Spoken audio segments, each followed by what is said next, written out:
Alright, what's going on, chat? Man, this weekend I really didn't feel like gaming much. Part of that's the cook schedule, part of that's the fact that we're really just waiting for Borderlands 4.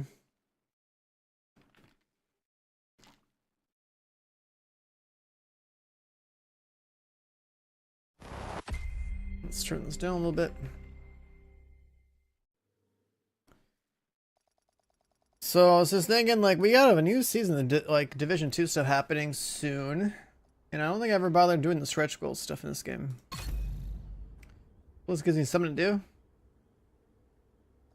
We also still have an in-progress Borderlands 3 playthrough and an in-progress playthrough that Chronos game, which actually was pretty cool.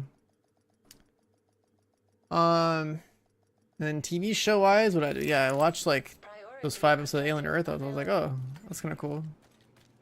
I didn't realize that the Alien Earth thing was gonna be like Alien. I thought it was just like some other offshoot TV show, but it was actually like a, you know, part of that franchise, the Alien franchise, and I didn't realize that. So that was pretty cool. The eyeball guy is, oh, sick. We get double XP. Oh, easy. Oh, never mind. This won't count. It says I've already earned my 100 levels. What the hell?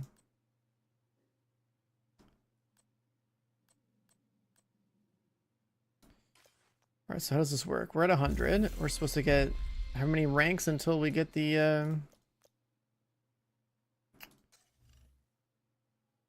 which way is the way? Which way is the way? Are we doing strongholds or mission?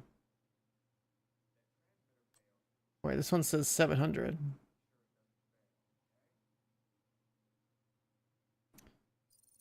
Wait, that's a Manhattan, New York mission.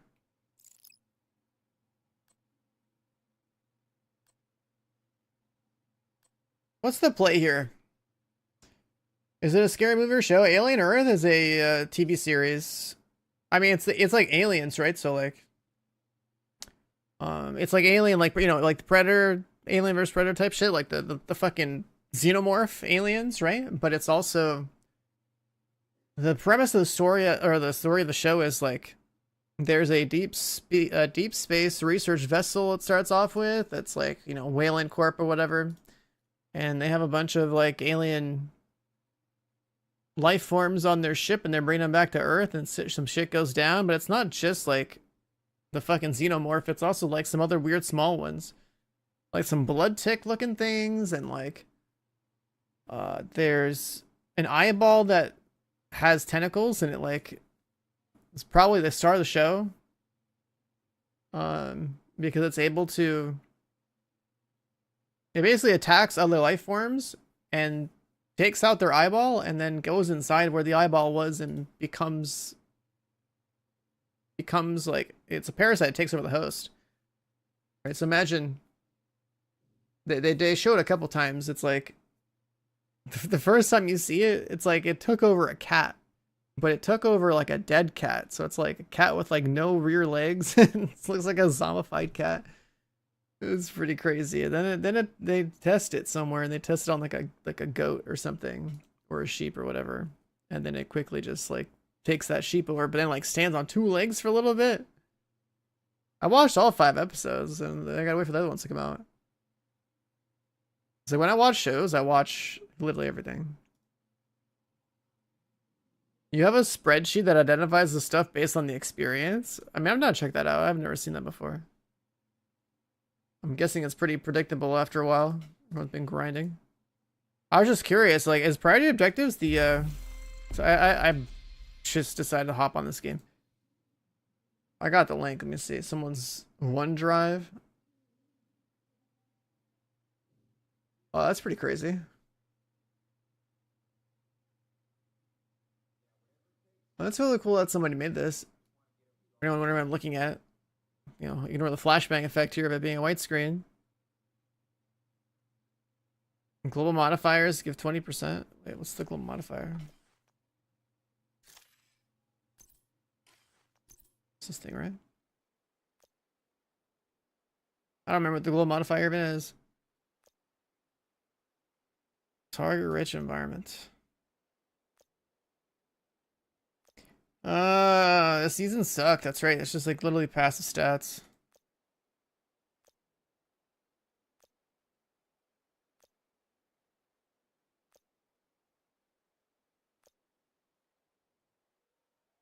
Priority objective, invasions, weekly projects. Oh. Wait. Oh yeah, I guess I could do my invasion, right? That's worth a little bit. I guess that would give me something specific to do. Projects.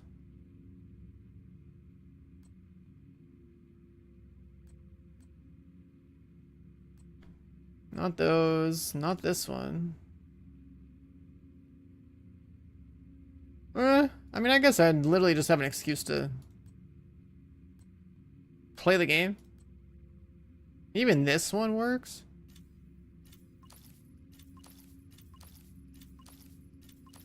Okay, well that's free.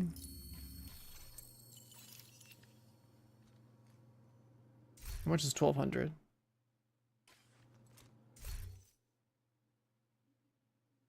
Nice. Free loot, dude. That's pretty cool. Yeah, I don't normally care because I get my seasons past to 100 so fast. And then what else is this saying? Oh, it's like heroic numbers. Alright, that's cool. I'll leave that on the screen for a little bit. It's a cool little thing. We'll start with the invasion, I guess. Lincoln Memorial, nice, dude.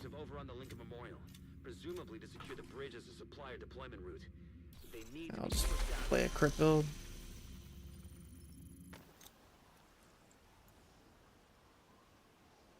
Yeah, the bot will automatically time out any link if you're not sub, but it doesn't matter because I'll still see it. It's totally not a big deal if you get time out of the bot.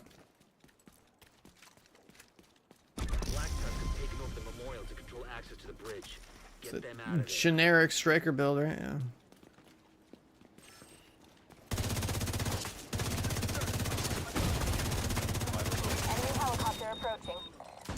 Oh, right, it's invaded.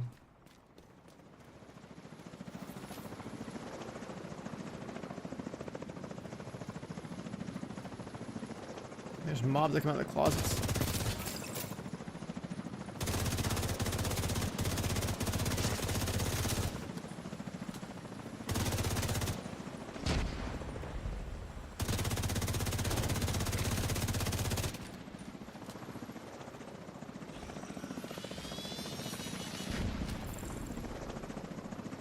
I don't like the reliance of helicopters as spawn points in this game. It takes so much time just waiting.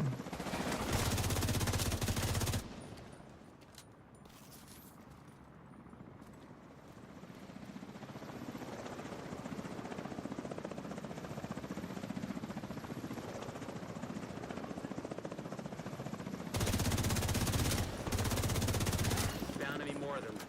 Circle around to the flank.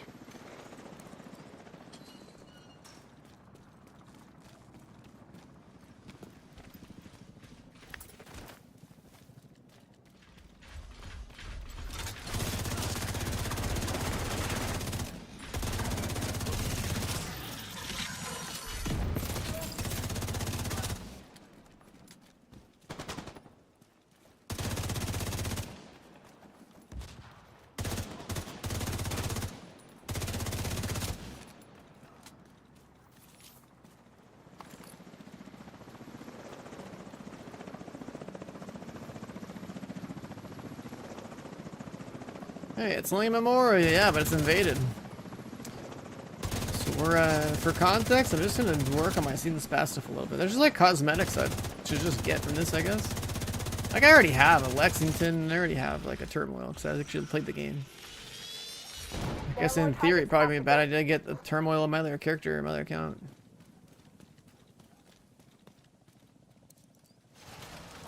Could have re-rolled it, yeah, but like doesn't the re-roll thing take a while to reset?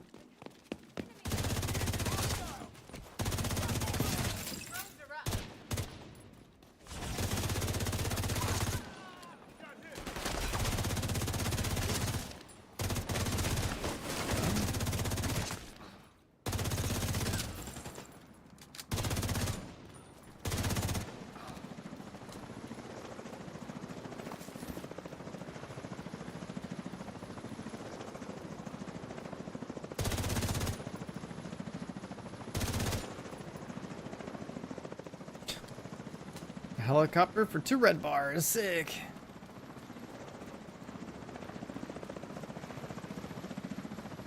The master mission? Yeah, we did that like a couple weeks ago, didn't we? I have a tinker mask. I don't even use it in a build, but I have it.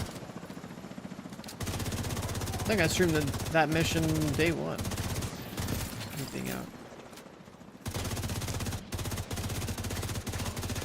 I tried doing it solo with a full red build after like not playing the game for a while, and it was like, I thought it was so stupid.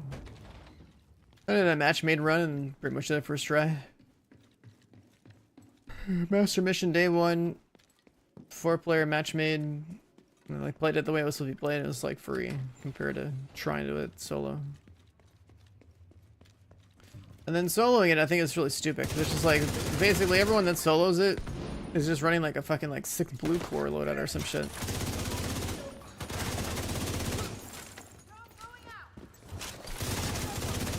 Just striker blue cores.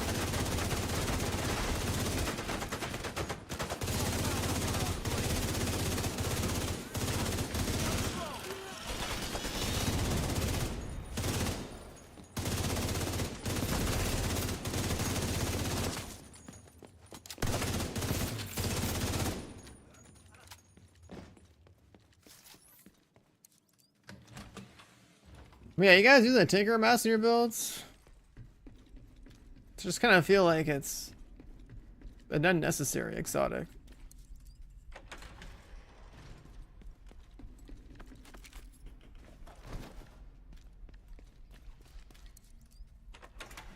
Like if you play a build that has like 1 gun and 1 gun only, it makes sense. But I feel like with Striker, at least like full 200 stack Striker, it'd be stupid to run Tinker Mask when you need that shotgun for the stack generation. Oh my god. Serious trauma detected.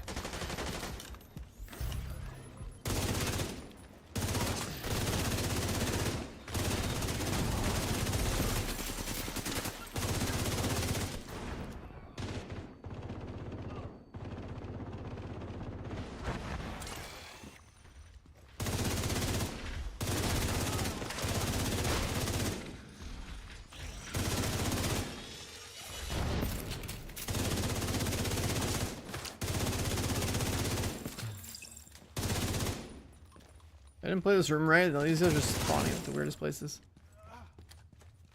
The only reason that is ongoing directive. I guess just to try to make ongoing directive not suck, because honestly I still don't think ongoing directive is that great. But at least you can at least force like what, 2 different amplifier talents.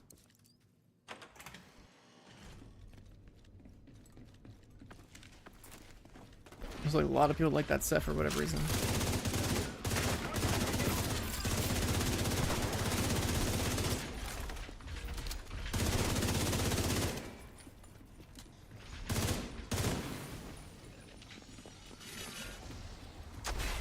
Yeah, I mean, if you have like a match made group or like countdown or whatever, like yeah, it's cool if somebody's got that on for extra damage for the whole team.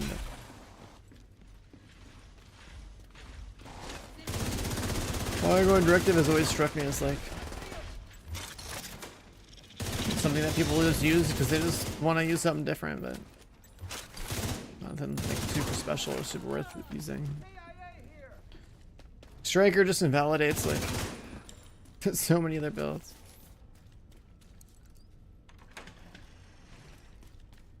The command room is secure, but still no Like my variation of Striker that uses the exotic holster, I think is still like the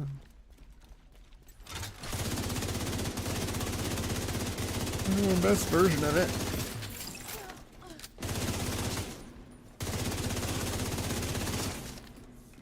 And then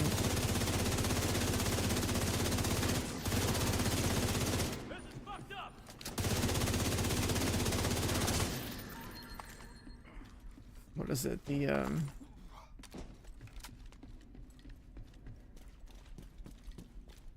cowboy rifle build that I have. Like Headhunter determines all that shit with the 1886. I think that's like probably like the pinnacle build in the game.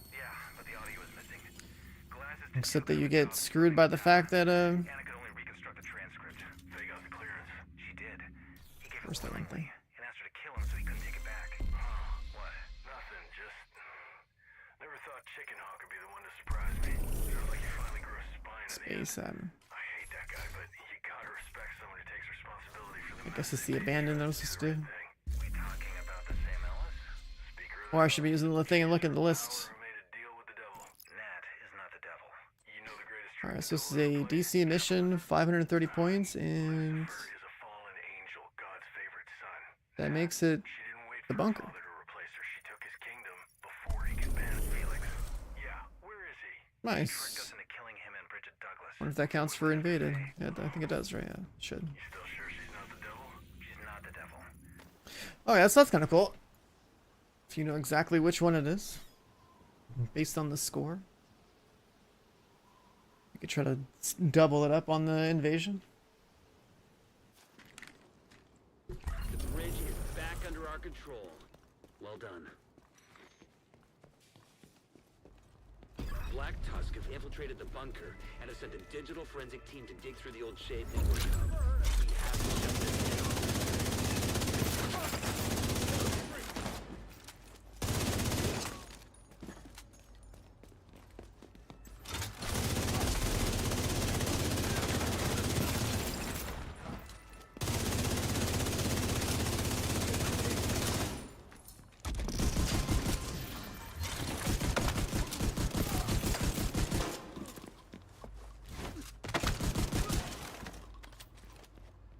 Load speed is pretty slow.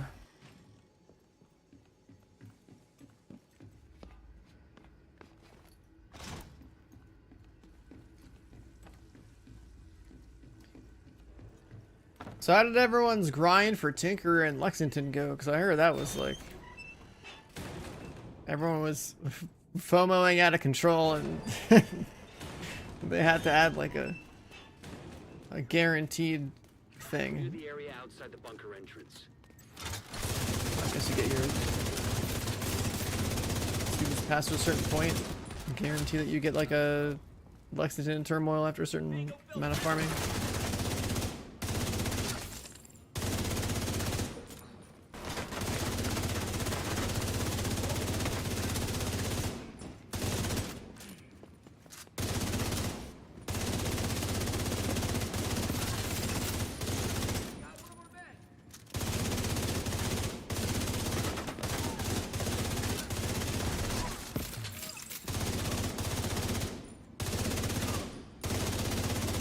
Take a look at what they've been pulling from the wreckage. We have to know how bad this is. Do I have Dark Zone content in Division 2? No, 'cause this game's PvP is dog shit. They've managed to If you want Dark Zone content from me, you would have been here when I played Division 1 back in 2016. No idea Black Tusk had access to this kind of digital forensic software. JRA came out with the 23 months. Welcome back, dude. Thank you. You won't catch me supporting Division 2's PvP at all. This game's PvP is so fucking bad. I feel sorry for anybody who actually enjoys it, because they have low standards for themselves as players. I'm sorry, but that's how I feel. The Division Dark Zone in 2 is just, it's so fucking bad. I wish it was worth a damn. It's not though, and will never get my support compared to like how I play Division 1 PvP. It's just not. It's not worth anyone's time to even bother giving it any coverage. If you want anything close to like Division PvP, but like a million times better, just wait for Arc Raiders to come out on October 30th.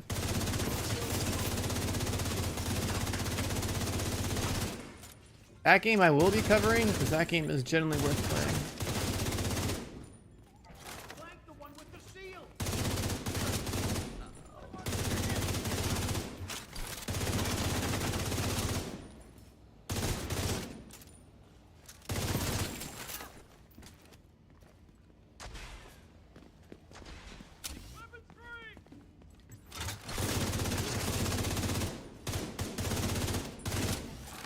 I hate the scripting of this mission.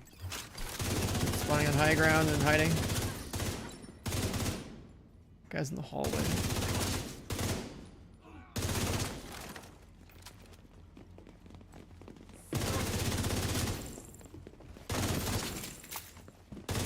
For some good thing about Raiders PvP, if you've never watched it, I do have some VODs that I have like 60 plus hours of the tech test streamed from like a couple months ago. But basically it's a third-person shooter. It's an extraction shooter. Aesthetically, it looks phenomenal. Like it's very like cinematic looking. But it has good gunplay, some decent movement options for it being a third-person game. A lot of different utility. And then of course like the environments and stuff themselves with like the different like drones and robots like moving around the map, right? Because it's like PvP, just kind of like a Dark Zone. Like it's just like if you haven't seen the game at all, you need to look at it. Like if you're looking for something like the Dark Zone, that's the closest thing you're gonna get. But like it's specifically an extraction shooter. There's no other like, you know, there's no need to worry about any other like gameplay interfering with the balancing of the game. There's no gimmicks on gear. Exoborn? No, Exoborn sucks. I've checked it out already. That game's terrible. Anyone like there's a lot of these like really shitty third-person shooters that get brought up because everyone's hoping for like a good third-person shooter. Trust me when I say this, but like almost every single one of them, it just like honestly just dead on arrival type games. If you're looking for one that's like genuinely good and has like the potential for longevity, it's gonna be Arc Raiders. None of the other ones even come close.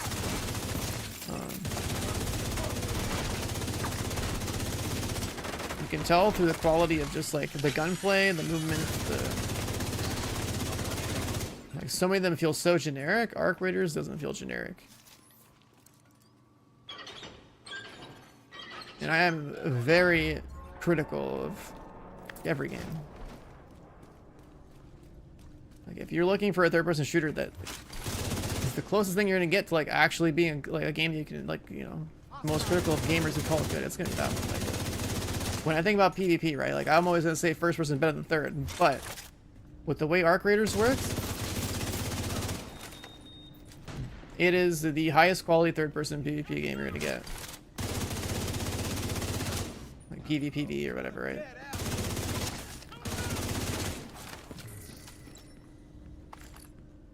And then as far as Division's concerned, like at least Div2 is gonna have survival mode at some point, so they announced that.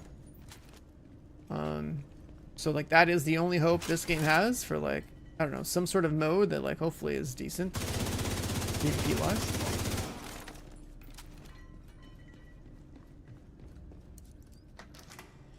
Because again, if you're not familiar with survival mode in this game, it's like, or in the Division franchise anyways, it is like the precursor to like, you know, battle royales and extraction shooters before they even were a genre that people really talked about.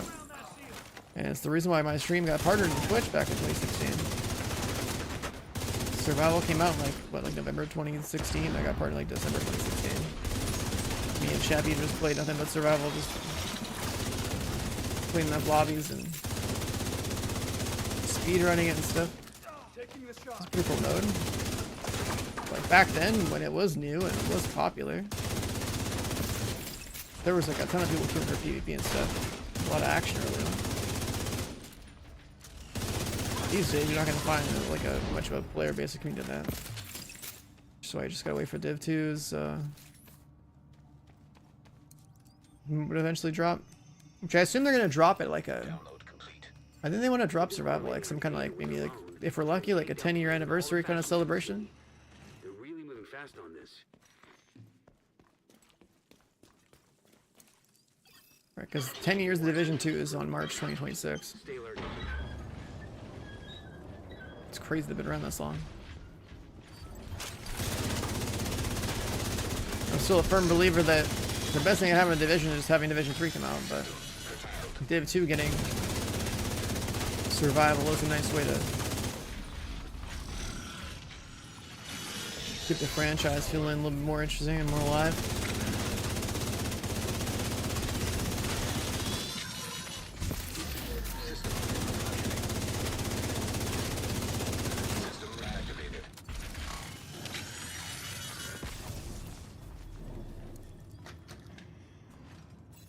But yeah, Borderlands 4 this week.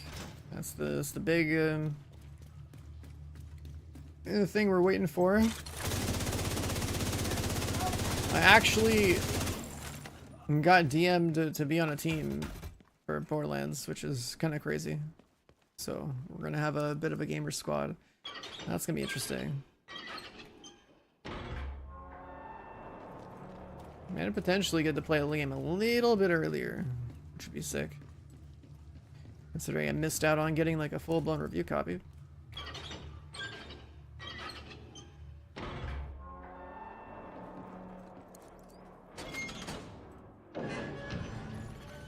Electronic device detected.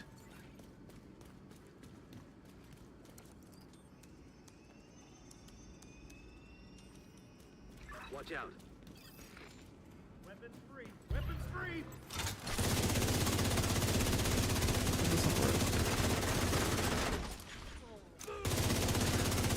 I think it just doubles my bonuses,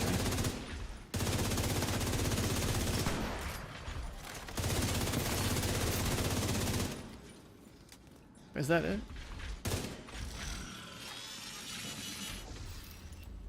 Call of Duty is definitely a console game. It used to be pretty cool back in the day when I used to play like on Xbox 360. Like that was peak Call of Duty for me. But in 2025, I'm on PC. There's no way in hell I'm playing Call of Duty. Call of Duty is aim assisted, and I have so many other better PvP options on PC. Like, why would I bother playing COD? You know, why would I play a mass market shooter full of aim assist for a PvP fix? You know, where am I blind? Where's the other invasion? Oh, there's the one. I thought there was like a third one.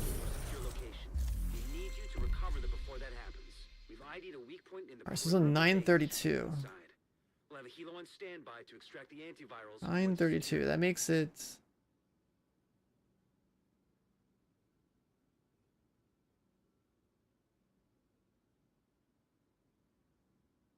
Wait, what?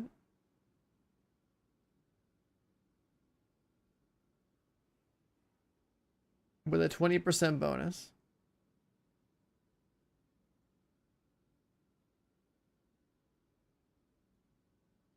A DC mission, it's only 256. That's a free one. These numbers don't look right.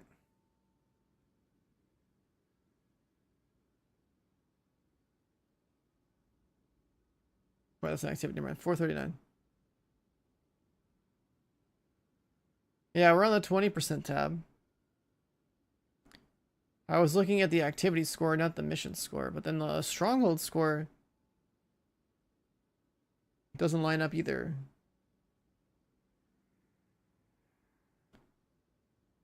Because the summit, so stronghold scores. Oh, wait, wait. It's 932. Oh, never mind. That's Tidal Basin. We're fine. Okay. I was looking at the legend difficulty score, thinking that was heroic, but it's not. So we're fine. I see. Yeah, we got Tidal Basin. That's good.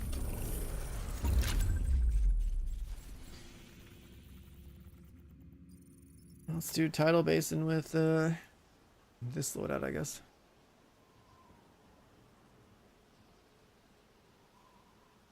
But yeah, the next PvP title I'm playing is Battlefield 6. Let's go change that. And then Arc Raiders. So Arc Raiders takes priority. Arc Raiders is probably gonna be a thing I probably stream for a while.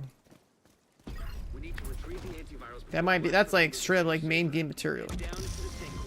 Like, again, if you're not familiar with anything I play or anything I like or whatever like that, I'm like very critical of a lot of games. I've been playing games like my entire goddamn life. Like literally over 30 years now of playing shooters, especially having had like professional experience in one of them and competing in a bunch of other ones. Like, and the last shooter I felt was good was like PUBG from a gunplay perspective. I absolutely dislike, you know, hero shooters, the game's abilities and shit like that. That's so popular these days. I also dislike how the industry's moved towards cross input and like aim assist and stuff.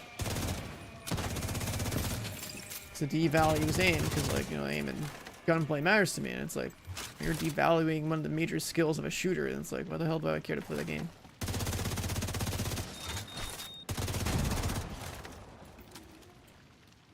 So Call of Duty is at the near the bottom of the list, I'd say. In terms of trends I'm not a fan of. And then games I wouldn't play just because like they make decisions that I don't agree with. Battlefield's probably the best mainstream shooter there is. Battlefield's always been competing with Call of Duty, but has always been more of a PC game anyway. And I've played almost every Battlefield game. I mean, I've played almost every Call of Duty as well, so like, you know, I've formed a pretty strong opinion about which mainstream shooter I'm gonna play if I play one. Battlefield's definitely my preferred over COD. But then, we're playing Borderlands 4, of course, man.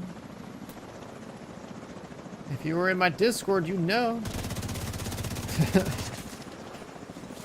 It's a looter shooter, of course I'm playing it.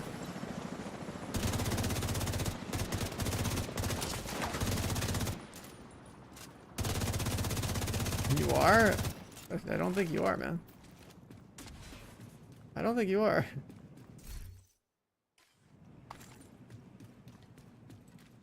You were one of the boys from early TFD. Where you been? You know what I mean? You're one of the gamers, man.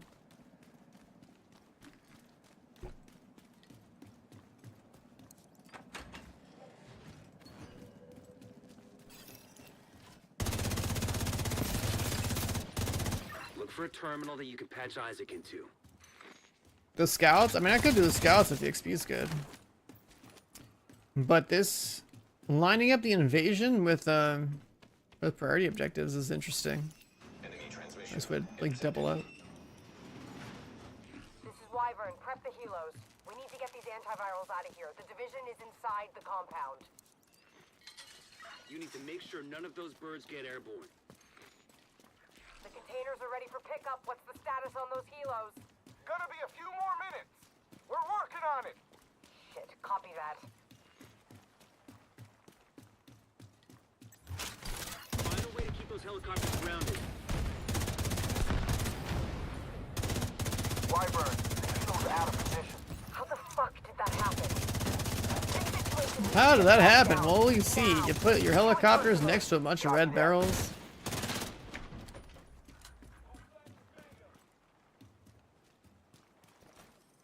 What does this button do?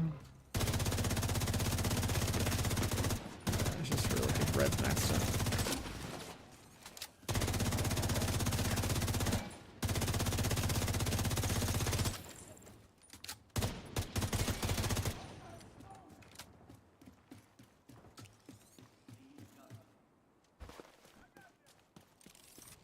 So it was funny when these guys decided to just hide, and you're one man.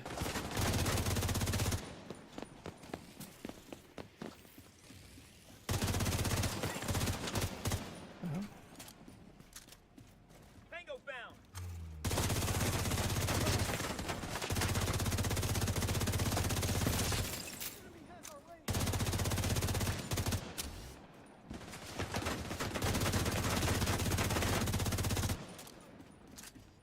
Shield's gonna break.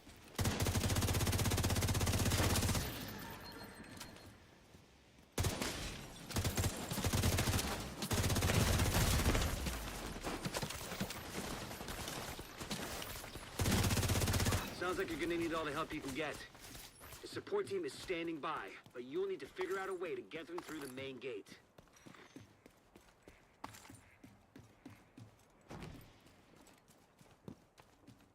You're a retired Division 2 player? Most people are. I'm basically just a seasonal, like, tourist at this point. Because they don't offer that much content for me. Like, I got to play a lot before the Brooklyn DLC came out, which is cool. But since I have, like, literally everything maxed out that could possibly matter to me, there's, like, nothing for me to chase, right? Like, I'm here because, like, I have the seasonal thing to do.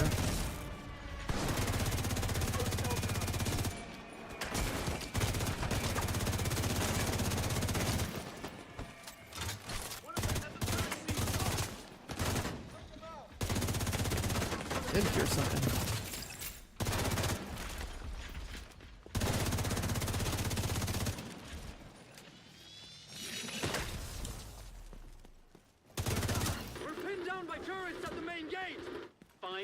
need to disable them.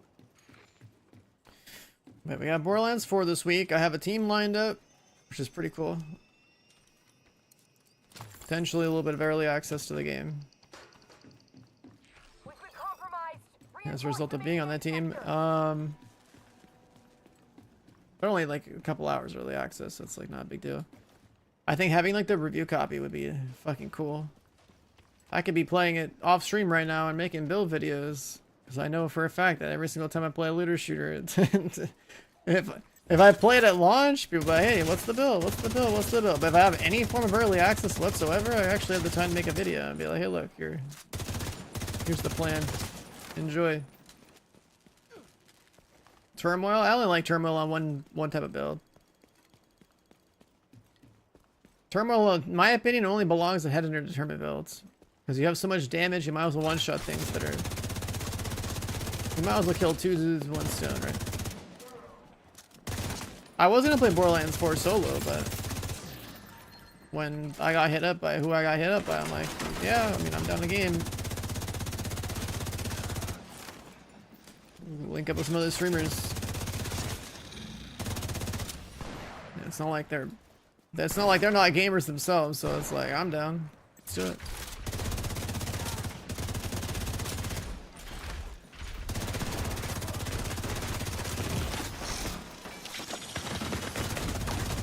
What is this guy doing? I'm getting scammed.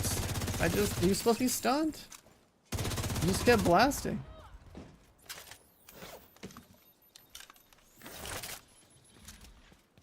Stormhanger in 59 seconds. I mean, that's just like, you gotta have an ATAMs with poison damage and fire rate on it and stuff.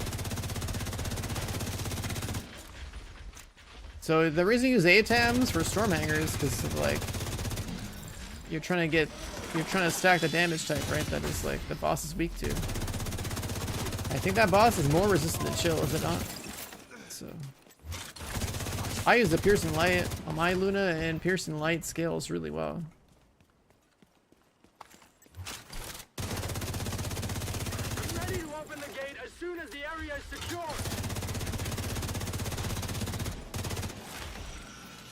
Piercing Light has Now locate those antivirals. slightly less base attack damage, but it has like way more baked in elemental damage, so it scales better. You actually want to have both guns built from a min-maxing standpoint. Okay, listen up. There's slight advantages to both. Transport the antivirals by hovercraft. I want these cylinders on separate vessels. Intercept those cylinders. We can't let Black. I forgot to log into TFD today. And get a donut rolling or something, but whatever. Crafting donuts, man. The real end game. Storage device detected. That's got to be the antivirals.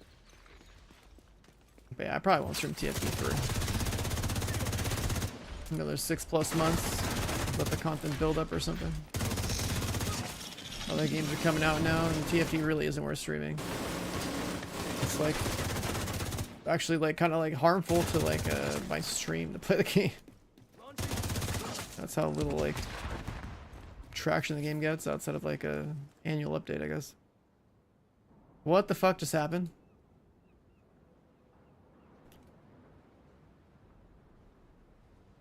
Huh?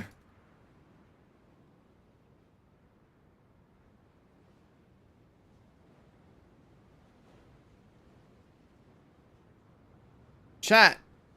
What the fuck is this, man?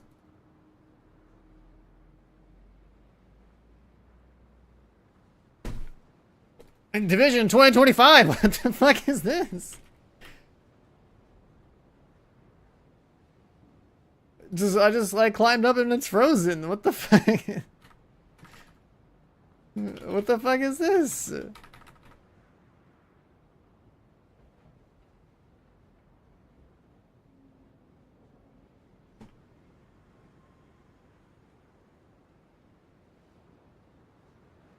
Has this happened to anyone before? Like, what is this bug?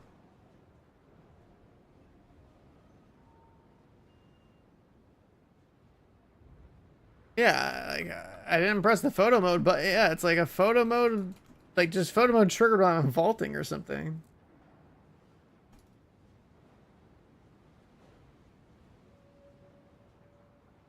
What the fuck?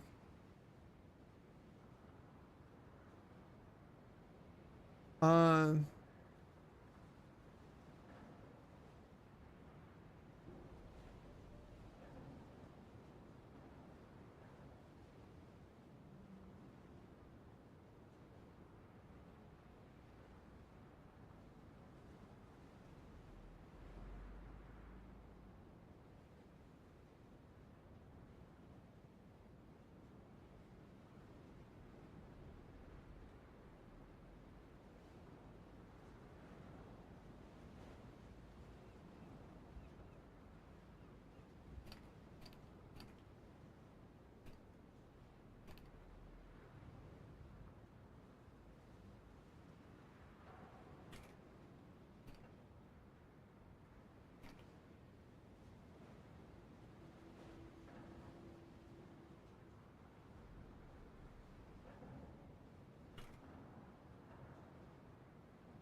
Yeah.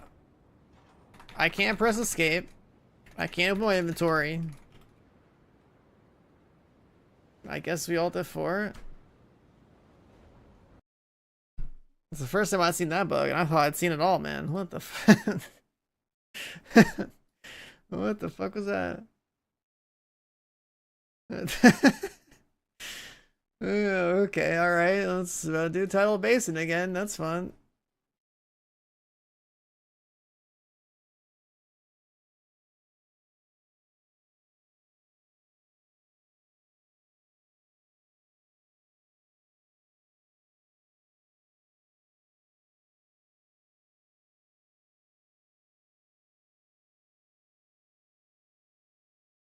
But yeah, it was nice to play TFG for a while. I had something to grind.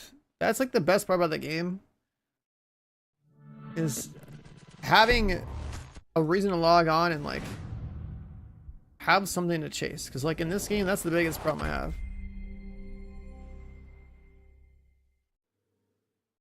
I literally like log into this game maybe like day one of a season to see what the new season's about.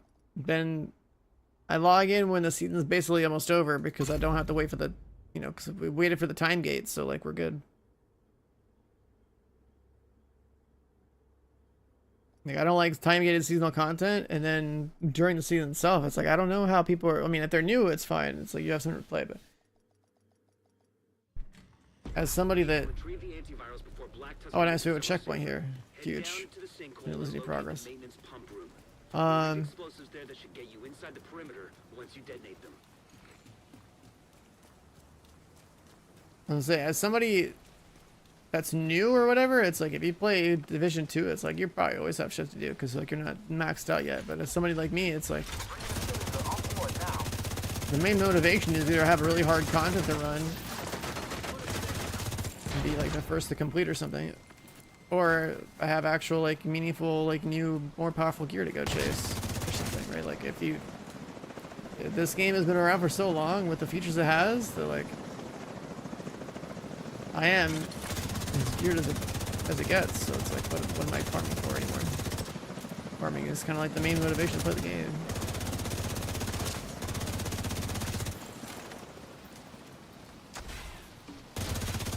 TFT has content problems? Yeah, I mean, but it's still way better than it was at launch, right? Like, you need something, you go do the activity that drops the thing, and there's like a variety of activities that like you have to farm on a somewhat regular basis for like different resources, so it's fine, like it works, you got the variety. It's still conceptually like the same sort of gameplay, but because of the way that stuff is tuned, it's like, oh, I can play this character for this piece of content because it's... System malfunctioning.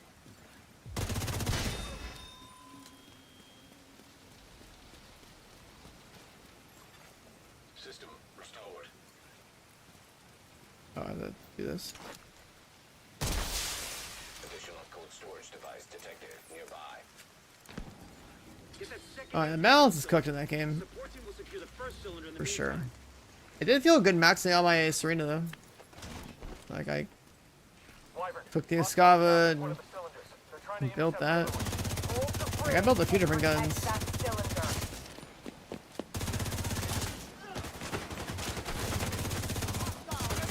And then, like, yeah, I mean, the naked skins ruin it for you. The thing is, sex sells, and it keeps the lights on that game. I don't mind it as long as the gameplay. You know, as long as the gameplay's there. Like, you know, I stream the damn game, so like, I'll pick up all the Gooner skins. I don't give a shit. Like, it's, to me, I think it's hilarious. Like, it's one of the few games that offers that. It's like as an option for cosmetics. I'm like, all right, well, I'm streaming the game. Everyone can see what's on my screen, so of course I'm gonna buy all the fucking unnecessary, like, you know, underwear bikini skins or whatever for the stream. It's like, whatever. It's like one of the novelties of the game, really.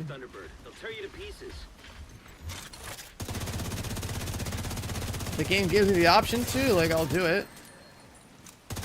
So I think it's hilarious. And it's so rare to see that kind of bullshit in a game.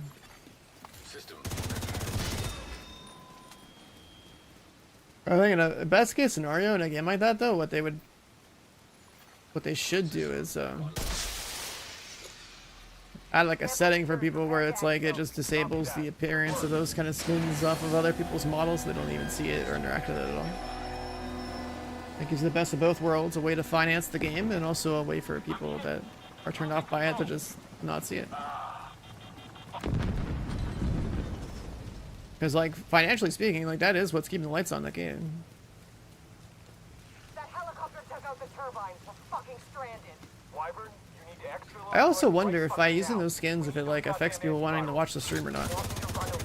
Like, maybe if they're at work, they probably don't want to have my stream on because I'm running around in fucking underwear.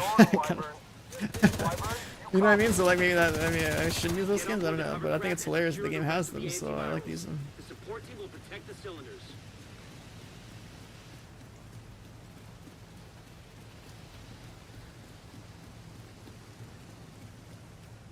But yeah, I think that probably is... It probably is an effect on the people who watch my stream for work that probably don't watch the stream when I play TFT. Because of how many sexy skins and things are running around.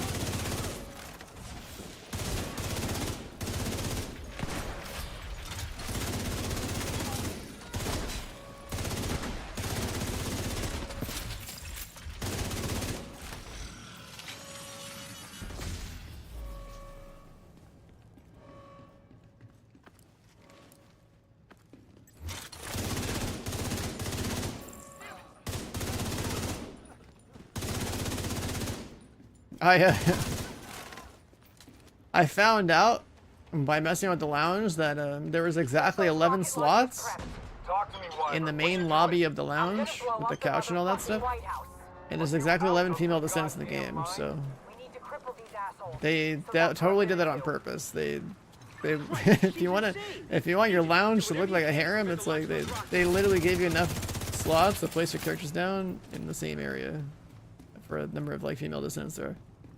Rocket launchers are loaded. God damn it, Wyvern, stand down.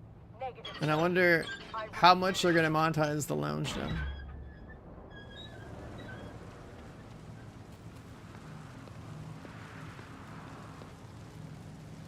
You have your earpods on when you're at work, you just listen. You know, I think that's probably why chat's usually really quiet in my stream. And then people be like, oh, look at this guy's fucking view bot. And it's like, bitch, I got lurkers. Like, shut the fuck up. Like, I know people are busy doing other things, they're like gaming or working or whatever. But they can count on my stream to not be full of loud as funny yelling, I guess.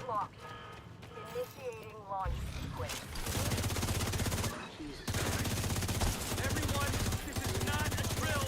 We need to evacuate the building right now. Repeat, this is not a drill. This is not a drill.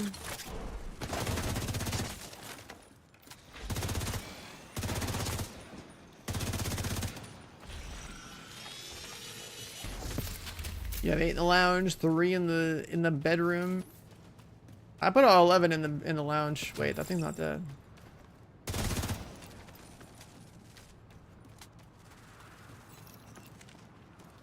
Because I have no reason to go in the lounge anymore.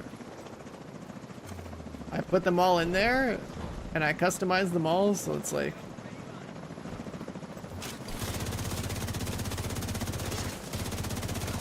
At this point, I think every single one of my characters is using this fucking lounge outfit in that game.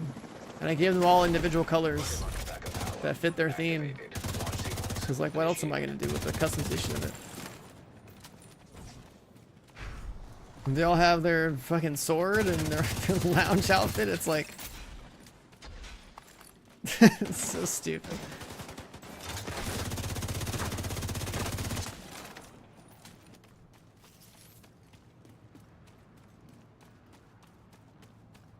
Playing The Sims now? I mean, that's basically what the lounge is, yeah.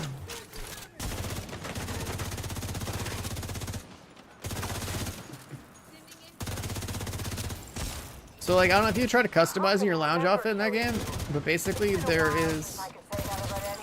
You want the main part of the outfit to be, you know, left alone to enjoy the benefits of it in Axiom Plains, I guess.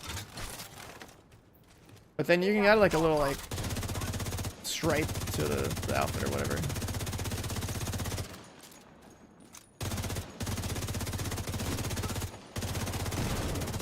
Give it some form of additional coloring.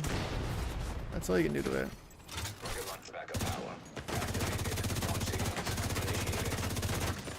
Oh, we're dead. Fucking stupid ass shield. Debuff in this game, all thanks to PvP.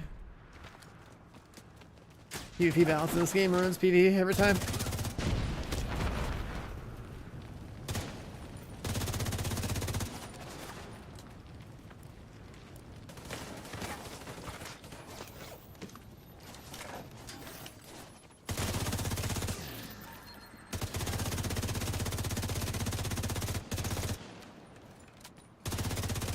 And this mechanic where a boss goes immune to damage is some of the dumbest decision making in this game. When it comes to like mission scripting.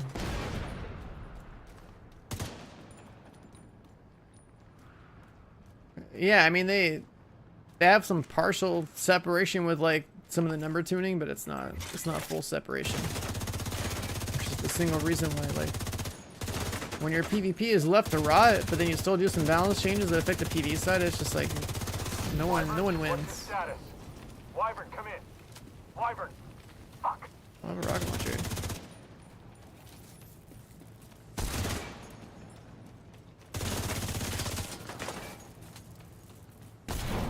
Wow, the shock debuff actually is almost costing me on the timer.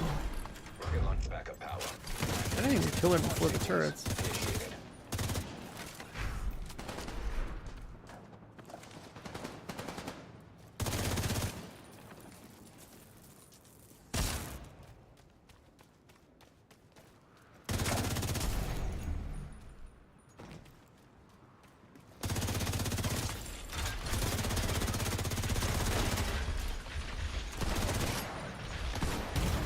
God. This fucking stupid ass game, man. Oh, my shield's broken. Let me run around with no input. Sick balancing. We love that.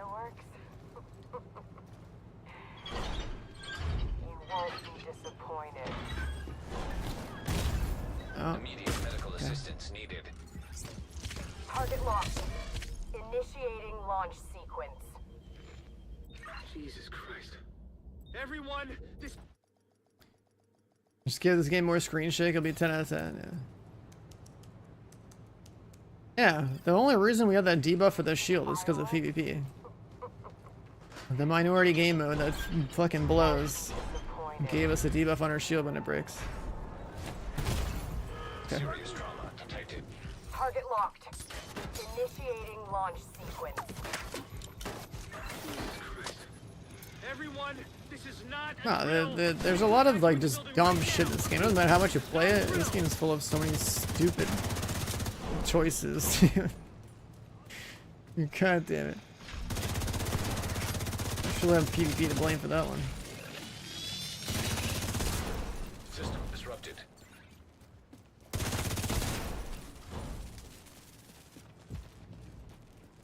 Who still plays PvP in this game? I mean, like all of like what 10 people on console? I don't know. Console people love this shit because they don't have any better PvP choices. They need a third-person shooter with like with proximity voice chat, which is why Arc Raiders is going to be huge for the console players because they'll finally have a quality third-person shooter to play. They're down bad for good games over there. And like a lot of people like the Division franchise, myself included, obviously, because it's like it's the Division, right? But like it's the PvP in this game has been dead since Div 1. So still a couple of holdouts on console because they don't have any good games to play over there.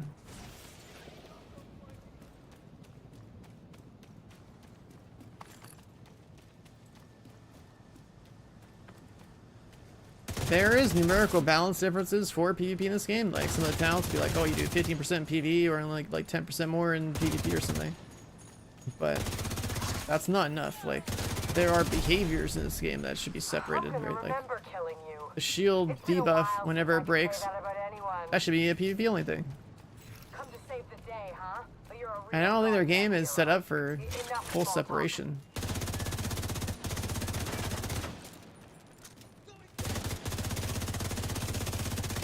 There's no universe where our shield breaking in PvE should crowd control us for 3 million years. Like it's just done. Backup power activated. Launching. Initiated. Disorient is like the worst type of CC you can be affected by.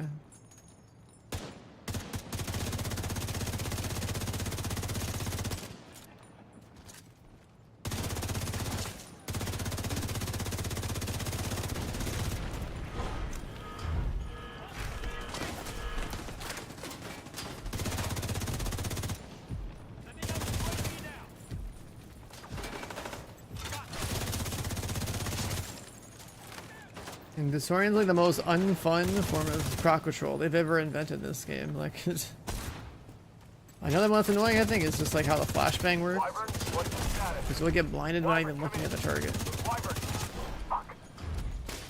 Like you'll be like walking around out in the open somewhere, and then you'll just like your screen will just like go black these days. It's like some robot apparently blinded you from Narnia, but they're shooting you with the laser from the back of the head or something. Like. It doesn't make sense.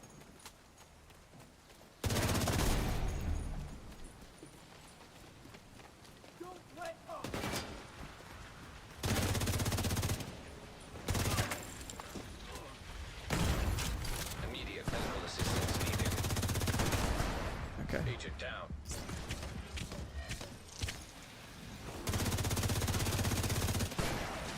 I should kill the other ones for a little bit.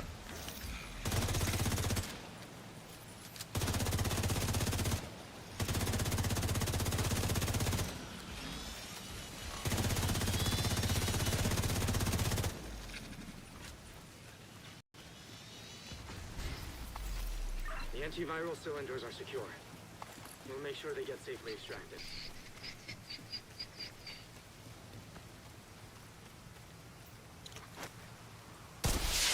Big chunk of season speed coming in. Helicopters on approach. Should we knock them down? Negative. Hold your fire. Can't chance those cylinders getting destroyed. Wait, so why was the invasion only 2 missions in a stronghold? You managed to secure the antivirals and shut down a key Black Tusk Did I stronghold. do a different part of it? No, I didn't play the game. Incredible work. I thought invasions were like, wait, that one's invaded. But there's still more to do. Huh? Okay, so this one.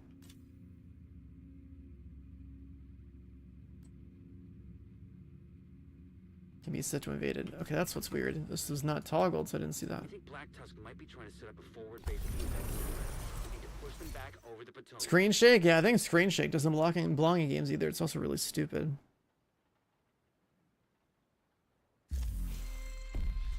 Like if a game has screen shake, you go to your settings and immediately try to turn that off. This game has a way for you to reduce screen shake. But the smart thing is to, well, you definitely want to reduce it, but then like if you can, and you definitely want to turn it off. I've always hated that too, because if you play, like, let's say you play with a friend who likes to play a skill build, and that skill build is explosive. That guy's just gonna screen shake you, so now you can't even hit your shots properly on a gun build. Or if you use it like a Regulus, then you're like making the screen go stupid. Reroll. Reroll again. 603. Camp White Oak. Oh.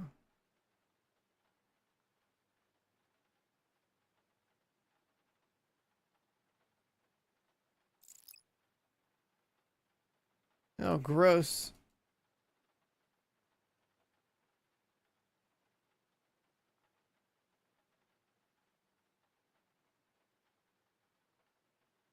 Am I gonna play Throne Liberty? No, of course not. That game's dead, man.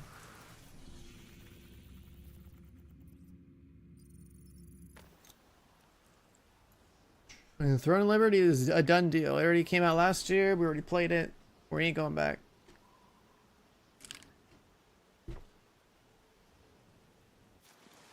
We ain't going back to that game. I'm not spending $1,000 on a weapon playing a Korean MMO.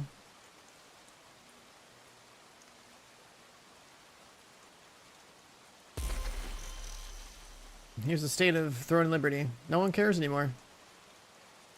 It's an MMO that's barely peaking at like 17,000 people. Priority objective available. Pretty low numbers for MMOs. And Throne of Liberty did its part.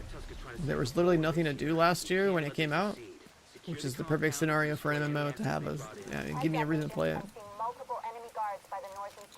These days, we have games to play. So my Throne of Liberty is like, it's like scraping the bottom of a barrel for a game to play. And I mean, it came out at the right time. It gave us something to do. We had a lot of people to play it with the perfect storm. To play that now is basically saying like you're an MMO like addict that doesn't have any new source of drugs to enjoy, so like you're just continuing to buy the cheap shit from your dealer. It's not, that game's not it, man.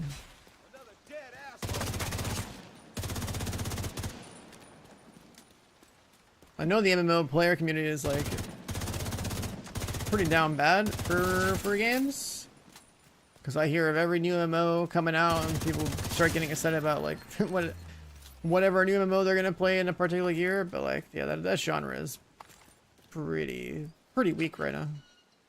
There is no standard MMO that's like that has legs. You know, either you're a WoW player because you've always been a WoW player, or what, like you play like some MMOs been around for like 10 to 15, 20 years. Something else that's old that has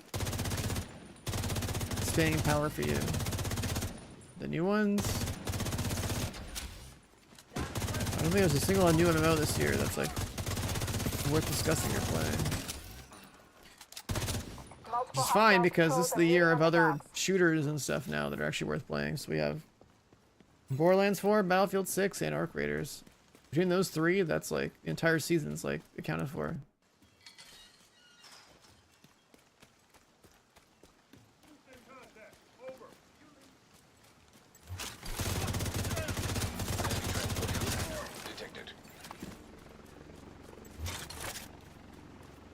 Black State?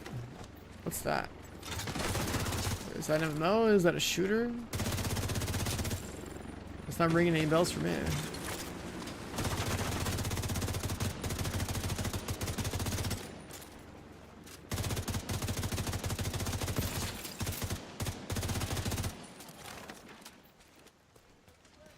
Your stretch goal level? I mean, how much have you been grinding?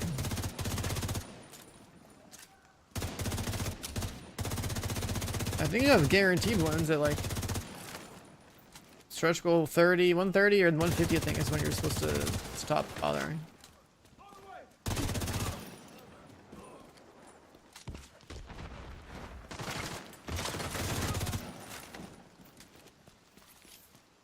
You want to not GMO one? I'm dead.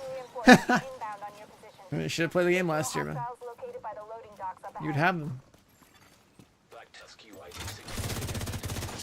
Sounds like you found some black. I stream the game at least once every 3 months. Surely you would have noticed We've got more one of those hostiles 4 moving in on streams the of Division 2 I did last year where it'd be like, hey, you should probably log in and get this gun.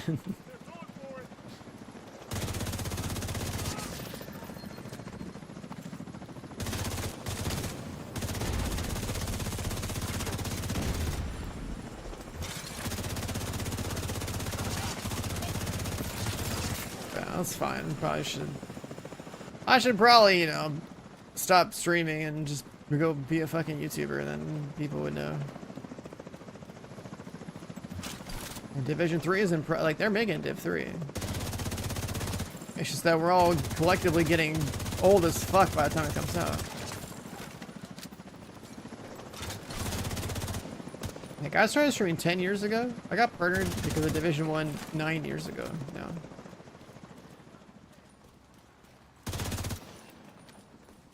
And we won't have Div 3 for like another like 2 years.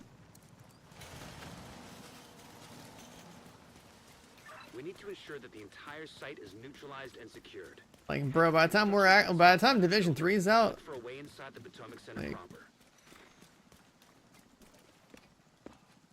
proper. we most certainly are like a wrong status. Yeah, dude, whatever. Like, dude, can you imagine? Holy fuck! I'm like, construction site.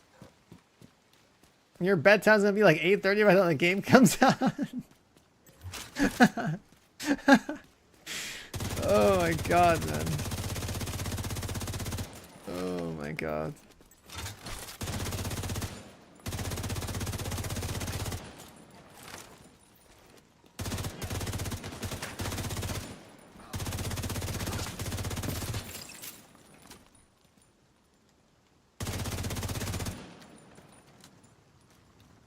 I'm really concerned about how Div 3 will be at launch.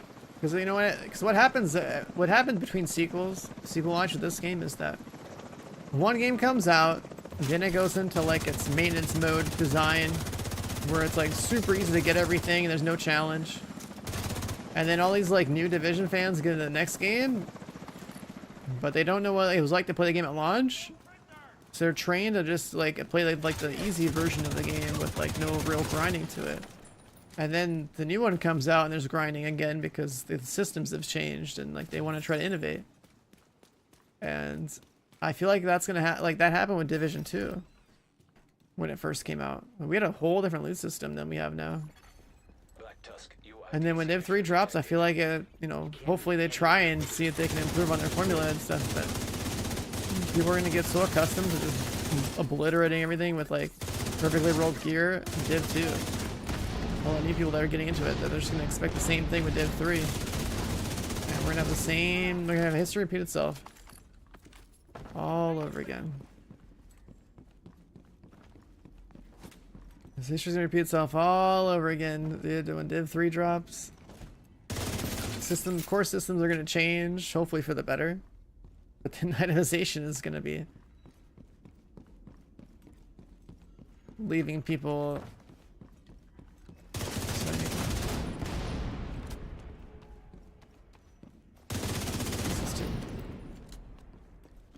Yeah, I mean, this genre always has glitches and exploits and shit. It's just getting ahead. I mean, like, that's just how it always is, right?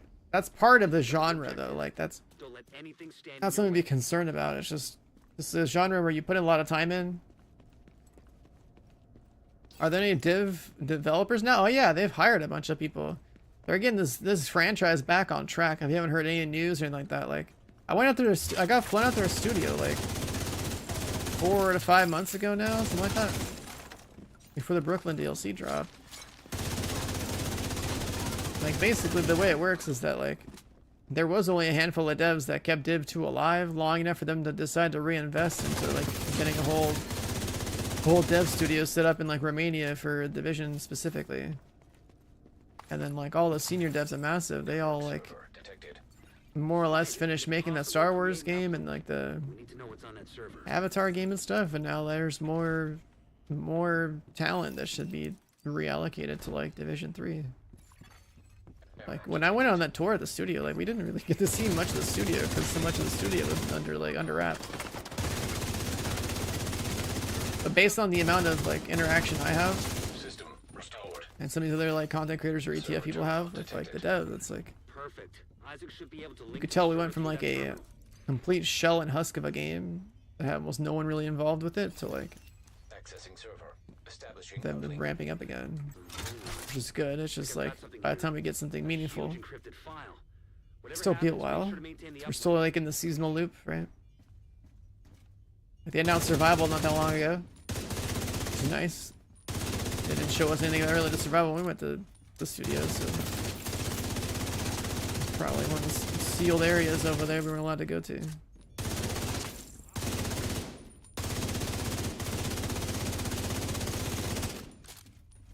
The Division's back up on the rise, slowly but surely. You just wouldn't really know if you just watched like a stream of it, because it's like I'm playing the same shit we've been playing for years. So that I'm grinding like seasonal ranks and stuff. Bungie, yeah, I mean Destiny 2 right now is like a sinking ship again. It's pretty bad. The Destiny 2 is down so bad right now that like people are hyped about a mobile game.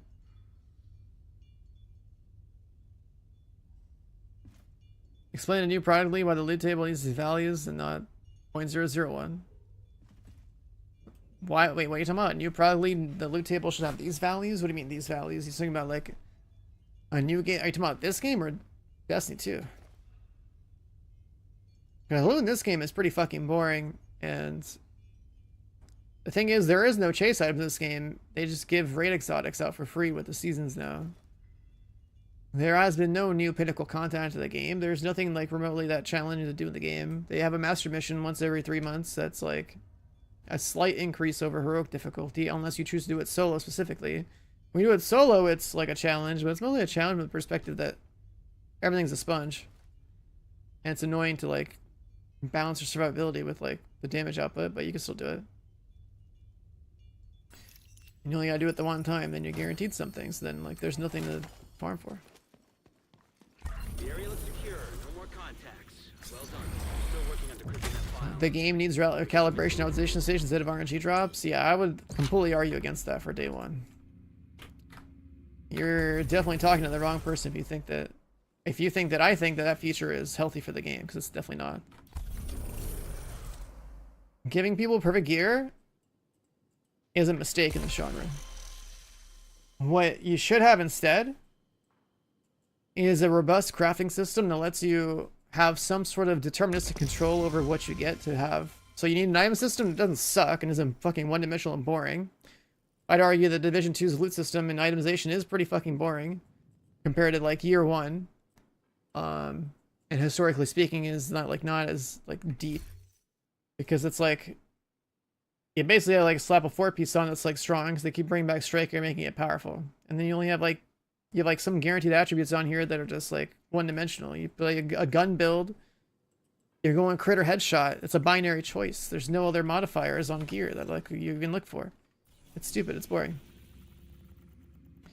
If you look at itemization in the RPGs, like you know, it's how Diablo does things, how Path of Exile does things, how Last Epoch does things. You have tons of different stat lines, but then to counter the fact you have a lot of different stat lines and different ranges based on like when you found the piece of gear and everything, you have what's going on in Path of Exile 2 right now, which is you have all these different ways to acquire currency by playing the game, and that currency is used to craft your gear to try to like roll for the things that are like perfect or near perfect, to where you have like sick ass items that are like worth talking about, right? Like there's entire like 20-minute videos on like people making like a mirror tier worthy like weapon in the game. This like in that game, like when you have a badass piece of gear, there's a whole process into like obtaining it and making it and being proud of it. In this game, it's like, oh, I have a fucking Lexington, cool, I got it for logging in last year. Oh, it's the best hide and AR, sick. Or oh, look at me, I rolled up and did the raid and got a exotic hand cannon that's pretty cool. Or I just got it for free out of a season's cache, and then cool, I have the same exotic everyone else does. Like there's nothing really special about it outside like the functionality if you can use it properly. There's no items to be proud of in this game at all.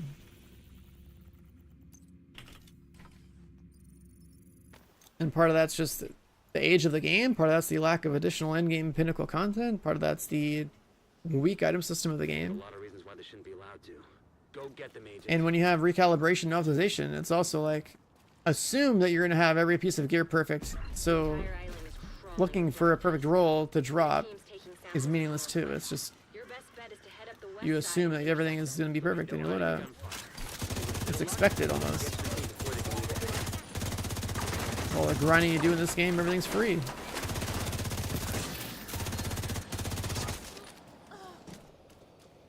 There is nothing to chase when everything is maxed out. And that's the problem with optimization specifically. Less attributes? No. More attributes? Way more attributes. Let me pull up an example. POA2 DB. So like, where is the list? Modifiers.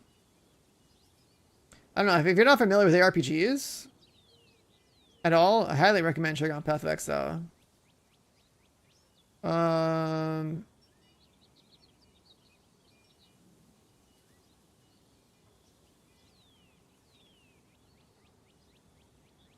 Let me see. Okay, so let me just whip this out real quick. It's like a database site. Let's just go to Bose, because I'm familiar with Bose, having played like a bunch, right? So the way that ARPGs work, specifically like Path of Exile or like even like older games like Diablo and stuff, is that you have a concept of prefixes and suffixes, which is that there is a list of stats that go in the prefix slots and the list of stats that go in the suffix slots. So a weapon can have, let's say, 6 modifiers on it, 3 prefixes, 3 suffixes, right? So you have a bunch of different stats from this list and a bunch of different stats from this list. And when an item drops, it's like it could have 1 from this one or that one, or it might have 2. It could be 2 over here, or like 2 over here, or like 1 and 1. It goes all the way up to 6, where you have 3 and 3. And if we look at these, right? As you progress through the game, item level is a thing, because like let's say you're in early game and you kill like a mob, right? It's level 1. It's only gonna drop things that have like eye level 1 items, and that eye level 1 item will only have the ability to roll, let's say, this stat line here. But then you do end game content, and now you're up to the highest tier possible for that stat line. So you're like looking for, you get to end game, you kill enemies that hopefully are level 75 or higher, dropping eye level 75 stuff, and then when items drop, they can roll any one of these rows on the item, but then there's things that you can do to make it so it can only roll like at a certain point or higher, or like you can tell it to only roll for like the physical stat lines that are included in like the list when you're trying to craft the weapon. There's an entire process. They have tons of different items and currencies that you use to like basically, like, you know, when you think about it, there's like a lot of RNG, but then you're using things to mitigate the RNG in order to you to like try to hopefully manifest through a bit of grinding and luck into like getting exactly what you want. It's like an entire process. I watched a video that was posted on my Discord recently, which I thought was kind of cool. It's like this guy did like a 20-minute VOD of like basically how he produced this exact same weapon. It's how he produced, like he's like explaining like I guess the statistics of like why you would do things in a certain order, and showing how like he's using different currencies to like accomplish things. So it's like, oh, he's got this bow, it's eye level 82, it's got 3 sockets in it, and he's like, okay, now I'm gonna put crit chance on here, then I'm gonna keep rolling the crit chance until it's perfect, then I'm gonna use something to lock the crit chance at 5%, and then right, if you look on the right here, it sees like 5% crit chance, like looking for like, you know, specific damage. He got the physical damage. Then he keeps like going through this process with all these different currencies the game offers, right? And this is like way more interesting than like Division 2's loot's ever been, because it's not like you're guaranteed. Like, one, it's like there's not like only 2 stats to look for on the weapon, right? You're trying to get all 6 lines in a perfect world to make the GG weapon, but then there's like a whole process of like you doing endgame stuff in order to be in a position to even try to generate this weapon the way this guy did. It's not something that like the average player is going to do. But like if you're invested in game, it's something where you would have enough like in-game wealth or whatever to do, which is then fucking cool. And you get to like talk about this weapon and be like, oh, look at this fucking insane weapon you have. Now the thing balancing wise with this game relative to our game is that you don't need a weapon that is literally perfect with all 6 stat lines. You do it because like that's part of the chase of a loot game. It's not assumed that you're gonna have perfect gear in every slot, but then you can do this if you are you know, an endgame player that is like investing their time into this. Of course, the thing about Path of Exile is also the fact that like they have a trade system and like all this other stuff, to where like you can try to accumulate gear. Like this guy specifically in this video is doing this for the game's community, such that he produces the item and then offers what is called a mirror service, where you basically come in with a mirror, which is like a really rare, expensive currency item that lets you literally duplicate an item. So when you use a mirror, see how there's a second copy of the bow he just produced right here. It's inverted visually. You cannot modify it anymore outside of putting things in the sockets. But when you make one really badass item, then there's a currency that's called a mirror, and like, you know, people will like, because there's a trade system, all that stuff, will like find a guy who has that badass item in a particular season and give him a mirror plus whatever fee or tip there is for have him duplicate the item for you, which is an intentional mechanic. And it's fucking cool. Like, you know, having a process like where you can like have this badass item. You don't need to have that level of power, but if you wanted to have that level of power and like truly like max that character, be close to max power, right? You'd go through this process. Because that's the difference, is like you don't have anything worth chasing in this game.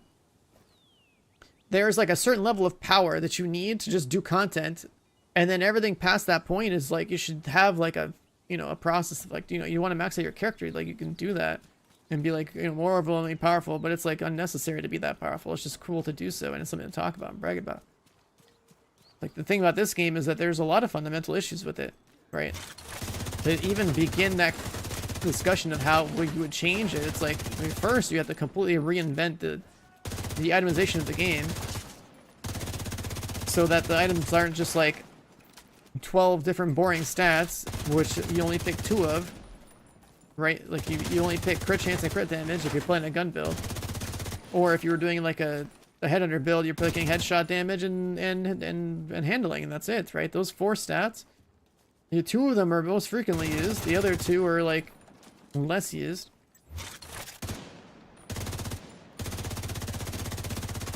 And that's all you look for, right? That there's nothing else. It's not like I have like a % chance to like, I don't know, reload my gun on kill as like a stat line or something. I don't have a % chance to like, I don't know. There's no choices. There's nothing to choose. It's assumed that you're gonna have everything perfect. It's assumed you're always gonna have crit chance and crit damage. There are no other variations that matter. They don't look like they're in a hurry. Good news for There are no other variations that matter. There's nothing like, there's no, oh, I can add electric damage, I can add elemental damage to my guns, I can add like a bunch of other fancy shit to it that might like change the behavior of the gun and the damage profile of the gun. There's no dimensions to it at all. Right? It's a very one-dimensional loot system.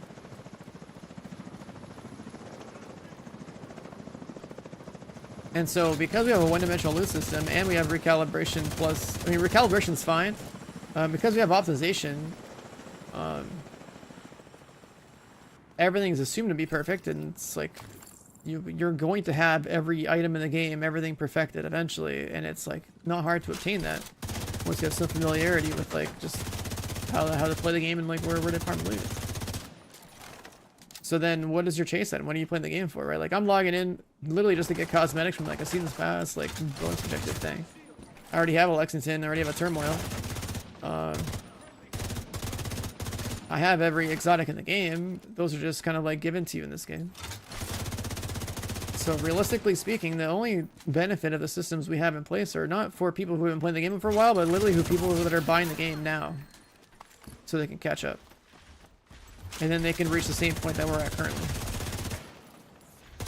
That is the inherent flaw with optimization. It's always been a end-of-life maintenance feature. So this game received it early on when they were going to shelve it, and now the game is being brought back. You know, to live in this environment. System curtailed. Where's this thing?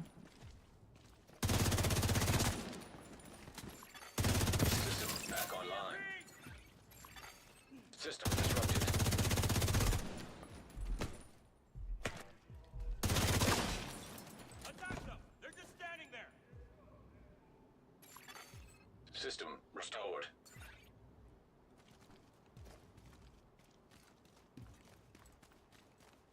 But yeah, the whole thing got simplified and trivialized. Like the whole thing with like loot games is that like, and what keeps people playing a game like this is a combination of content and like, and always like chasing for loot that's gonna make you better, stronger.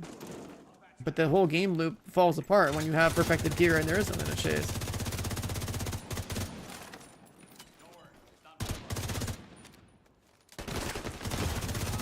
And that is inherently the problem with optimization.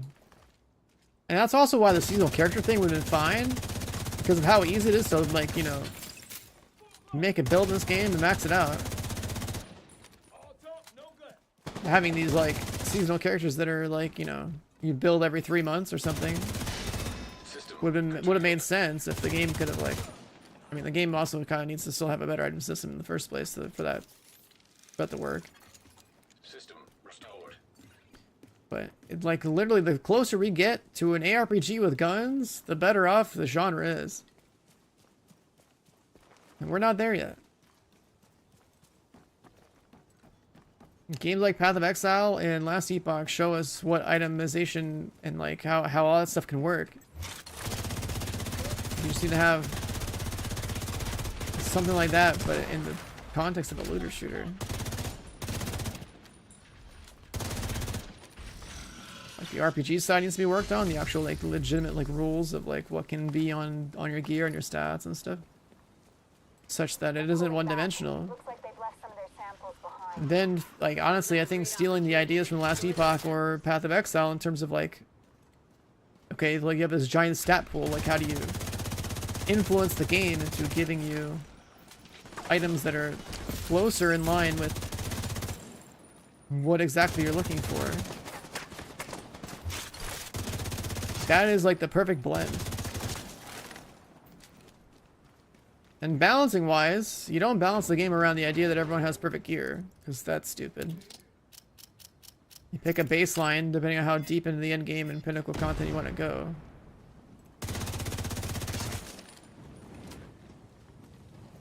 And with Path of Exile, like, honestly, when I play solo self-found in that game, like, I don't even have to have like that good of gear, and I basically build the content. But then you can always invest more into your particular playstyle just to make your numbers go up. Where like even like the pinnacle end boss gets killed in like a few seconds.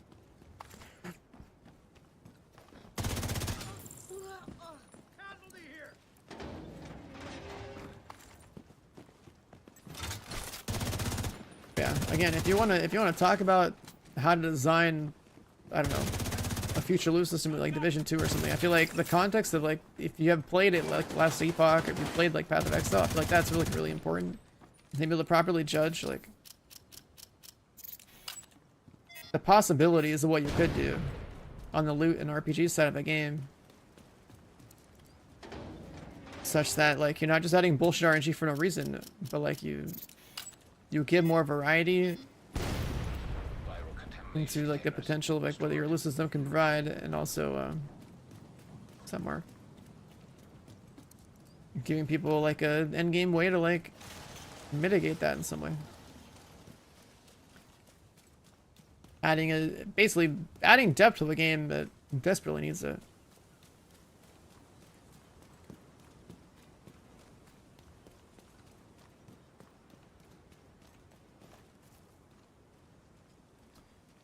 Awkward with the Prime of 16. Hey, what's up, man? Good afternoon. Welcome back.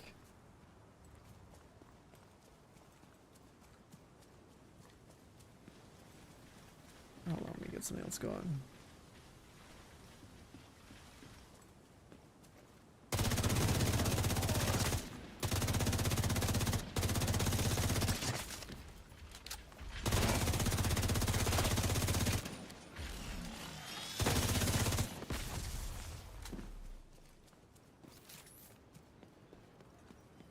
But yeah, that's like the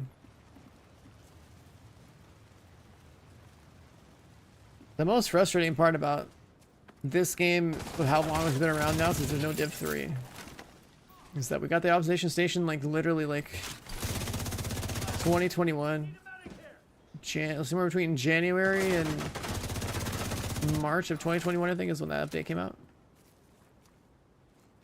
And it's like the item chase has been dead since.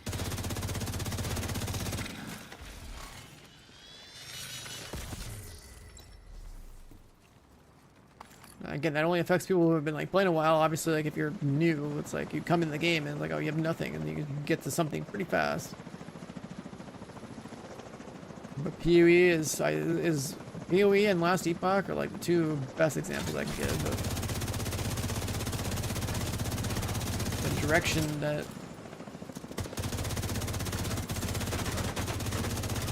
the RPG systems of a literature can go to make it more interesting long term.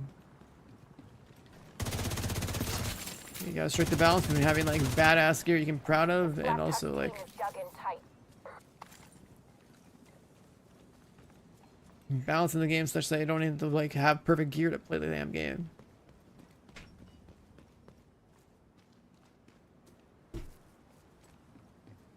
Perfect gear should be something like you would naturally want, but not necessarily get. Which is what's supposed to motivate you to keep like playing if you really care enough to keep pushing your character that hard. So where else to go? What the hell is this marker? I remember this. Is it Tinker a glitch that lets you have like 20 talents on a gun? Sick.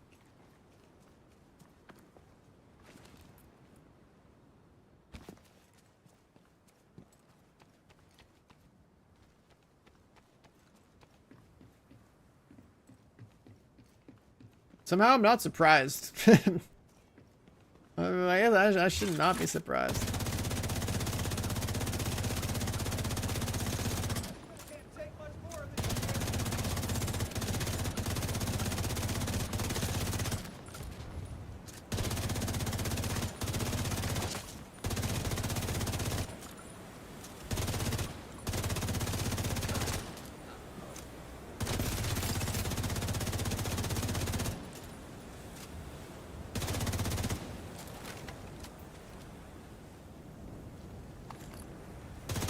Your mouse just broke?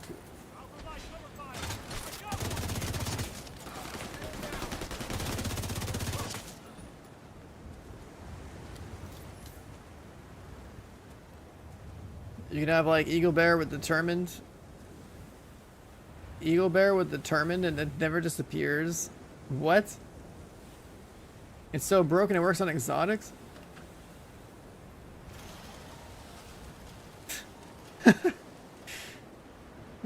Okay.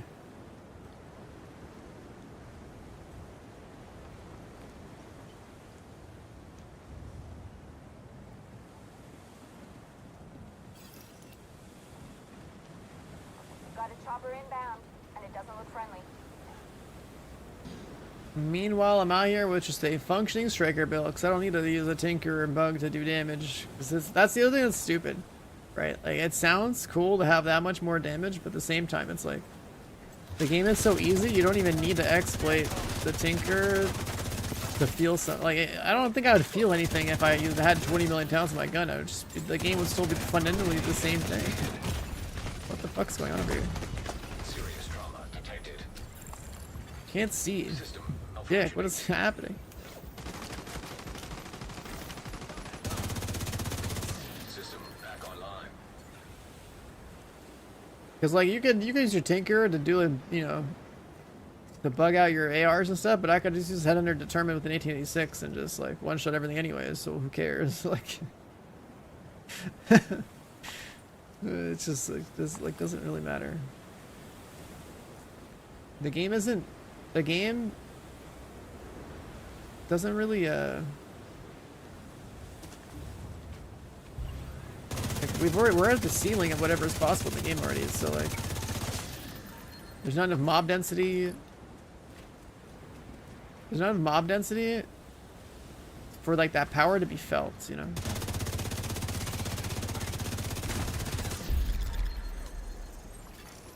Rogue agent eliminated. Hostiles eliminated. I hate that the mission is like influenced by the weather. Stop off them, whatever it takes. Black Tusk are packing those samples into containers on the docks. Don't let them take a goddamn thing off that You island. play the Division? I didn't know that. Yeah, it's my first day on the game. And somehow my name's on the White House wall. I guess they just honor new players by giving them two different portraits in the White House. It's pretty crazy.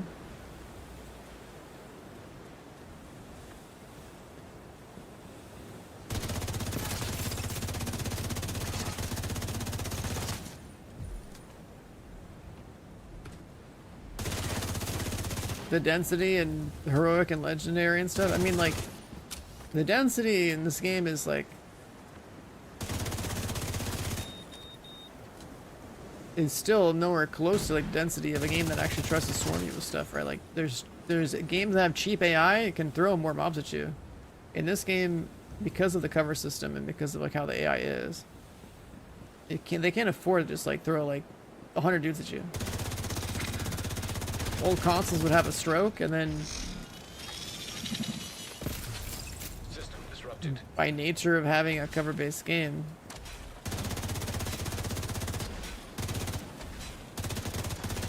System restored.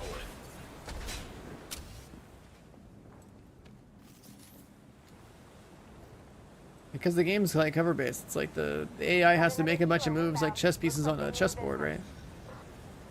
But they do it in real time, so like the server would slow down to a crawl if there was like too many damn pieces having to move at the same time.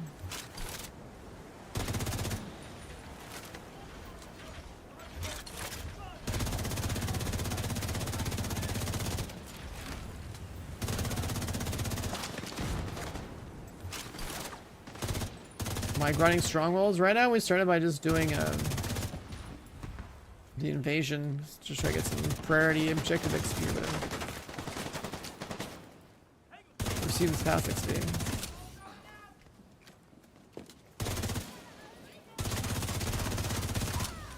And I guess I could do the rest of my what's it called?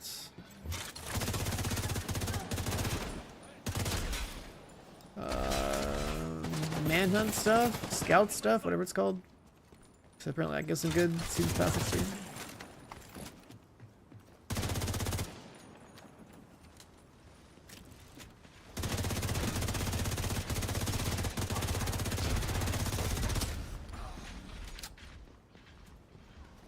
Yeah, I mean, if you compare the AI in this game compared to like what we do in versus Zenit, like this AI is definitely more interesting to fight, especially with guns.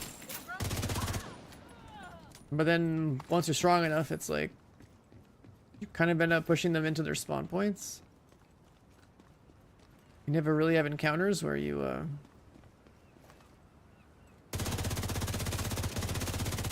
never feel really overwhelmed unless you do like solo master maybe and like you're just not killing them fast enough.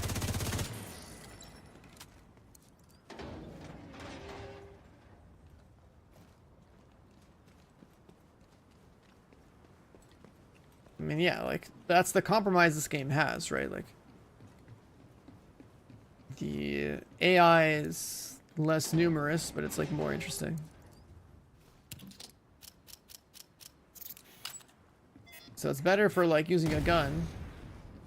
If we had like 20 times more dudes on the screen, Viral contamination containers then like destroyed. skill builds would make more sense. Get more AoE with those. That's another like downside of the game too, is that like the skills are so fucking stupid and boring in this game.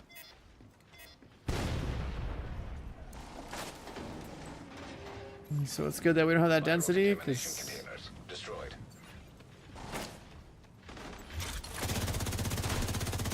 not really a whole lot of options for AoE gunplay. I mean, I guess you just play negotiators at that point, and negotiators would probably be meta if like there was 10 times more units on the screen. And the Regulus would have more value too.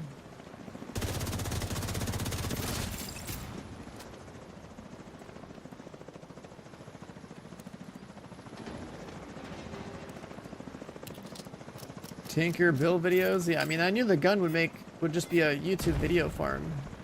Or when the mask came out, I knew they would just be like people making build videos. Like that's just Containers what an item like that does. Is like, oh, look at this build, look at that build. It's like you can do this, you can do that. It's like, that's cool and all, but like, is it actually practical? For most cases, not really.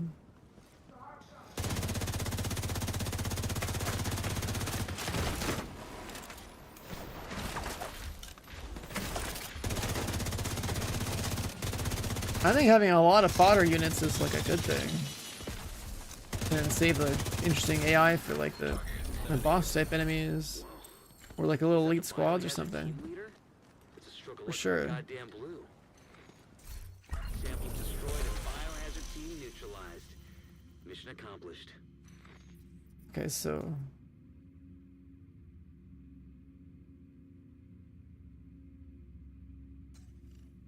does that mean the invasion's done? There's a weekly legendary tidal basin.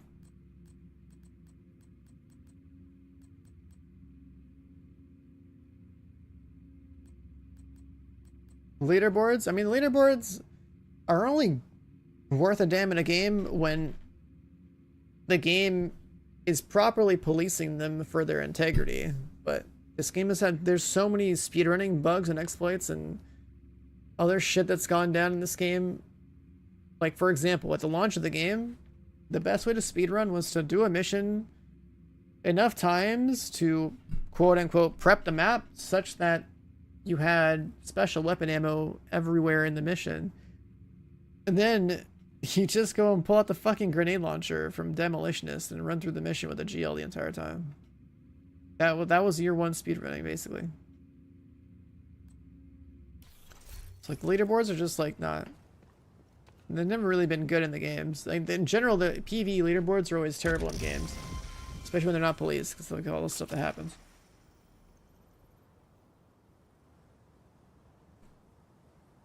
Like, if you wanted them to have, like, some level of integrity, you'd have to, like when you start a mission,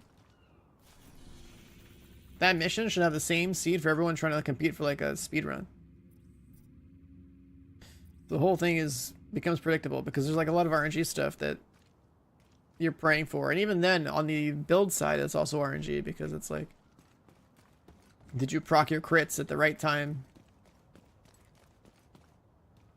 Like, if you can try to force the enemy to do certain things in a certain order, if their spawns are exactly the same. Why is this marked?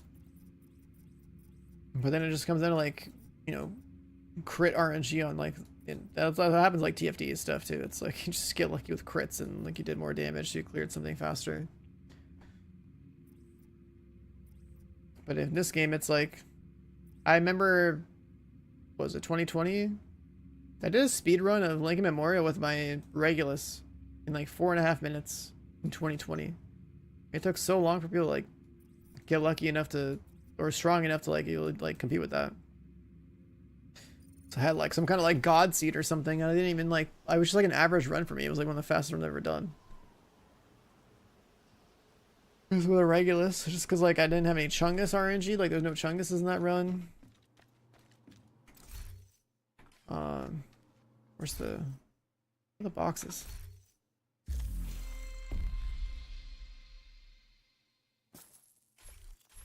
All those.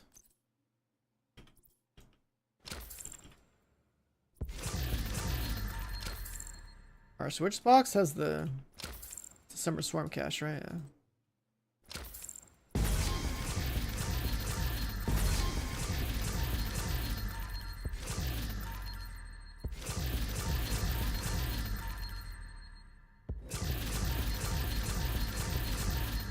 I was gonna say, for like leaderboards, I feel like you have like a dedicated like speed run, like mission seed type of deal, in-game timer.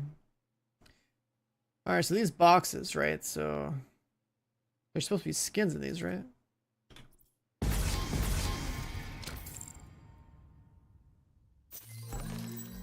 Backpack.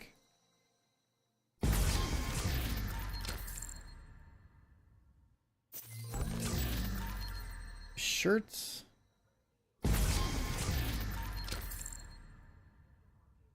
Nothing.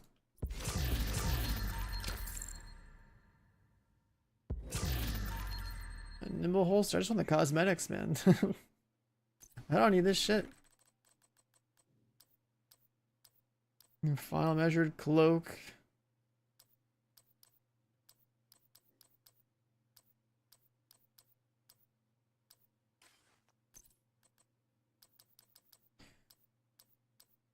But if I think back to like the discussion about like itemization and stuff, man, I think that it would probably be worth exploring the idea of a prefix suffix loot system for a looter shooter.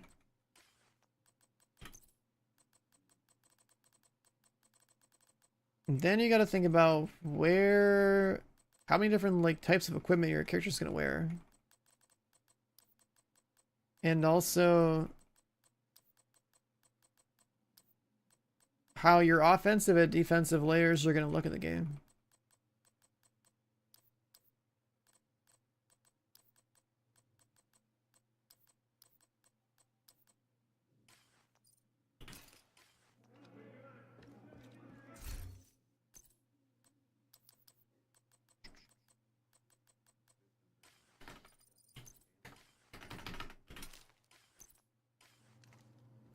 The wasp bat. Yeah, what's this look like?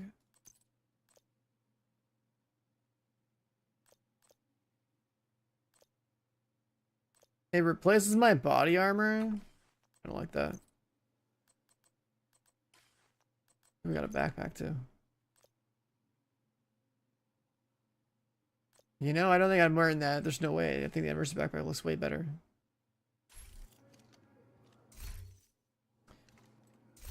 Um,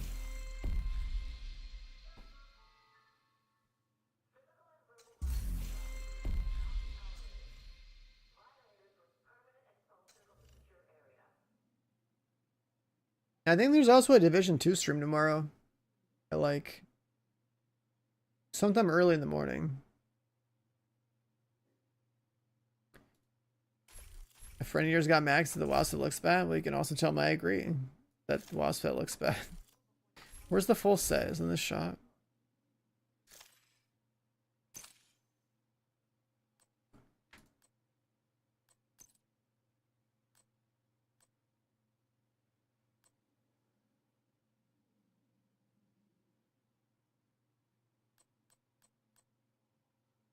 It's like an apparel event thing.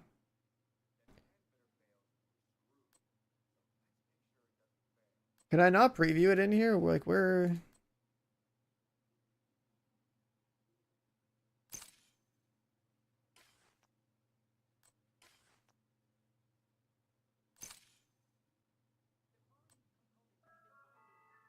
Where would I go to preview the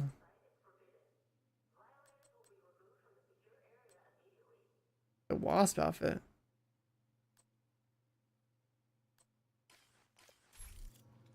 I guess not there.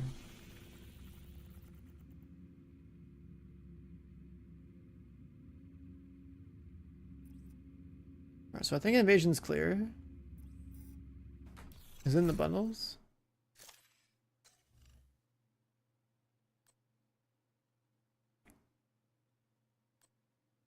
Fire ant? Wait, what? There's a cat?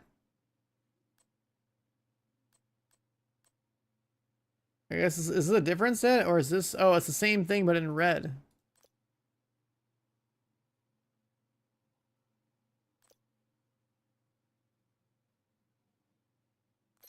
So this is like the paid version is like a red wasp and like the free one is like yellow one. I guess the helmet's like super weird, so like it'd kind of be cool to have it, but I don't know if I'm wearing that.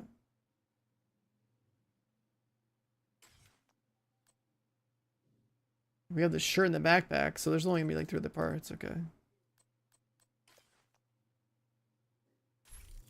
The character select menu.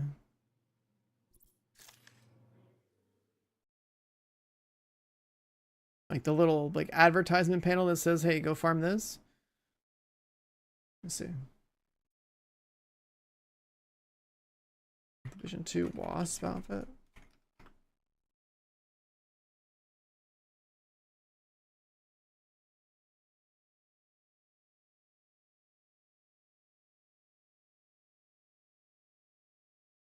Yeah.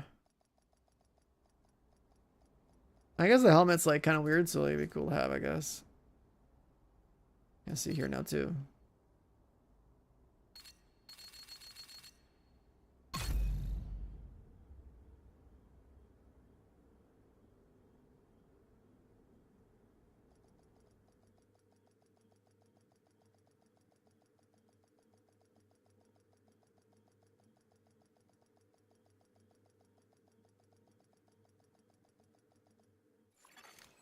Agent, priority objective available. So far, if I think about all the cosmetics in the game, it's like, I think the baby face one was kind of crazy. Or like a helmet or a mask or whatever. The Resident Evil helmet I think is pretty cool.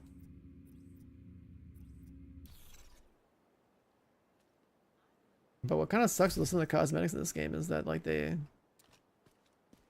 obscure certain things too.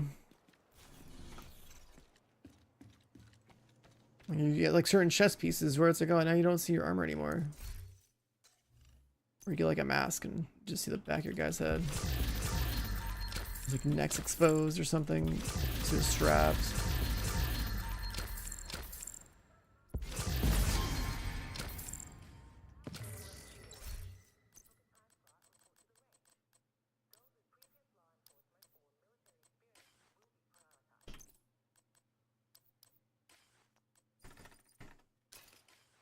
Alright. Let's go shoot some more dudes.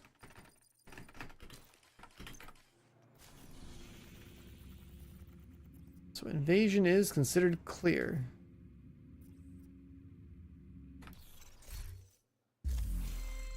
Priority objectives.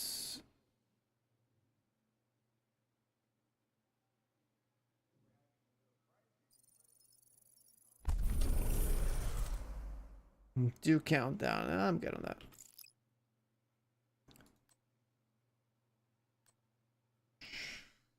$548. 548. Tomac Event Center and Bank HQ.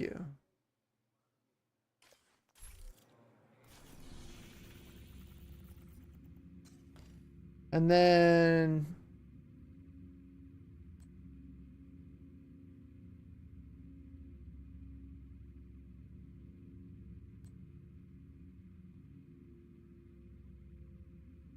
Tidal Basin Legendary difficulty.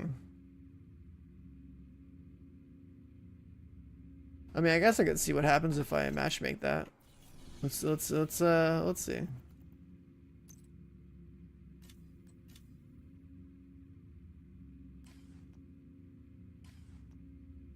Matchmaking legendary. What do you think is gonna happen?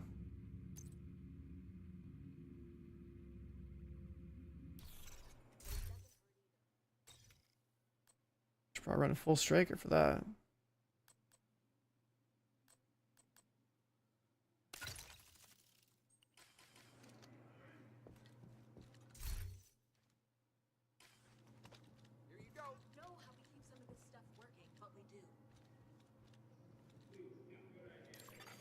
You are now group leader. You have been promoted to group leader.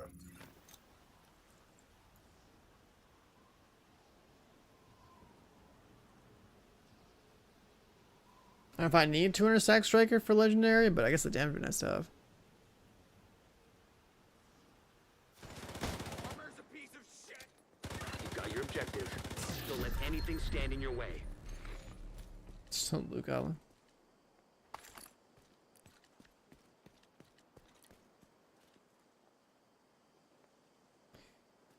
Eagle Bear Gamer. Another agent is now in your group.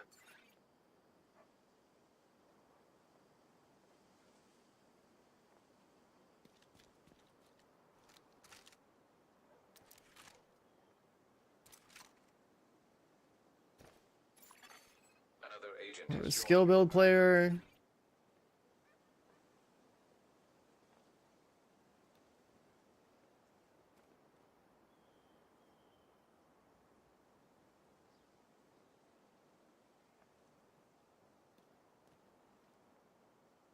And then I don't know what that is.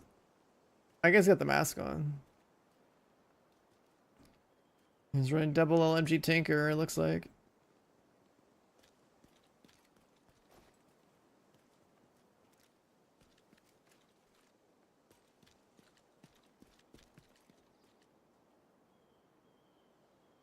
I'm just judging it off the icons. You're the skill build player. He's in my chat. Crazy. I don't know how skill builds do in Legendary, but let's go. The only skill builds I'm aware of for endgame PV stuff is like people running some kind of like some kind of what's it called, like future initiative or whatever. Pretty much anything that like CCs and or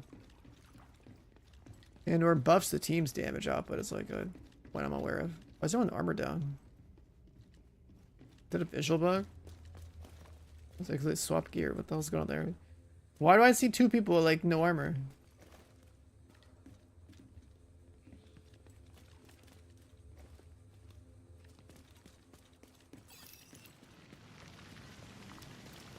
I don't know how this is gonna go on Legendary, dude. I haven't done this on Legendary since it came out on Legendary.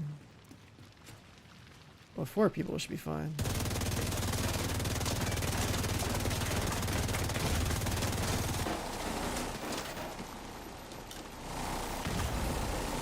Medical assistance needed.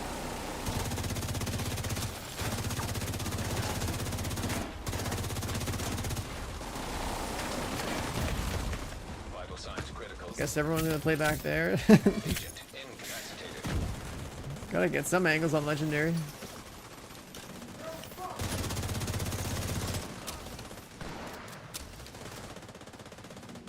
What is that red thing?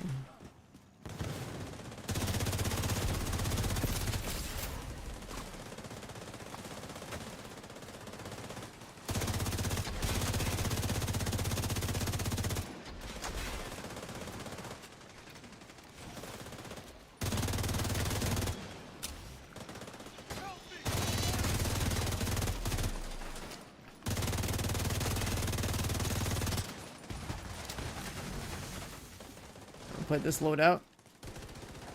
It's like grinded out Countdown like a million times last before Brooklyn came out.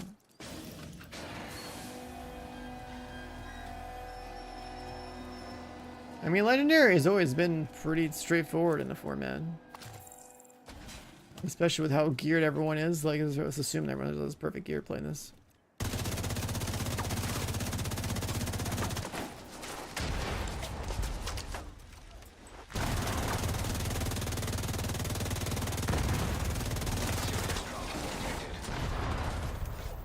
I don't see the nades coming in. The environment's just exploding.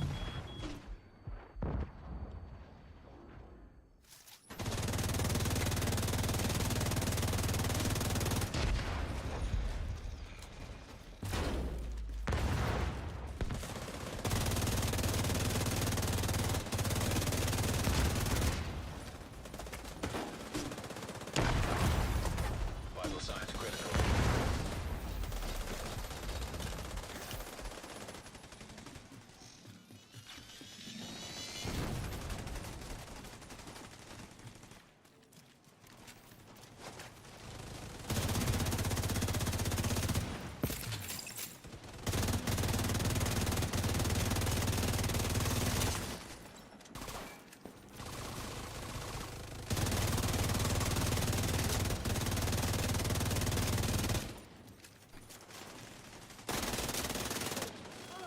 I got the chem launcher on. Definitely don't need it, but I mean, I guess I could still use it.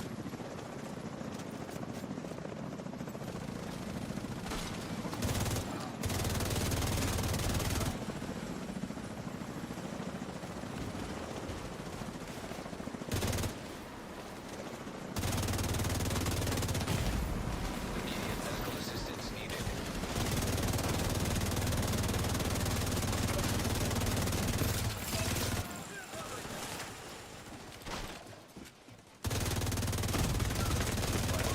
I can't win the trade against any of these. Holy shit. Agent out of.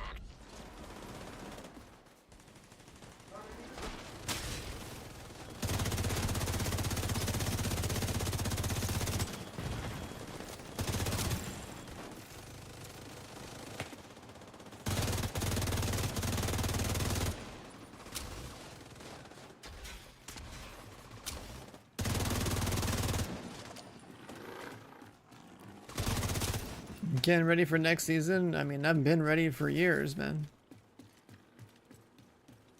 We'll play the first season or the next season like day one and see what's different, but there's nothing for me to chase. Like there's nothing to actually farm in this game. Everything's maxed out and been maxed out. What are they even adding for brand sets, gear sets, and exotics next season? I have no idea. Never looked.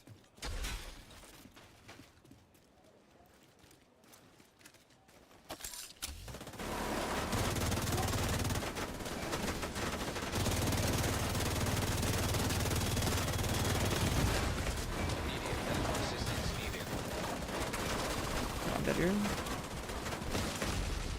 Agent down. Got shot through a wall. Oh, the pistol? Oh, that's the one that's like, you gotta have your shield break, right? I feel like that one doesn't make any sense. People want an automatic pistol, but like having one where your shield breaks doesn't seem like a good activation trigger. Serious trauma detected. Did I get 3 kits? Cause is there kits out here?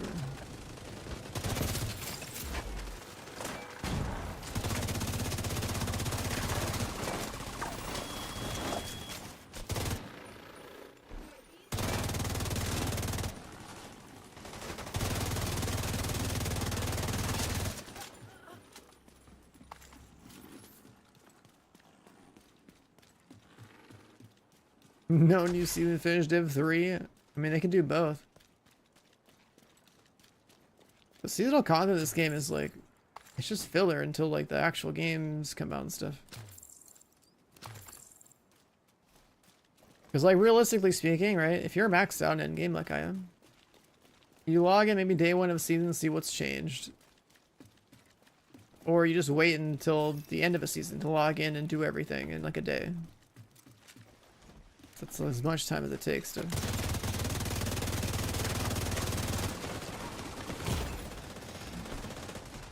As much time as it takes to, basically get everything done. And most of the time you just have to wait for it.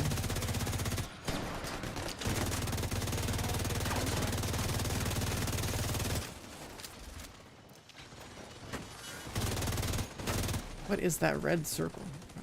I don't get it. Division Resurgence mobile? Yeah, I mean, everyone that plays the Division in some capacity is going to play that, just like how all the Destiny people are playing the Destiny mobile game. Because there's a significant lack of content in our respective franchises.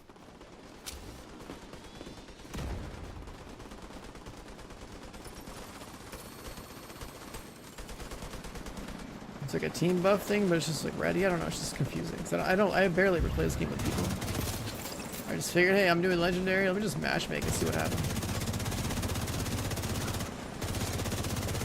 So anything that's supposed to be a positive effect for my teammates, I would expect that to be like green or something.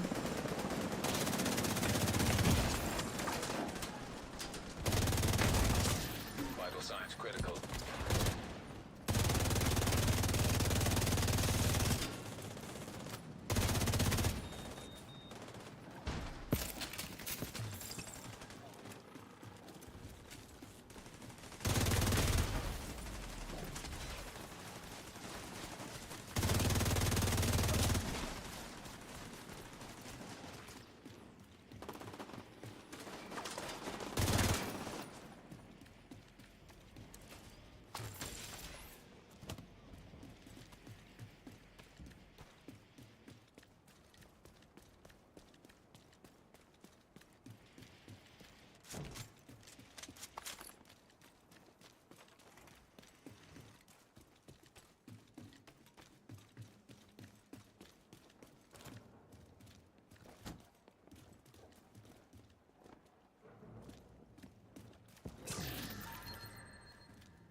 It's surprising to me that people bother to loot these containers. Or like, you're never really gonna find anything worthwhile in those anymore. Again, if you're geared anyway. I remember reading like a post, someone saying like, oh, why don't people do this box anymore? It's like, a lot of people are just going for their season's pass experience, but it's also...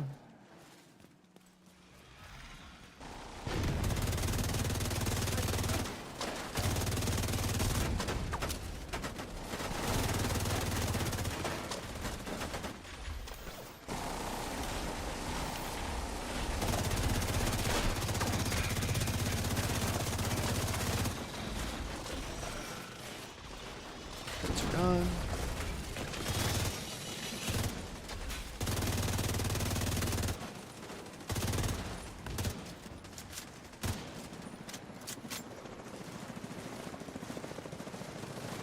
The Chinese Div2, yeah. It's like pay to win, but it has like a bunch of just crazy shit in it. Better cosmetics. It has like a legendary dark zone or something that has like, lets like 24 people PvE together or something like that. I don't know, some crazy shit like that. They have all sorts of weird stuff in that one. Anyone that plays the regular version is usually just thinking like, oh, what if our game had that, you know?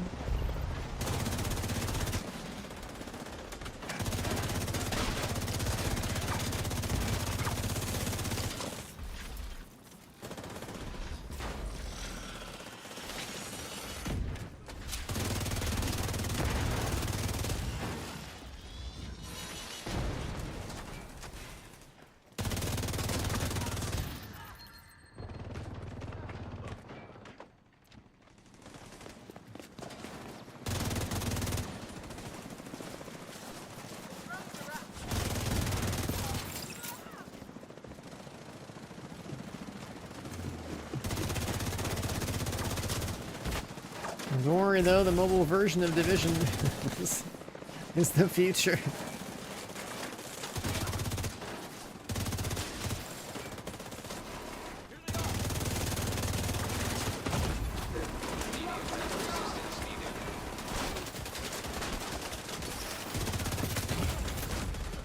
Agent out of action.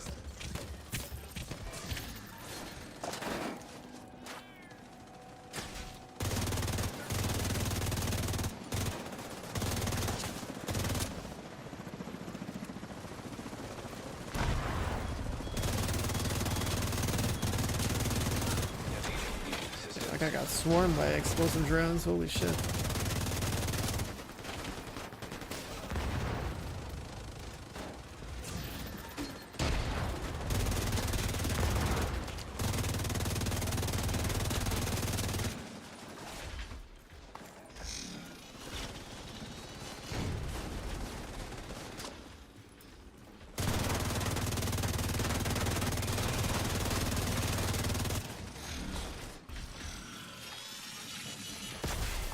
System curtailed. Yeah, I mean, I don't know if you guys have played or seen the mobile game for Division, but it was already better than like some of the stuff we've seen. It was like Division 1.5. It had like a session-based dark zone. It had like a bunch of other stuff you could do with your gear.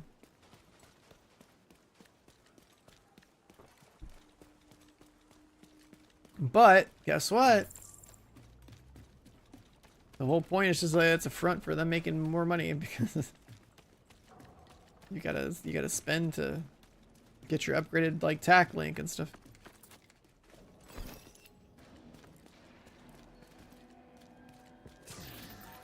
That door opens.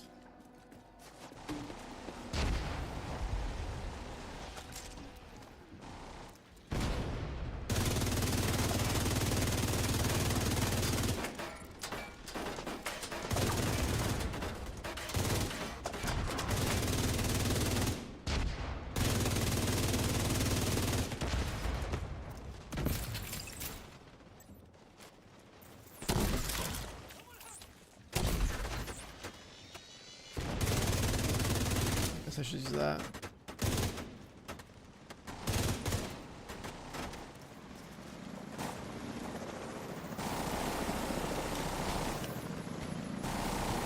I don't know anything about the spawns.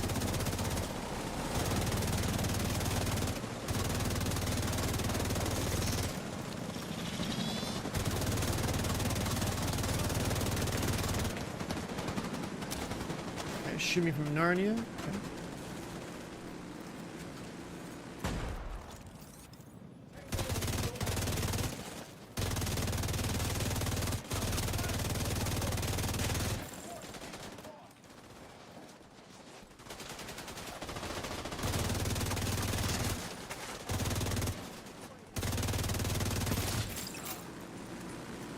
What sucks about the Tinker mask coming out is that like no one uses Coyote masks anymore. So you don't get like a free Crippa from other people.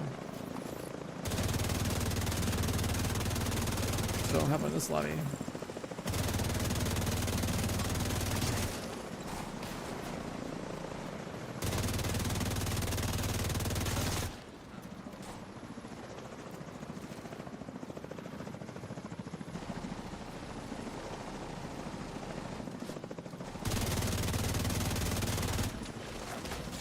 The hell?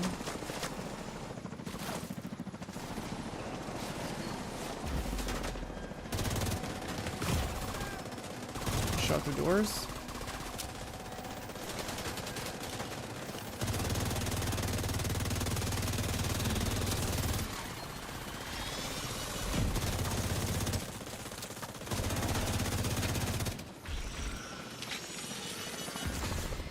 System disrupted.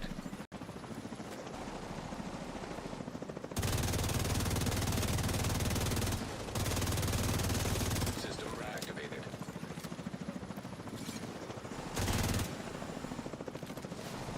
What a weird scripting in this one.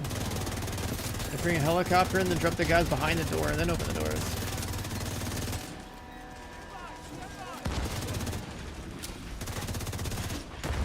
Like that we're here. Vital signs critical.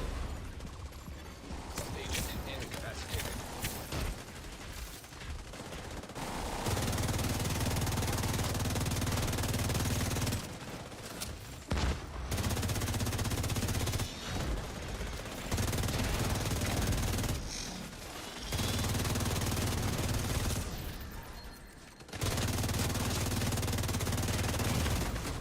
Serious trauma detected. Pork shop, what up, man?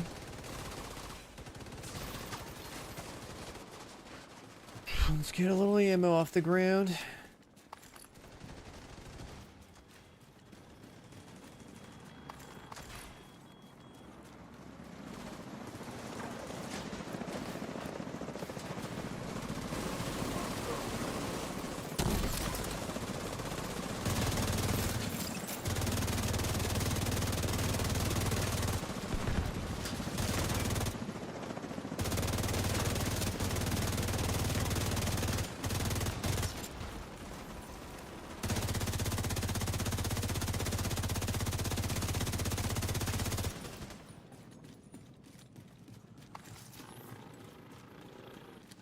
Maybe that red circle I'm seeing is people's like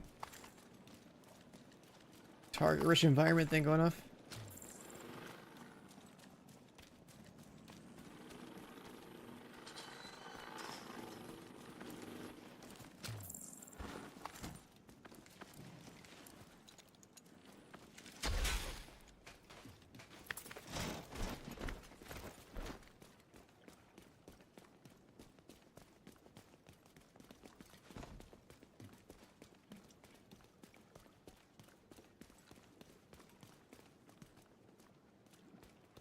Where did mobs spawn here? Because this looks...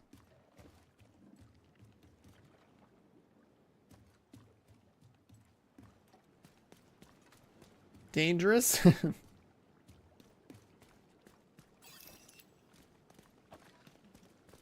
Are they spawn up here?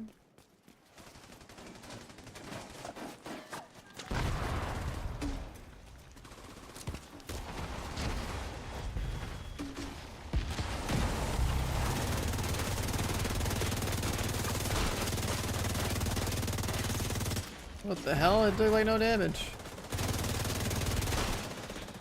It's so bugged.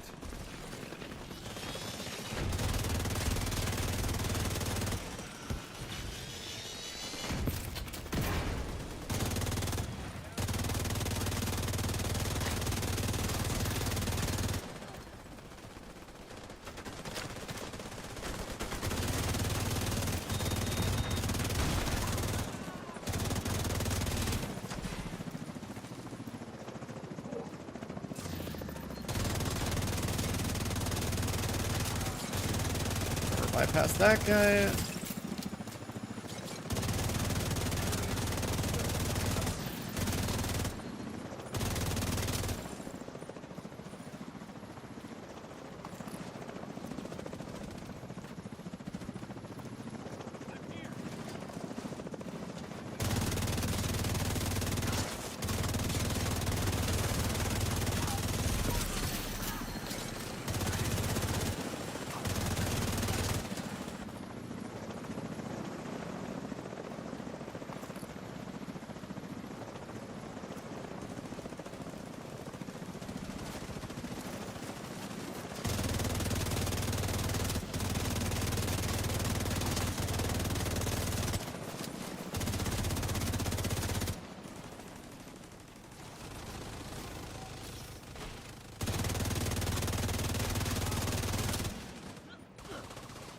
Guess the Raider's bug there.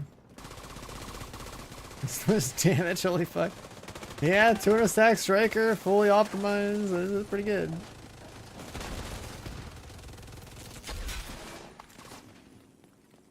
I could be doing even more if a teammate had like a coyote mask on, because I just need like someone else to give me a crit buff. I built this build just for playing Countdown on heroic. So I don't use coyote mask. I use the Centurion holster, and it's like pretty cool not having to like manually reload your gun, and also you get like a huge fire rate buff. It's got a pretty good burst.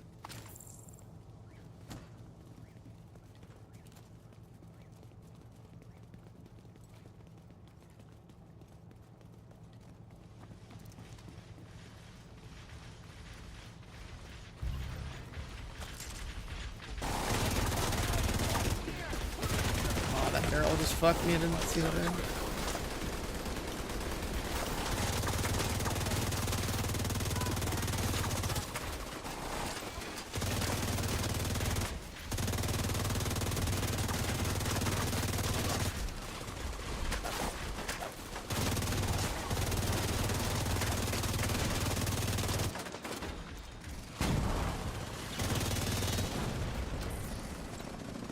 Clear those guys off with a push there, which is big.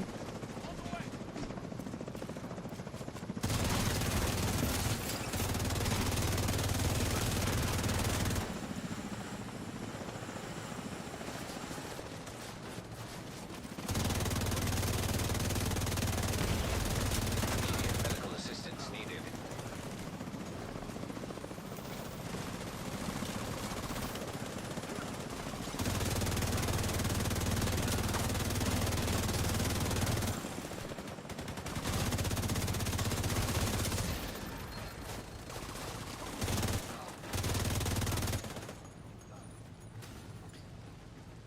Alright, not too bad. We were like really up there.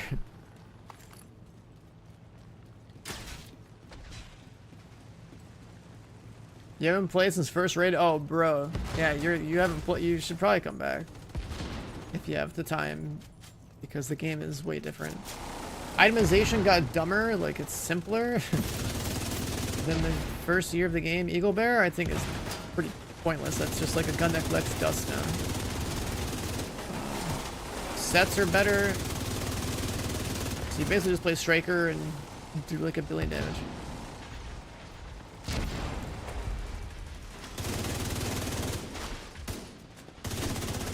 Weapon swapping to reload my gun and also get a fire rate buff. Exotic holster.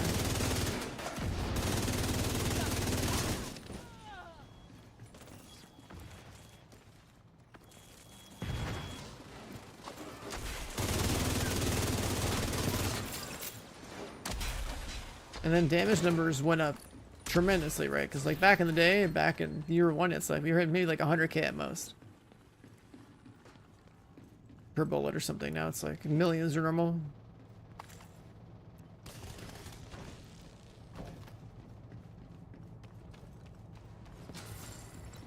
That's a Chungus.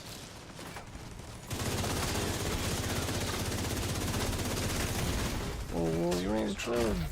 On the bleed tick.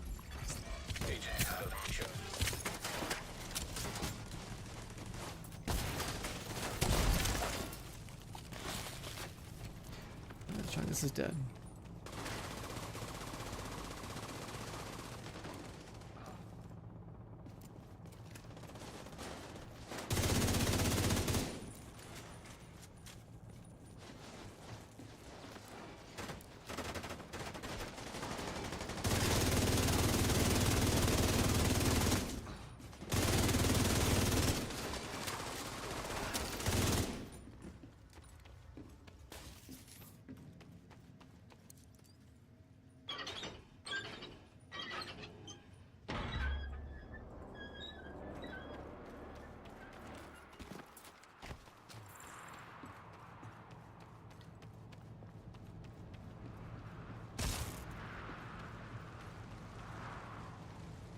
I definitely don't think I've ever bothered running this legendary. If I did it like one time, because I don't remember anything about this.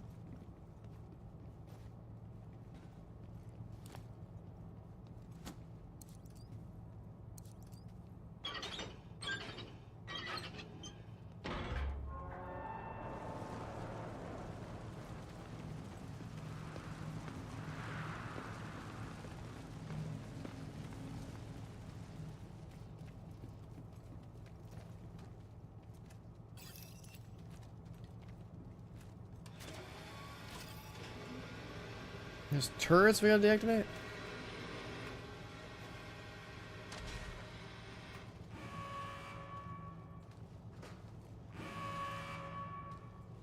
And they have wires. And we gotta like sit on the circles or something?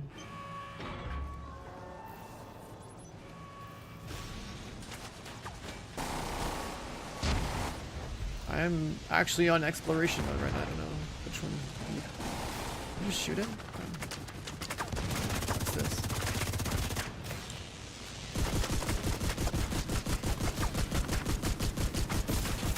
Yeah. Okay, I made the right call going this way.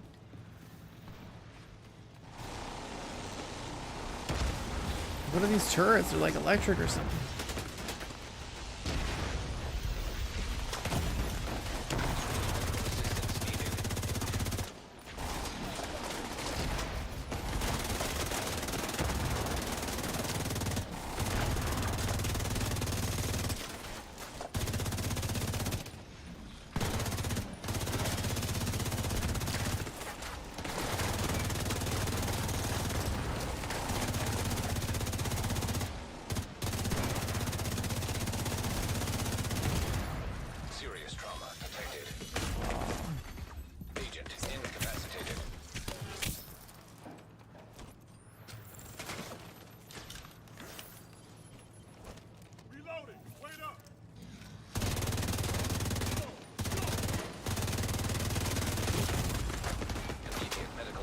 Jesus Christ. Shot by everything.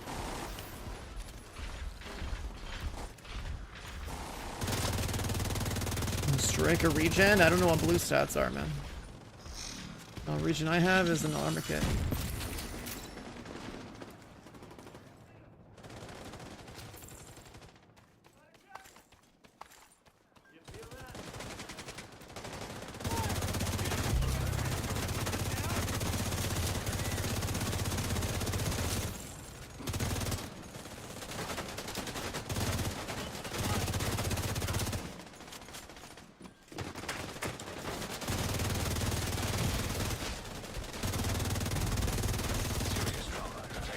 Oh, that bleed tick.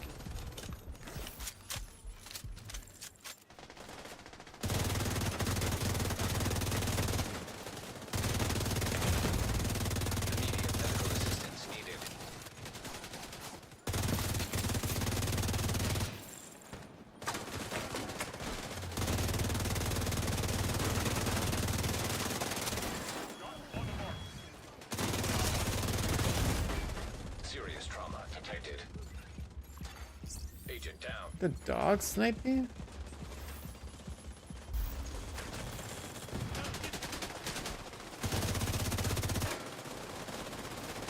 Kinda have like an ammo problem.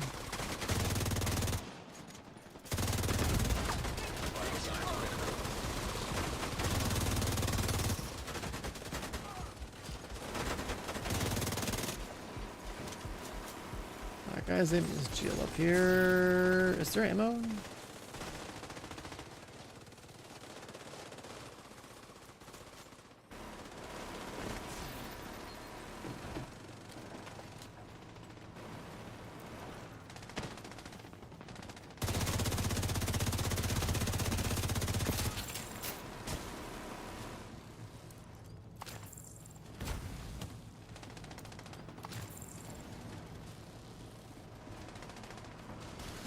I have 105 rounds in Elmo. I got the big dick Elmo, man. Waiting about the big dick Elmo build, you know?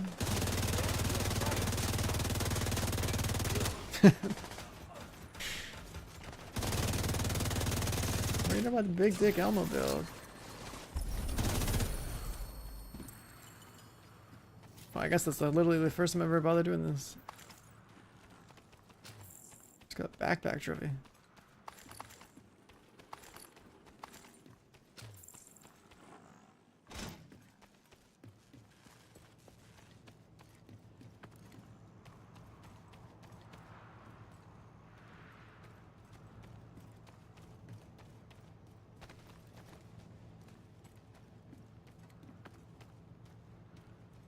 You tried this 3 times and didn't know luck. Well, look at that. So you get in the right group, and it's just an average run.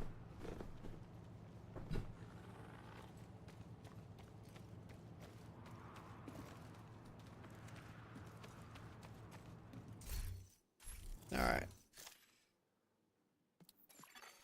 You.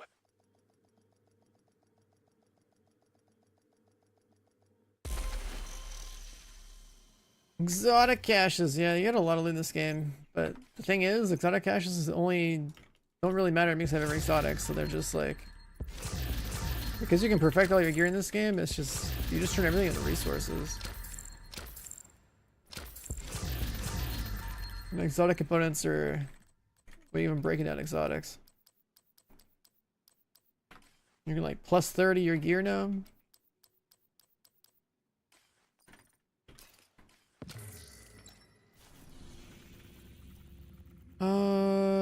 What was it? This thing. Have some boxes.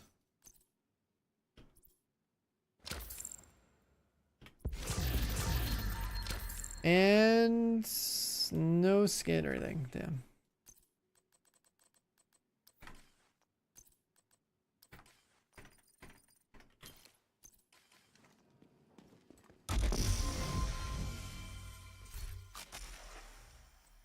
What was that backpack trophy? No. Alright, so the first time I brought to a legendary title basin. the 70 round Elmo, yeah, the 105 is the big one. It's just because the exotic holster.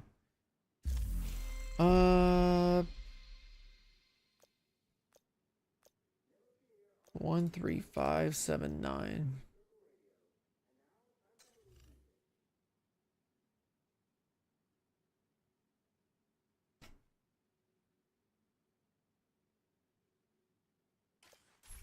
And then that was the weekly project, right?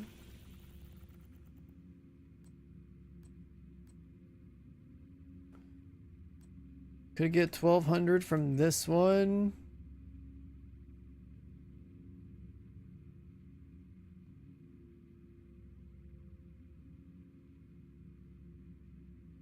I don't think that's worth doing. It's a lot of activities for 1200. You just do missions.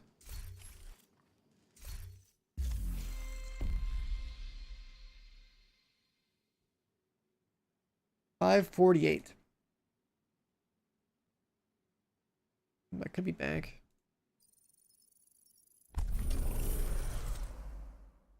Potomac Event Center.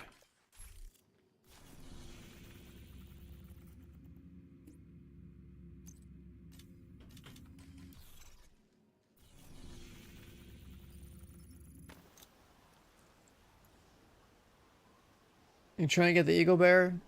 I mean, not really missing out on anything by not having Eagle Bear.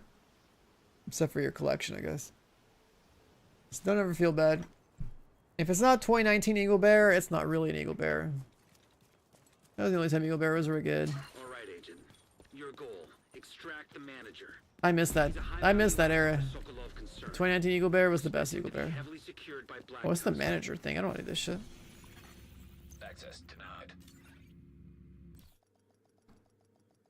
Should do the regular one.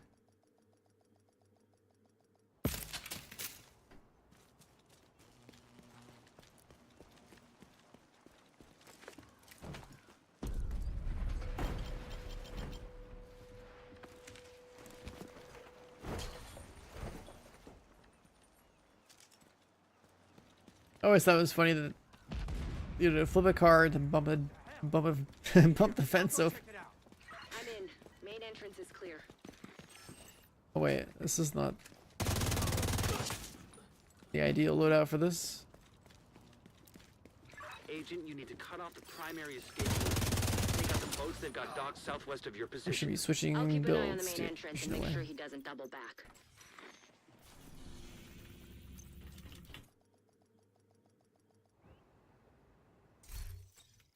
We're back to solo, then we just play some generic.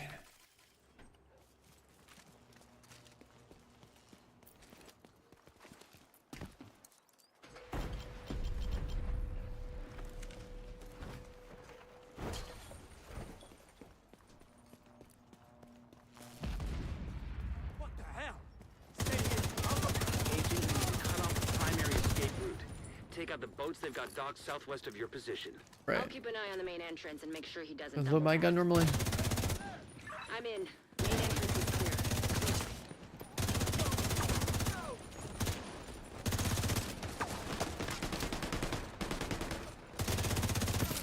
I'm playing like I don't have a shield and have the weapon swap to load my gun.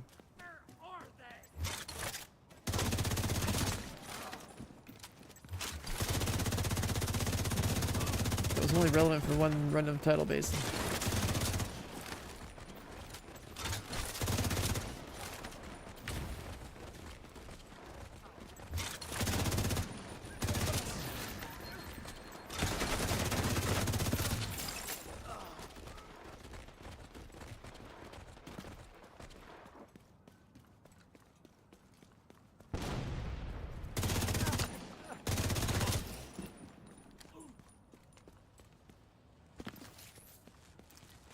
When you put that exotic holster, it like completely changes your muscle memory.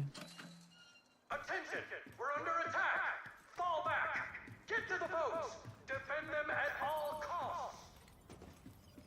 Well, at least now we know the strategist is home.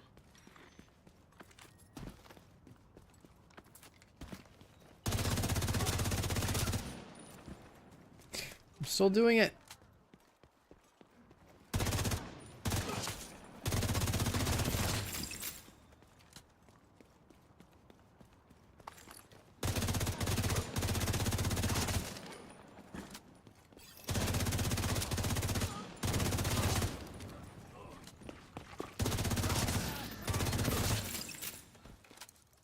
I'm seeing a lot of hostiles by the docks.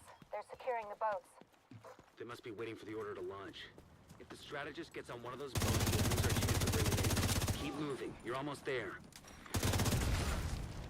You ready for this?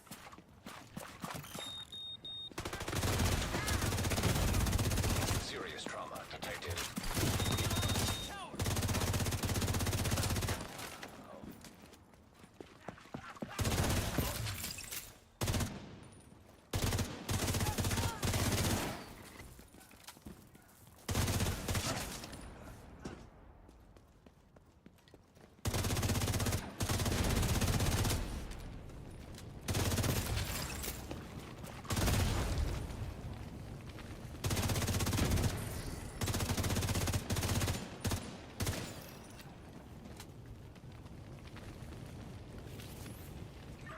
The dock agent.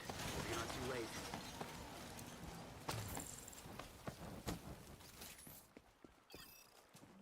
Keep them away from the boats! Do whatever it takes!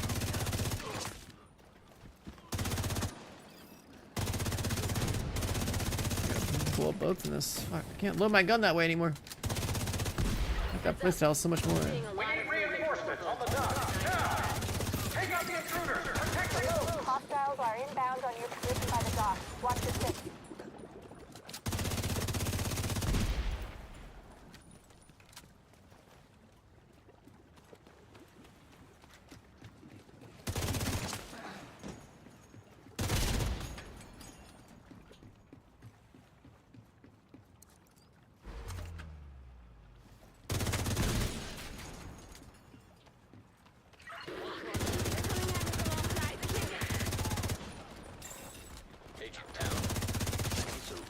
Kelso? Tinkering? Shit.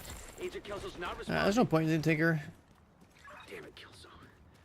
Not with Striker. Well, I mean, with regular Striker you could if Out you of wanted to, commission, but the target should still be inside. with full Striker, We definitely not. have to make sure he doesn't slip past us. Being stuck using only one weapon, I think, is really stupid about that mask. And the damage gained from it is not even necessary.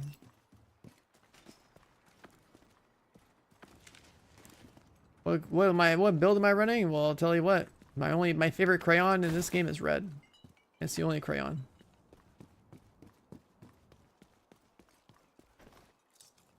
Then there's this little set called Striker. No one's really ever heard of it or uses it, but I use it. It's pretty good.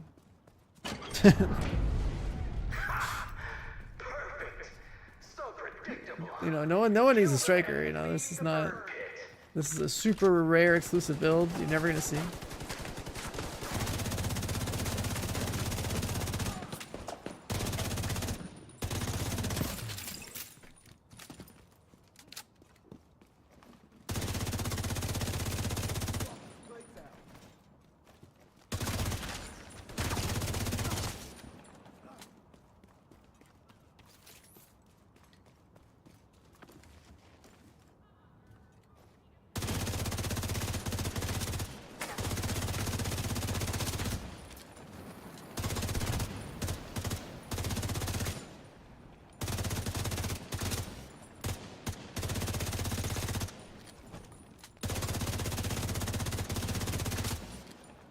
In the high ground here wasn't bad.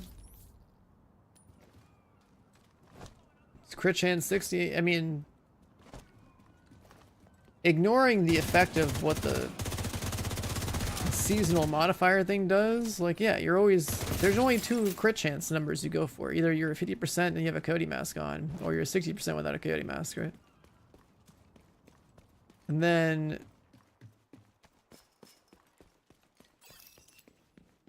the seasonal modifier thing does the rest. Like, you build your character out Without Kelso, ignoring what the seasonal modifier tackling does strategists won't be easy.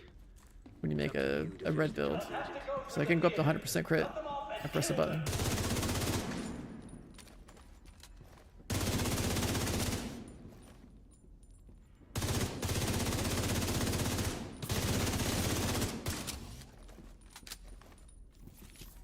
Yeah, no one's ever heard of a Striker build. So it's this set in the game that no one uses for some reason, and you basically shoot people and your damage numbers go up. That's all. That's all you gotta do. Oh god, this set is so stupid, man. Same thing happened in Division 1 when they added it too. Go from having like kind of like a little bit more varied, unique builds. Just use Striker. It does a lot of damage.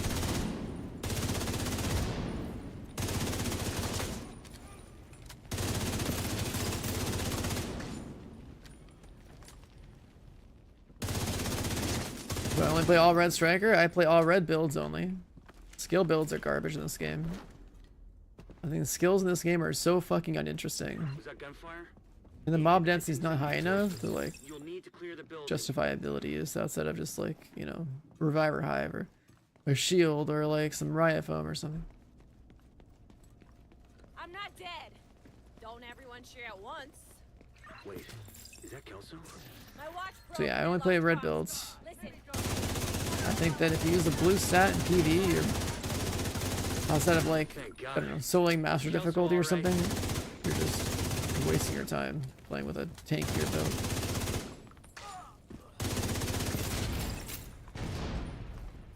And then yellow builds, like the only good yellow builds are the ones that use the oxidizer or like some kind of gear set that CC's enemies or buffs your teams or something.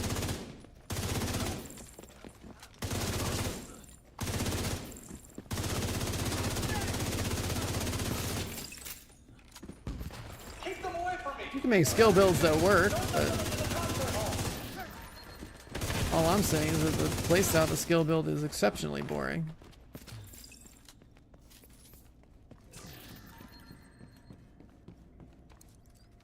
Yeah, like someone with foam in legendary, for example, that's pretty valuable.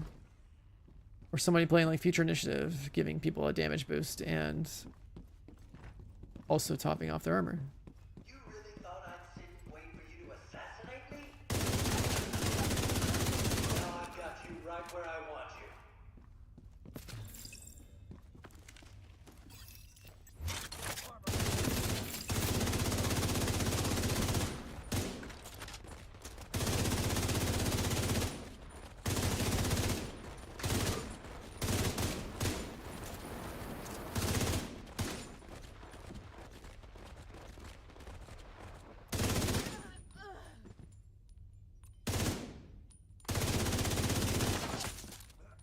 I just wish your suffering could last as long as ours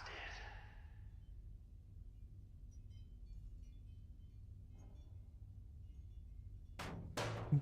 Tell us the truth about the FTC, huh? Are you ready for this? We can't. What is this guy talking about?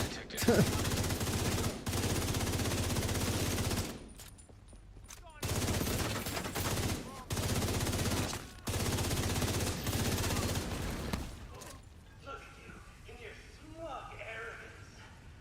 You think you're better than us? That you got the right to kill us? Huh? We've got the power of life and death now! Use it! Same years and Dark Hours come out? What about Dark Hours? Dark Hours is 2019, what about it?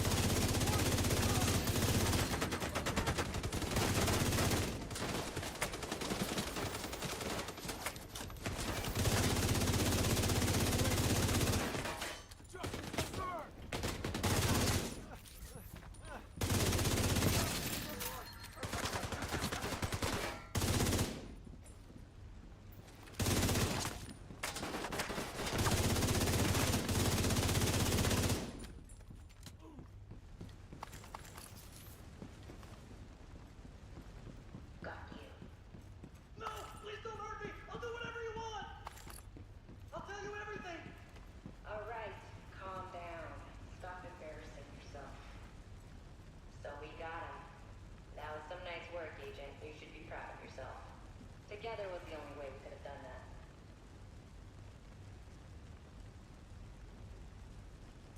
That was it. Alright, next.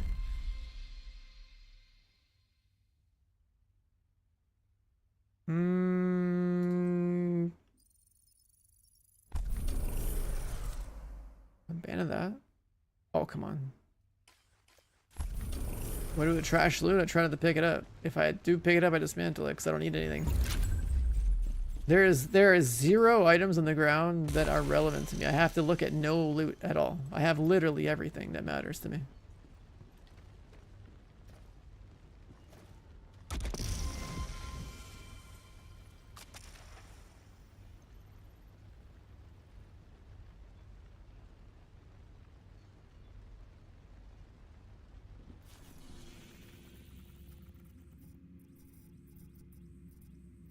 The horror game, I do want to play it.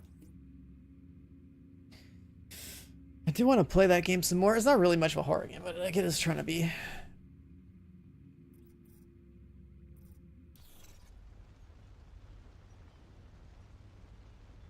It is trying to be a little bit more of like a pretty crazy experience. I just figured I'd hop on this game and do the this cache thing.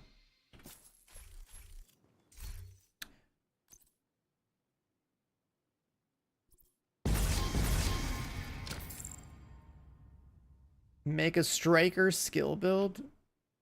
Fuck would I play striker and skills together? That sounds stupid as hell.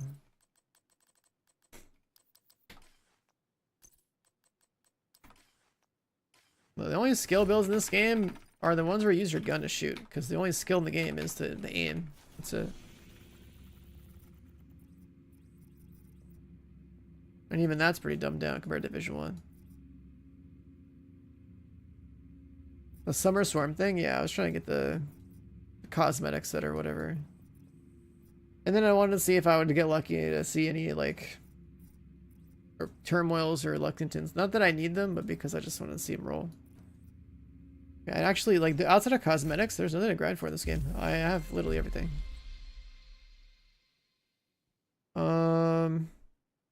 Like, remember before Brooklyn came out, how much I played the game again to catch up? Like, we've got the expertise, like, what, 29? Like, a ton of resources. We, like, expertise 30, like, all our builds that are worth a damn.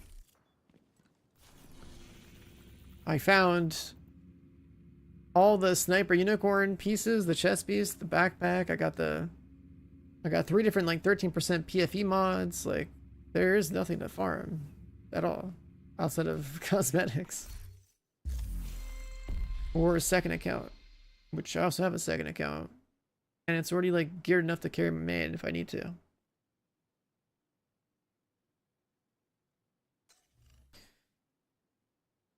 So yeah, it wants me to do that. There's no way. Are we gonna go Q countdown? That's not worth. And then I guess I don't really have a choice.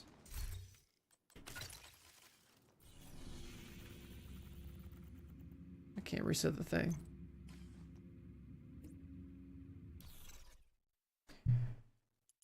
Alright, time to start matchmaking for a countdown. Let's see what's going on in the mines.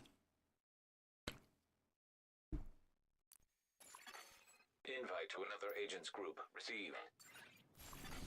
You are now in a group. Target loot.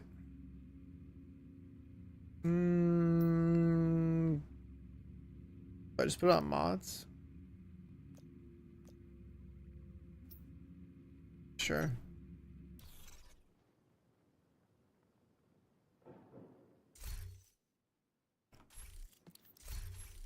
I guess the leader might be AFK. Somebody's talking shit in Spanish.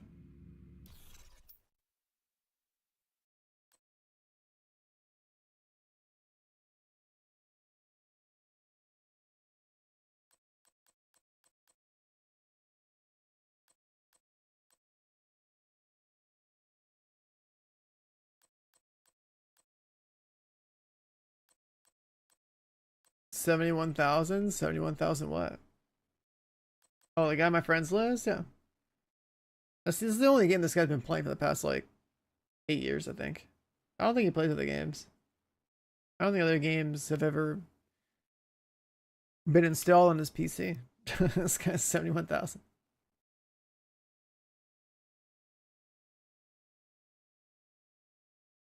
There's other people even higher, but it's just like pushing your shade rank past, like, I don't know, 5 digits. Like, it's so pointless.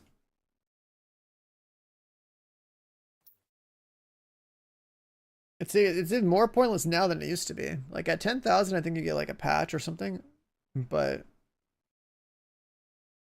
at 1,000, you get all your stats. 2,000 gets the rest of your health, and there's no more like shade muling or whatever. So like, you don't get a million resources like you used to. Yeah, this guy's definitely AFK, dude.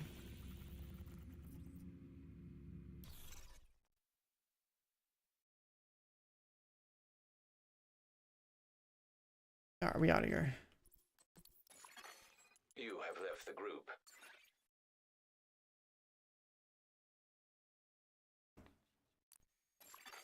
You have received an invite to another agent's group. This guy's 87,000.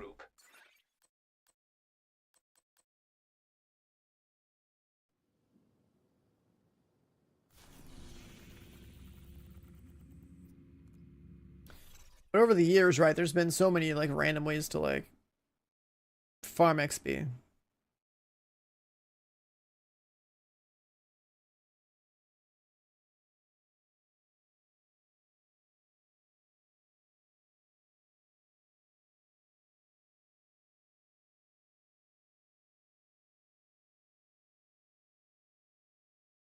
Like most of my shade rank, over half my shade rank still comes from like the launch of Wony.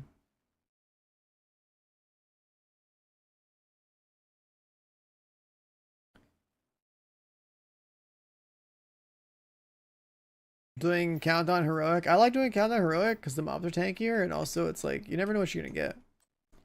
Either you get a lobby that's like completely face roll, or you get a lobby where you got people that are under geared and they don't know how to fight mobs, and then they die and wipe. It's sort of funny. Either you steamroll everything and it's just like it's totally free, or the team gets steamrolled.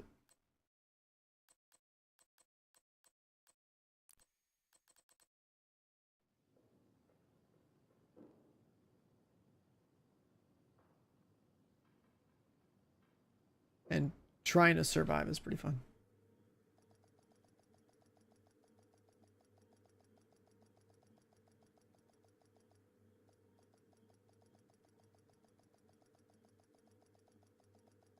Four exotic ARs in one run is kind of crazy, actually. I mean, that's 4 exotic components. I'd take that. Communication relay offline. The True Sons have triggered a lockdown of the planet. They've been taking over infrastructure to lend legitimacy to their cause. If they control the power, they control this region. We need to find a way to relieve the pressure and fix the reactor's cooling system. Reactor unstable. Emergency lockdown protocols activated. 15 minutes lockdown. Critical pressure level. To avert catastrophic system failure, system purge required. Big Mag. System critical.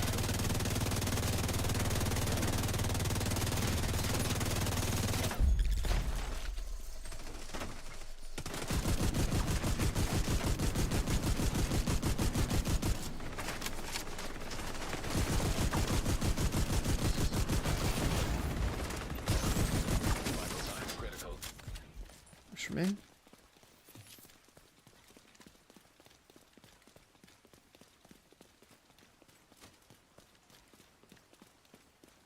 Other squad's got 2 down. They have 2 different healers in that squad. Kind of. Or one's just a skill build. I think that guy put out his seekers and probably killed his squad.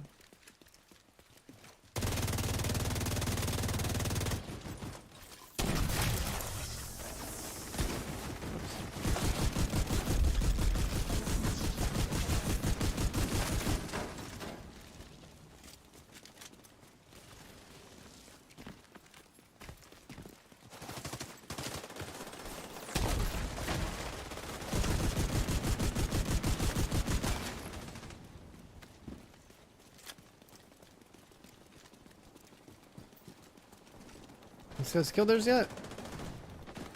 Oh no, this squad is definitely struggling. Detected.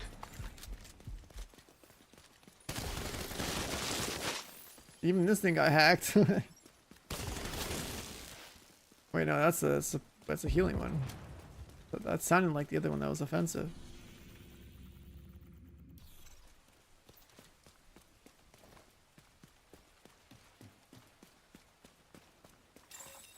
Shade tech detected.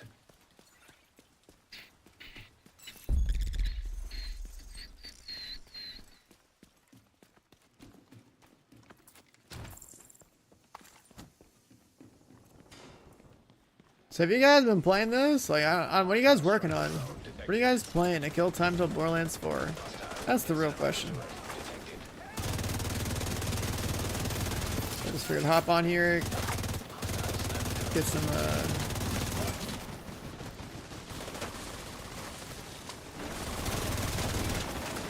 swarm cosmetics, I guess. Hostile assault turret detected.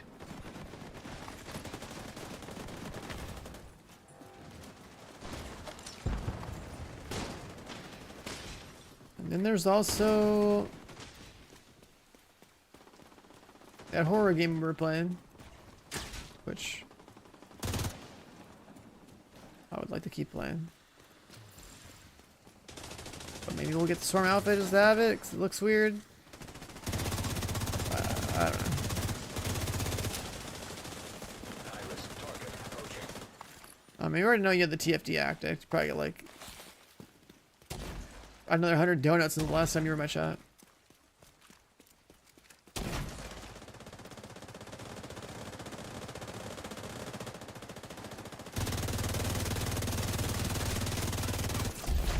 Area secure.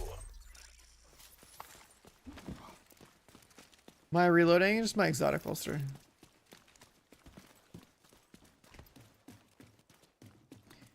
Shooter mobile game. Sounds like a lot of people are just everyone.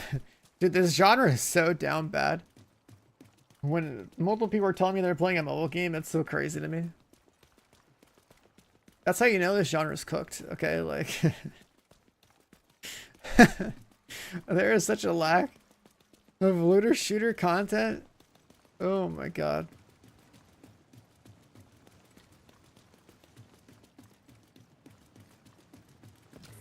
Destiny 2's down bad. Division, we just have nothing to do.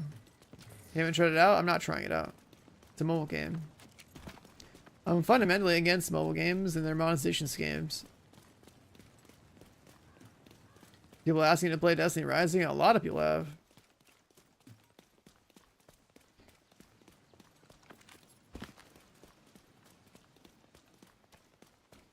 I'll play the Division mobile game, but even that, like, is a pretty far stretch.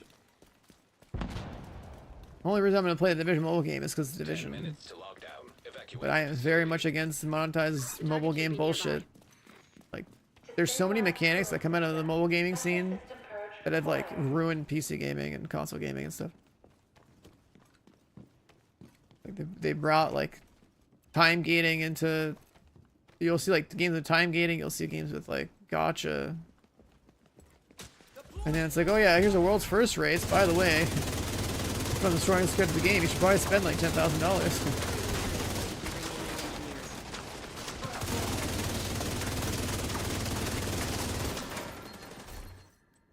Like, it's one thing to have like a raid in the world's first race where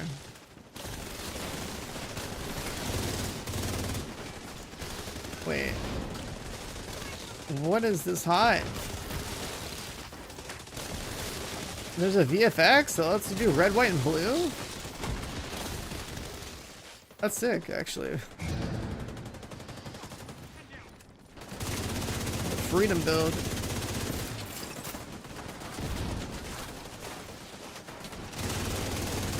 Evolve for 2025.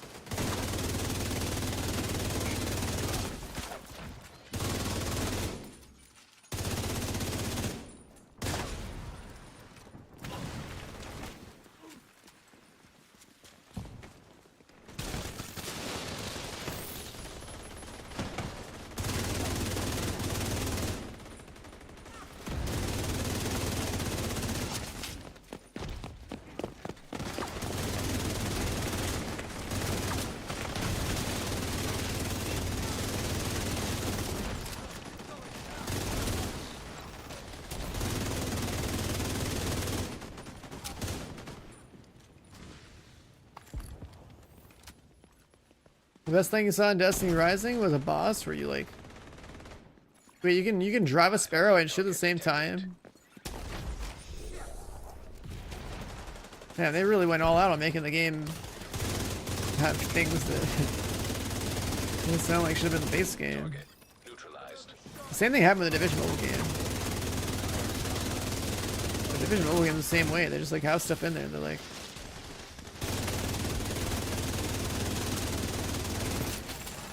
makes you wish it was on the desktop, like the PC console version.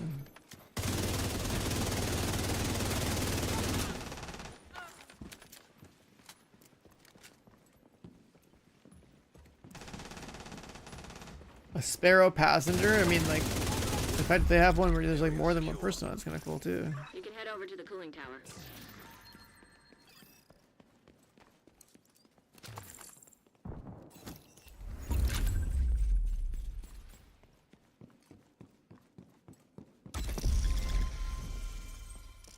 Is there already mega whales? I mean, naturally, yeah. That's the whole thing about mobile games is that they are made with the idea that they just want to attract whales to basically fund the thing.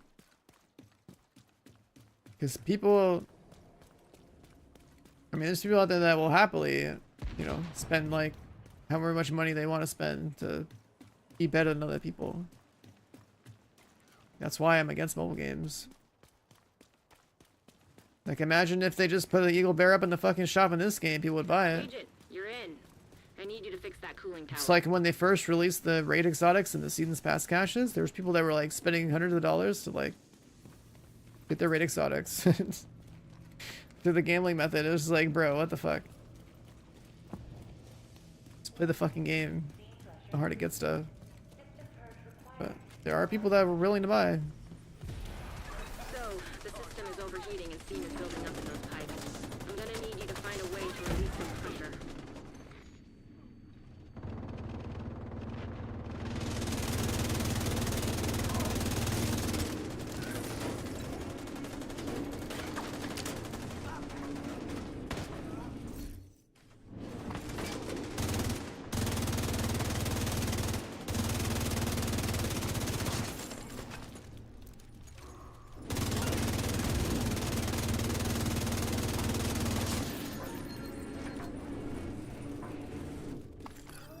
Put it for $10? Now put up the Eagle Bear for like $250.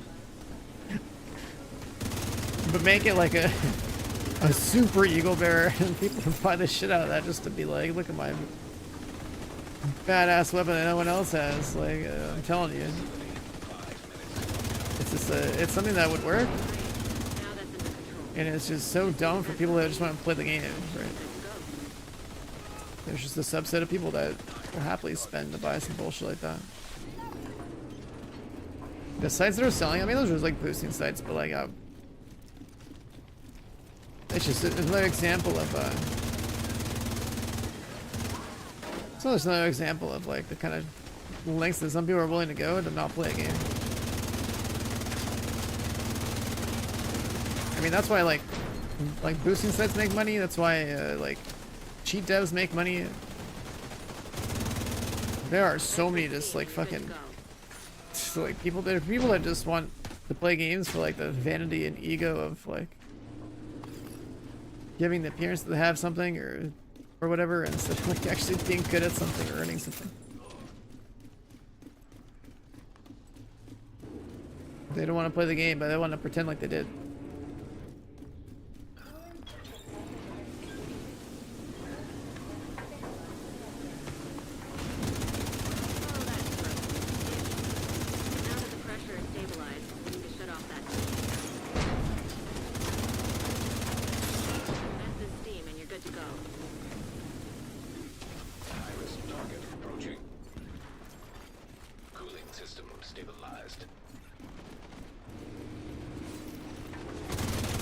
Eagle Bear's not even good anymore? It's not, but there's still a lot of people who keep talking about the Eagle Bear like it's supposed to be the best gun in the game. There's also people that want to collect it, that don't want to do raids for some reason. Good work, Agent. You saved the plant. Move to extraction point. There's people that want to have what they don't have. Helo is ready when you are. Shoot a What flare it to signal eventually towards. it basically comes down to.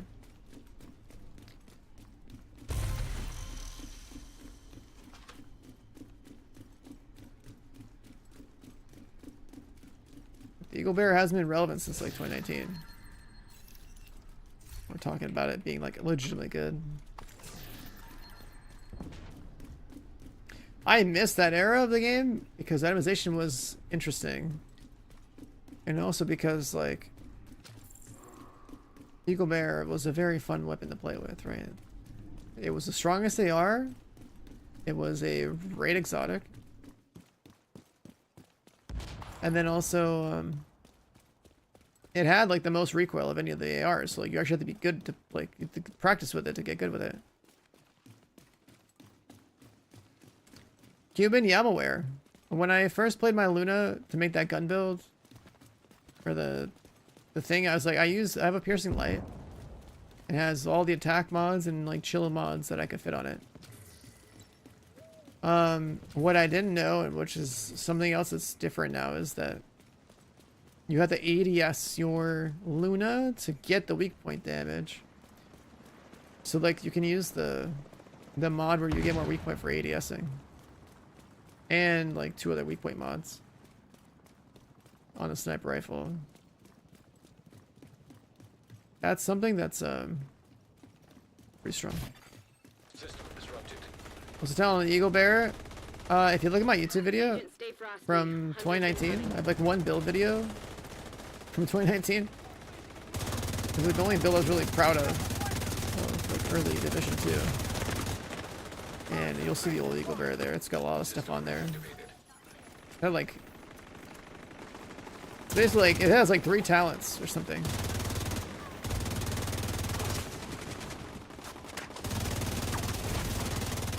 But the main point of the gun was that when you got a headshot kill, obviously you had tenacity, but like you have tenacity plus more. You have like instant reload speed, and you have more weapon damage.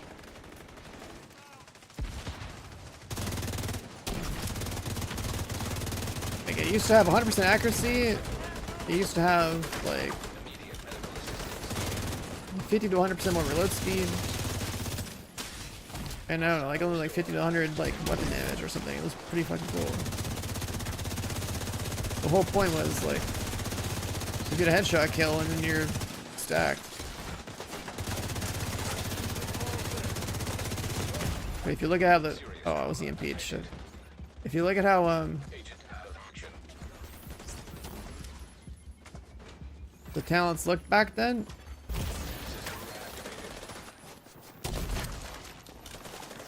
it was like almost like reading a damn novel.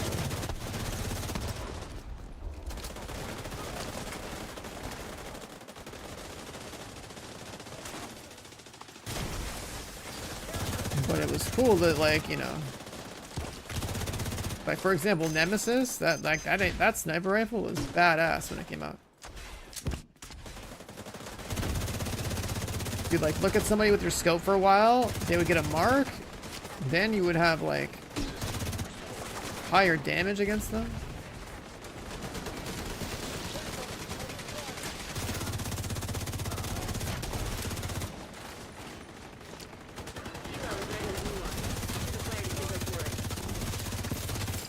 We see you. Kilo inbound on your location.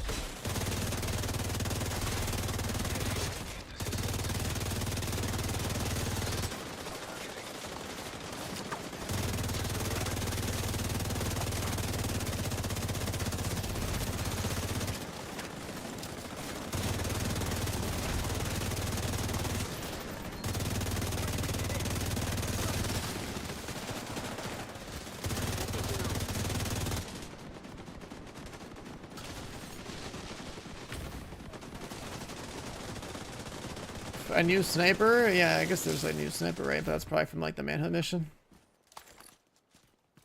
I won't get to play for that for another couple months.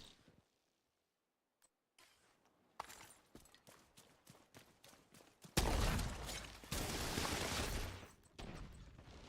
don't know why I'm looking at loot. I don't need anything.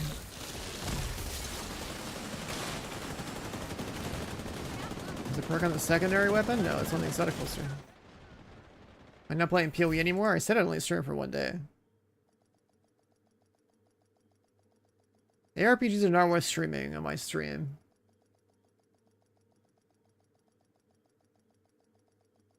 Like, people probably just watch my stream for one of 2 things or a combination of these things, right? You watch me play a shooter because I can fucking shoot. Or you watch me play a game of loot because I can make builds. Preferably, it's a combination of both, which is why looter shooters work for me. ARPGs, on the other hand, are top down. They're just not really worth watching. They're not that watchable. People like watching Division, even though I ain't doing much except just run the same stuff I've been running for years. Right? Like, this game is more watchable. It's better on the eyes. More relatable as a shooter. You watch someone stream Path of Exile, it's like there's not much skill expression. There's just kind of like dudes running around top down. Like, if you don't play that kind of genre, you don't really know what you're looking at, right? Like, it's... That's a consideration I make for my stream. Is like, is it a game I actually want to play, and is it watchable? Do people give a shit about it? Different games at different levels of viewership and watchability. Sometimes I'll just play games that I want to, though, regardless of whoever decides to tune in. Other times, I know I got options. I got Borderlands coming soon. I got Battlefield coming soon. I got Arc Raiders coming soon. We have some pretty good games coming soon that are all on the watchable side of things. Which is pretty cool. Also games I'm interested in. What are these objectives, man?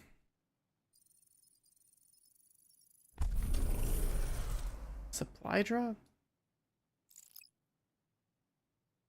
A Brooklyn mission? I'm getting lucky with these.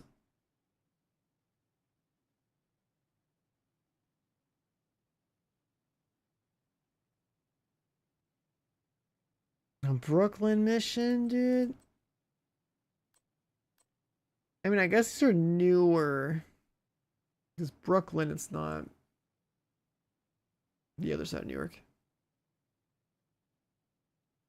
And the reason that you bought Expedition 33, yeah, like I wasn't fucking around when I said that that was like one of the best games I've played in like the last 30 years. That game is sick, dude. And what's really crazy about that game is that when you go to a gaming convention, you know, like people cosplay and stuff. Well, because of Expedition 33 being such a massive hit, when you go to a convention these days, there's like a tremendous amount of people that all have the baguette outfit as their cosplay. Like when I went to PAX West like a weekend ago, bro, there's just nothing but like I saw so many people in the baguette outfit from Expedition 33. Someone even dressed as their dog. Art museum, bro. Oh my god, that museum. I ain't doing that. I ain't doing that. Was there another way to farm XP? Because like I ain't doing that shit. That's crazy. Don't do these.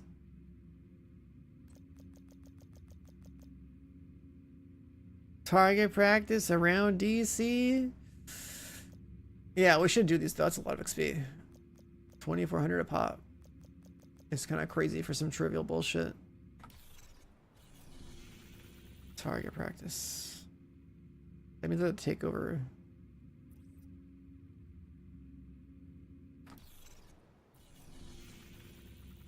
I don't like that. Do target practice. Help the campus vendor get their hands on new gear. I mean, I sell them something? Yeah.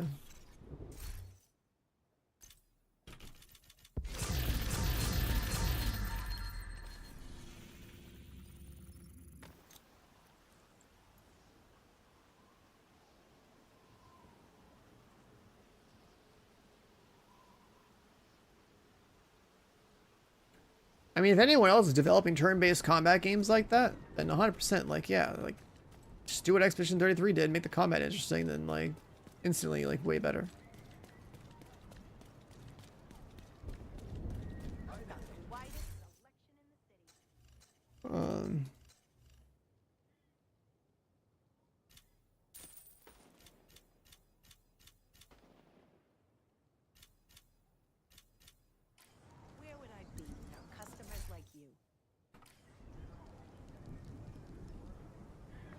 Okay, sure, yeah, we'll buy,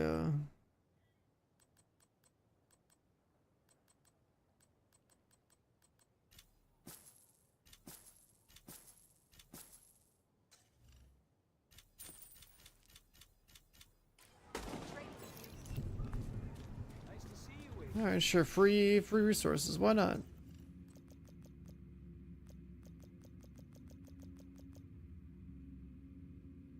Control in the areas west of the White House.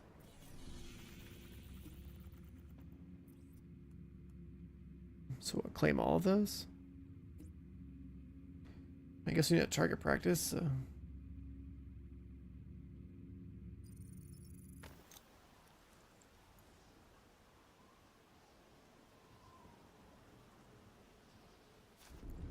I didn't bother like looking at the Reddit post or whatever that there is for like all the scouts. I guess we could just retroactively solve them.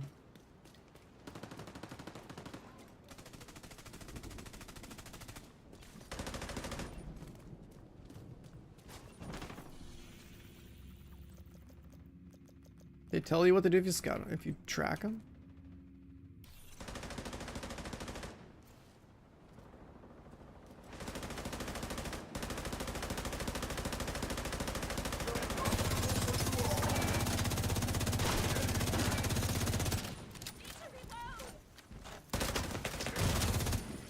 Wrong build.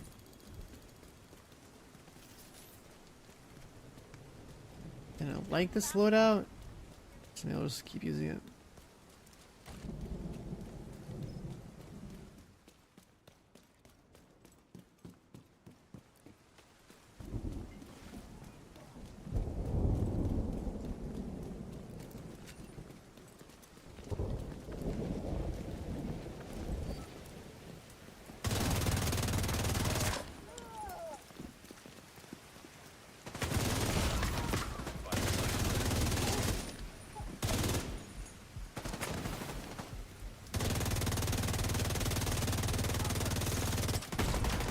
Serious trauma detected.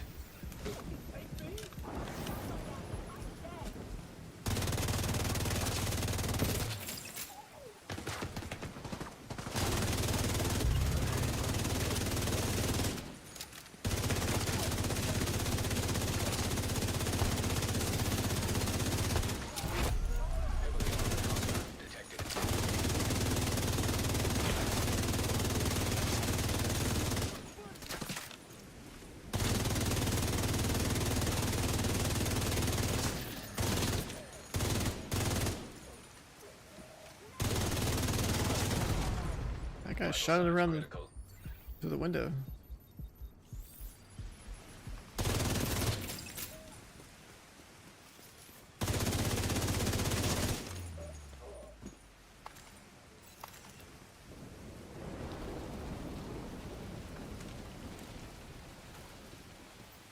That's a lot of guys.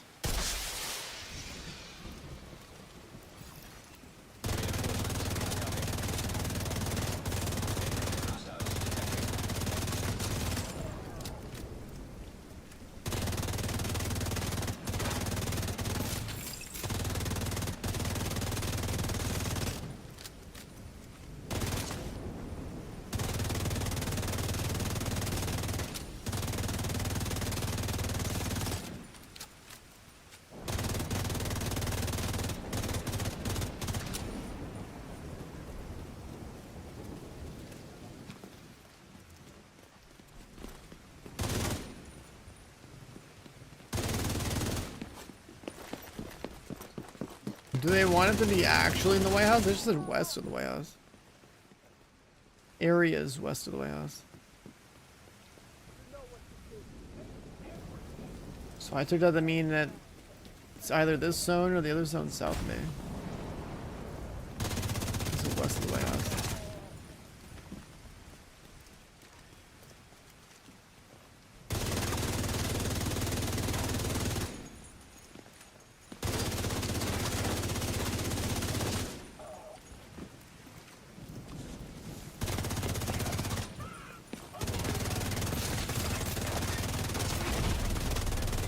Hostile detected.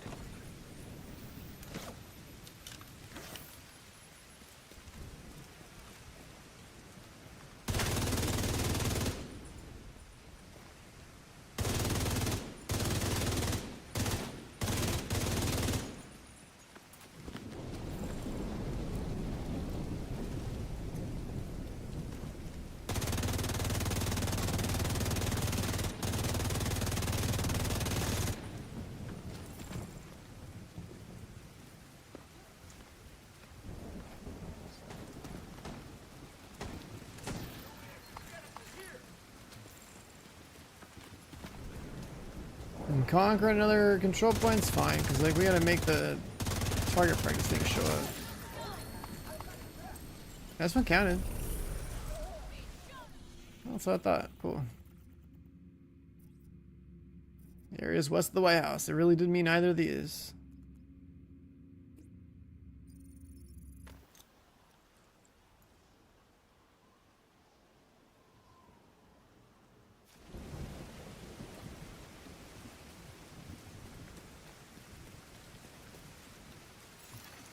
Supply room access unlocked. Maybe it's better if I claim this one, because maybe I'll get lucky or get more green activities here. Let's just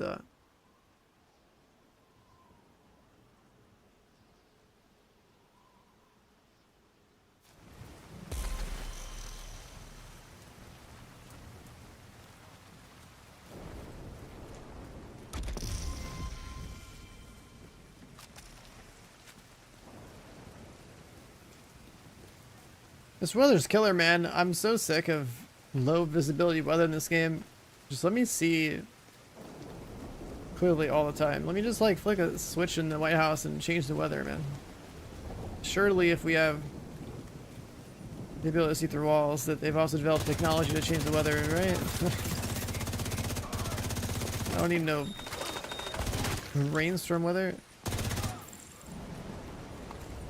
I wanted to be depressed, I'd just look out my window.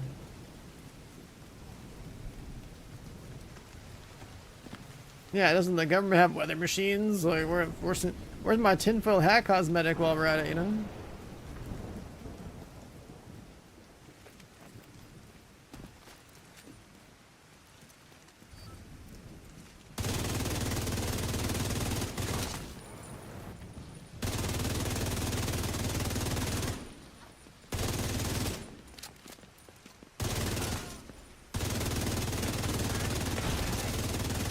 Medical assistance needed.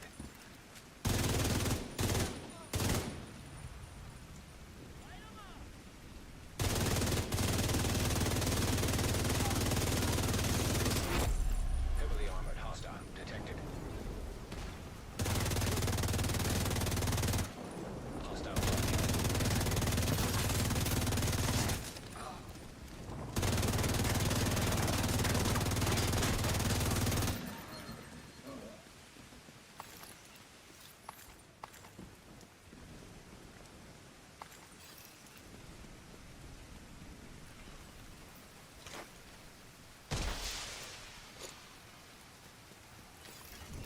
reinforcements en route.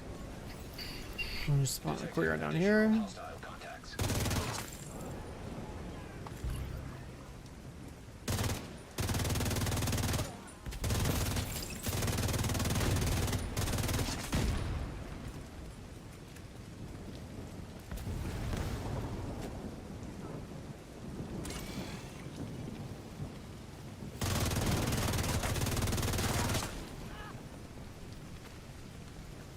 We can't choose our weather. We should be able to just reroll our weather every time we log in and log out, right? That'd be nice. The good thing about this game's UI though is that there's all these like distinct markers over things' heads. So like I just shoot a certain distance below the marker and I get my shots. There's a lot of stuff in this game visibility wise where the game tries to look all like, you know, look good at the cost of visibility that matters in a video game. But then the UI just kind of tells you where shit is anyways, so.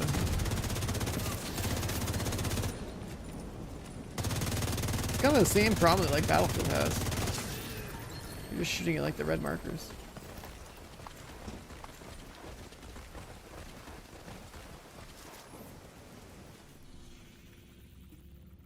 Alright, that did that.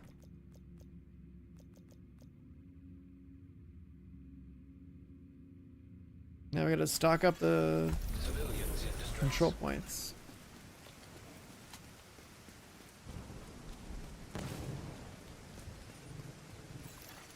Supply room access unlocked. Hello, Mr. Control Point Officer. I'd like to make a donation. Hostile broadcast detected.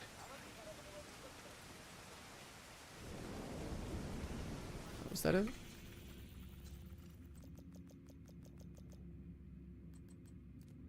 $109 up at 150.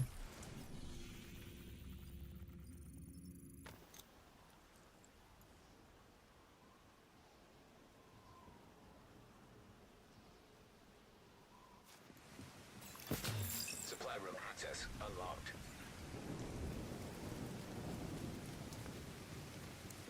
Our supplies aren't looking good. Anything you can do to help would be appreciated. They're everywhere, but not like everywhere. No, it's not like Kerman's. There isn't a black. We got our 2400 there. But less than a day's walk to a safe house.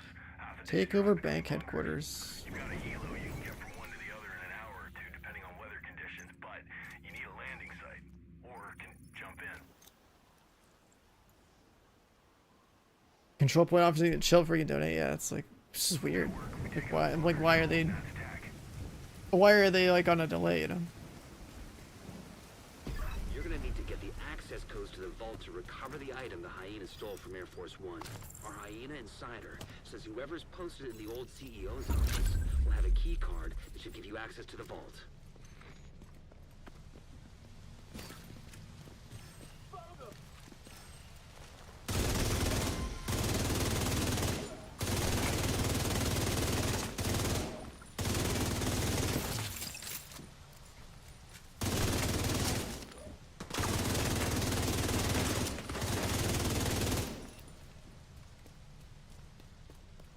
I relied so much on like getting shot where the game just showing me where the enemy is. Instead of being able to see it myself.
I got gassed.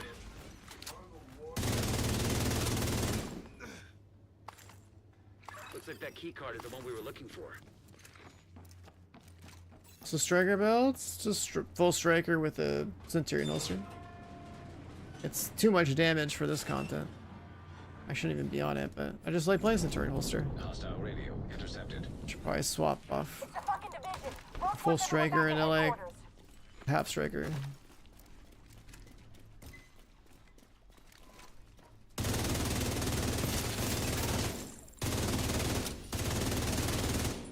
There's just no way I need 100 or 200 stack striker.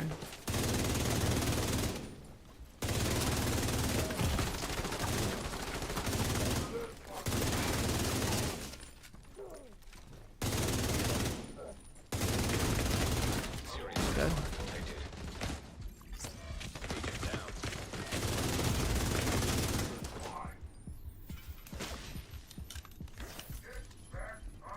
Need a better spot. There's just no point running that at all.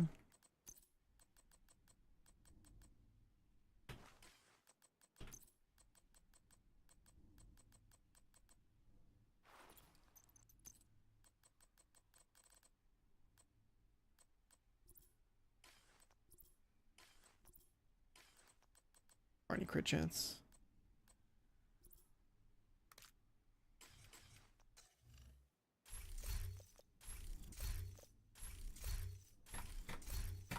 The fuck?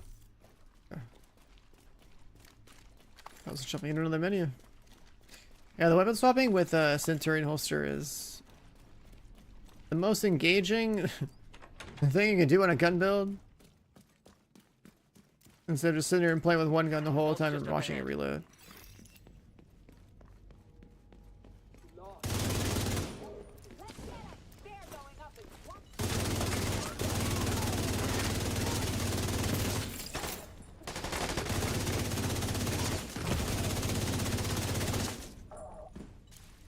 I like the fact that it like loads the gun to more than normal capacity, and also if you like swap it properly, you can get the fire rate buff, which is pretty good. Hostile radio intercepted.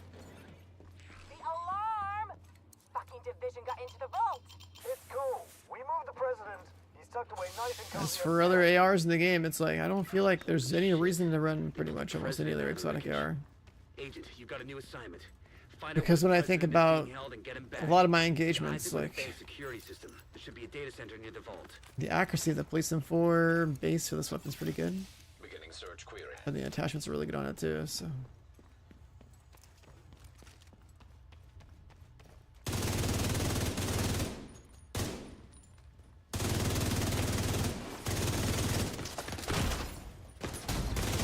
Vital signs critical.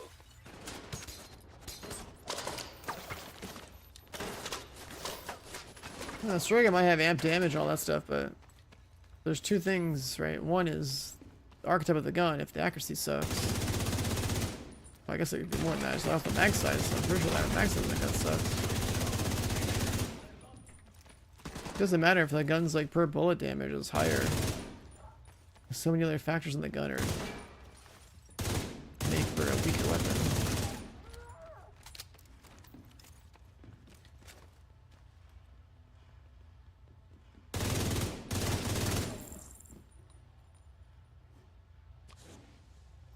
Like this gun having the attachments that it has, plus the mag size that it has, plus the innate base accuracy that it has. It's such a good overall weapon that it's just invalidates the need to use most of the other ones. In the AR anyway, like AR category.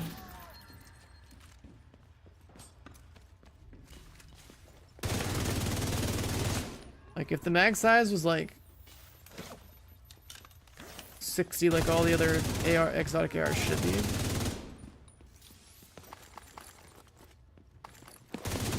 Then I'm probably using like an Eagle Bear or something. Or some other gun that's like marginally better in certain cases, but like this gun is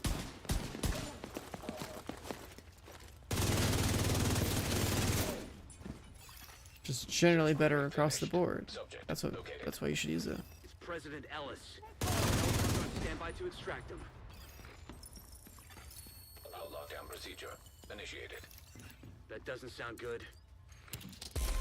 Isaac, do you have a way out of the vault? Searching for a way out of the vault. 0 matches. Piece of shit wristwatch. Okay, you can punch through the west wall. There's a maintenance tunnel running alongside your position. It's a long shot, but it's the only one we got. Isaac, plot a path to the president's location. Highlighting most expedient path. Son of a bitch, it actually worked. Thanks, Isaac. Supply room access unlocked.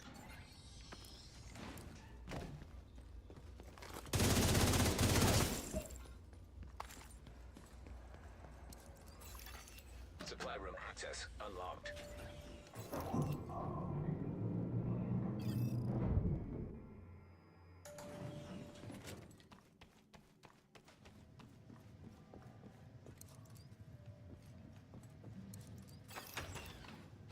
Locate the president.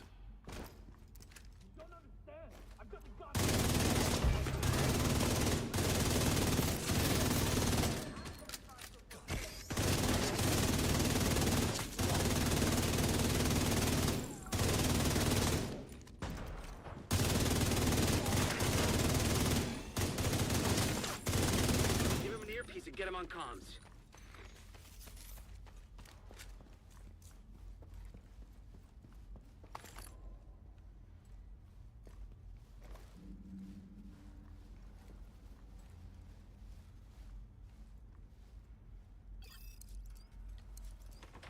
Wait for his slow ass to walk up here. Heads up, we're inbound to your location. Coming in over the edge. Keep your heads down. We're gonna make a hole.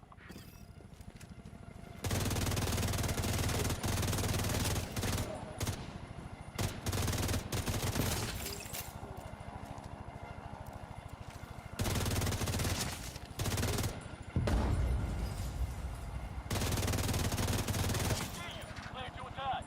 Go, go, go!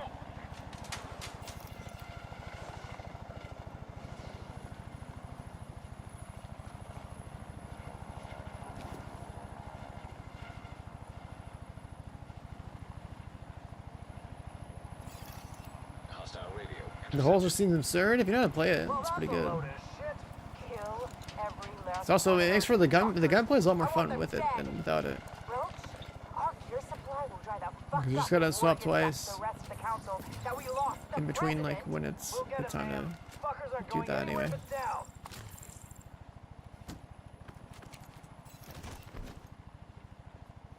It's like the most skillful exotic you could play with in this game. On a gun build. Not that the bar is very high or anything, but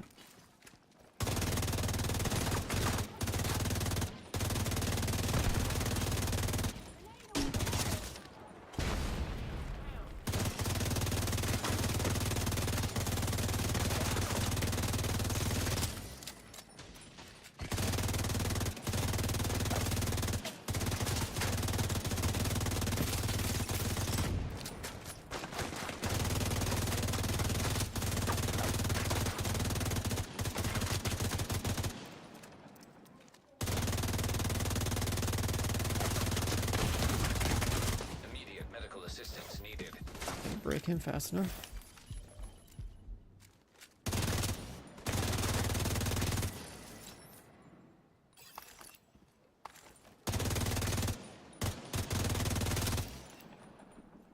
If you want to take down the network for good, you need Claire, the football, and the presidential clearance. You have those three things, you're golden. We don't have any of those things.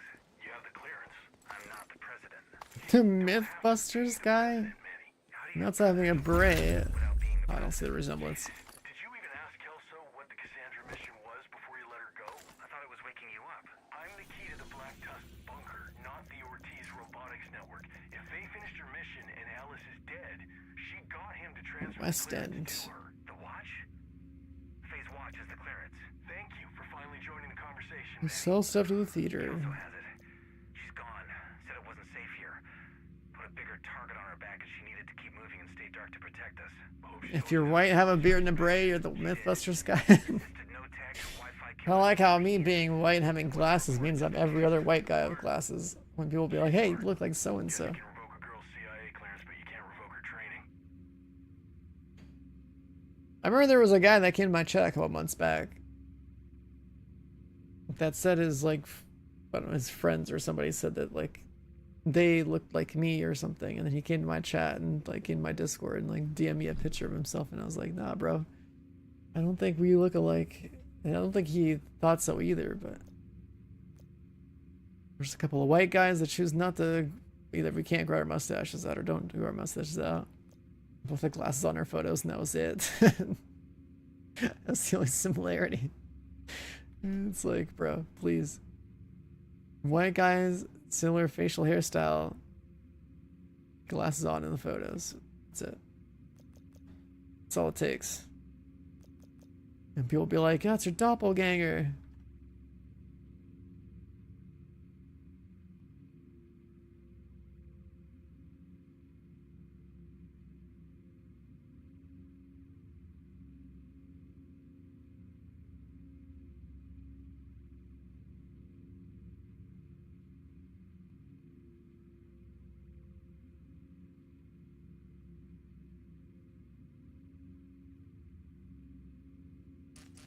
Terrible differentiating people. I mean, it's just like it's literally just like the details. If like you stare at somebody's face long enough, you'll see stuff. Like even twins don't look the same. There's usually something that's pretty obviously different.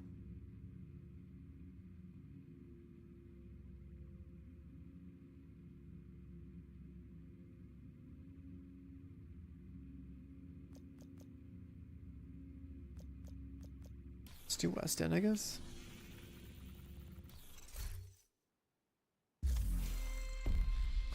We got a lot from that. That's actually huge. Honestly, I think the plant... Wait, so... Because they changed the manhunts to where you only have a couple that are actually mandatory, I think the smart thing to do every season is to not do your manhunt and only do the ones that are actually required to unlock the master mission. And you save the rest of them for when they do a bonus round at the end of the season. It's literally better to not play the season. My approach is superior, I'm telling you.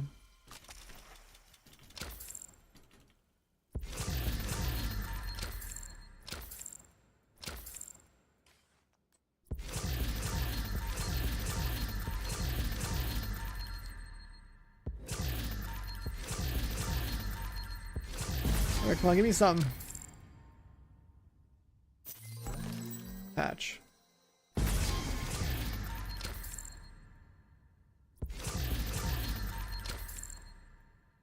Damn, only one of them dropped me something? That's messed up.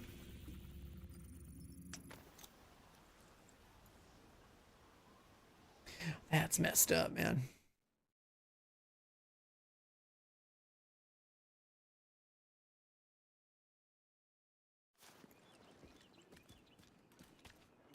So I'm supposed to sell you something.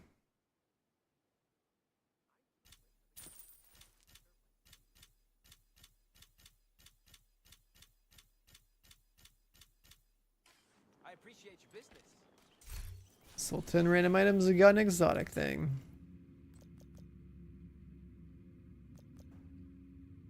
Take control over the areas east of the White House. Oh, so it's literally the same as the other one, but in this area. That's what you did for this season? Got 140 on the first day of stretch goals? Yeah, so I think that like legitimately the best way to play these seasons. I was already kind of like doing that before. I definitely do not complete seasonal content week by week. I literally would like log in day one of a season, maybe to see what's going on. Then I wait until, like I said, an apparel event was gonna drop, or like I used to do day one rank 100 seasons. Then I would log in for apparel event. Then then that was it. That was like most seasons. And then the new form of the season, it's like you should probably not do anything and wait until like these square ones show up so that you can do the master mission day one. And even then, if you choose not to play master mission day one, you can just wait for the stretch goals like stuff to start and then just do all of this. Because like this, like this XP is like really good, but you want to make sure that you're, you know, all the XP you get up to 100, like you can get that whenever, but like anything past 100 means you should just wait until the end of the season if they have anything that's worth chasing.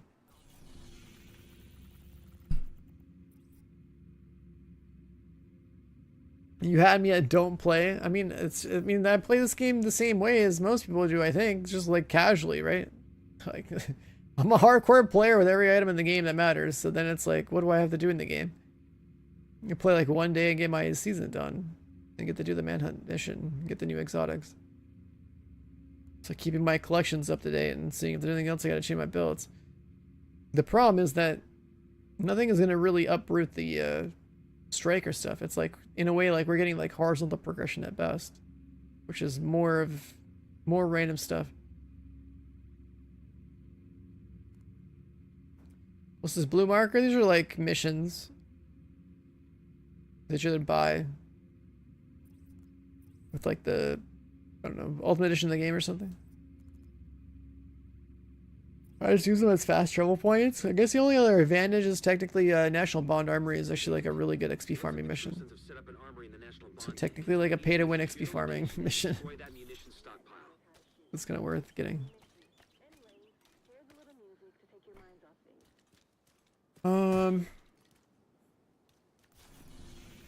How many cosmetics are there? Summer Swarm Cosmetics Division 2. How many are there?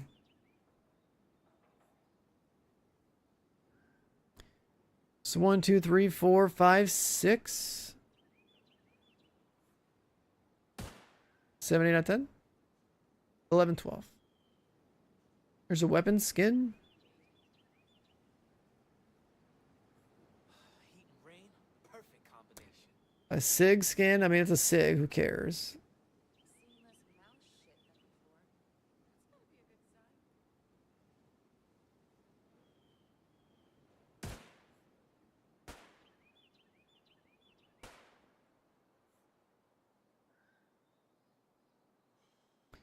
The whole outfit is from the Chinese version of the game.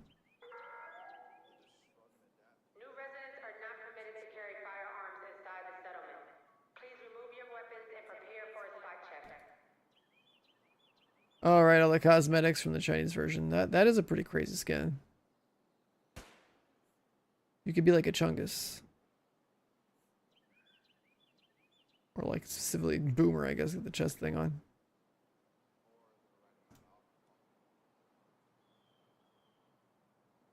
It's funny how the Chinese version knows how to make all these cosmetics, and now like the Western version is just like choosing which ones to bring in. We got some crazy ass outfits. Were those wings?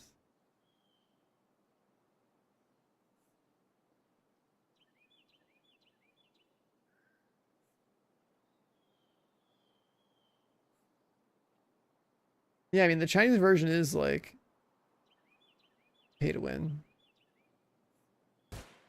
Apparently there's some accessories that are no longer pay to win. I don't know. Either way. I was thinking about trying out the Chinese version, but I'm very much against all this like pay to win monetized stuff.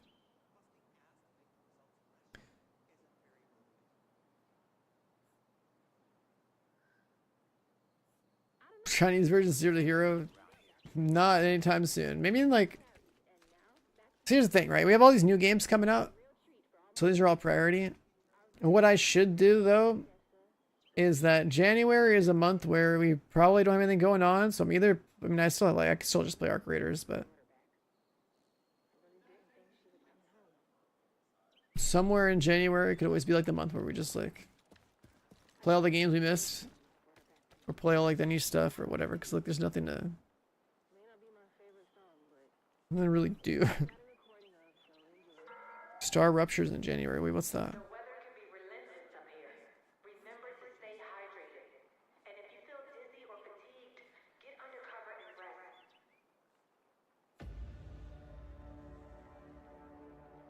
I forgot I had this on my... Oh my god, you're right. I forgot I had this on my wish list. Yo, Cavill in with the 2 years, 24 months. Welcome back, dude. I forgot I had this on my wish list. This is like... another one of these like big like factory building type of things. But you can play it co-op. Oh yeah, it's first person Factorio.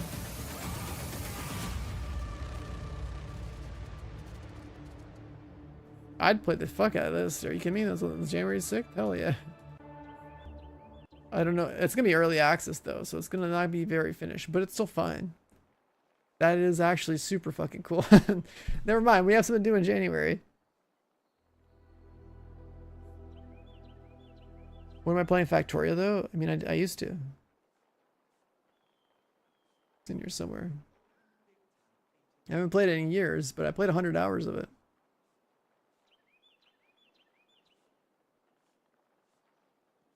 Exoborn? Nah, man. What you want to wait for is Arc Raiders. Exoborn? I'm telling you, that game's like dead on arrival. It's just a generic third-person shooter. Arc Raiders actually has a soul.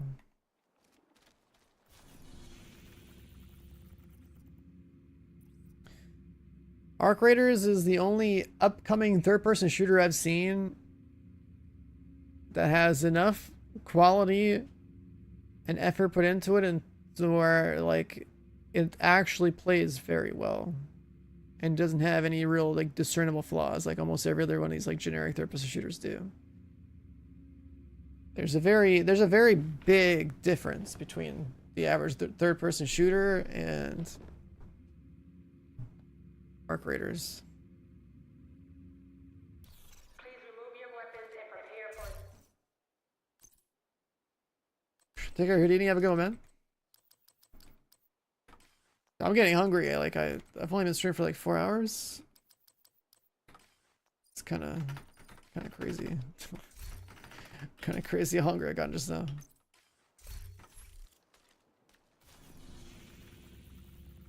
All right, let's go back to the manhunt.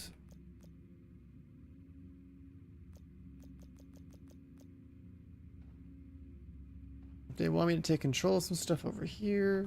We can do that.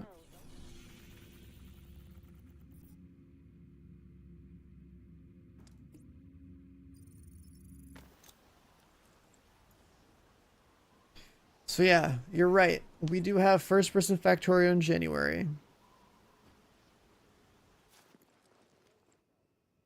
trying to think. There's got to be some like I don't know. I'm thinking about some of these games that I've played for years, right? Looter shooters. It's like part of me kind of wants to like have my builds out and stuff on like YouTube or whatever, and part of me is just like, man, I got things to stream. Whenever there's like a down, like a serious downtime period, it's like be a good idea to like, you know, go work on something else. Like this is like past January, I like didn't stream the entire month.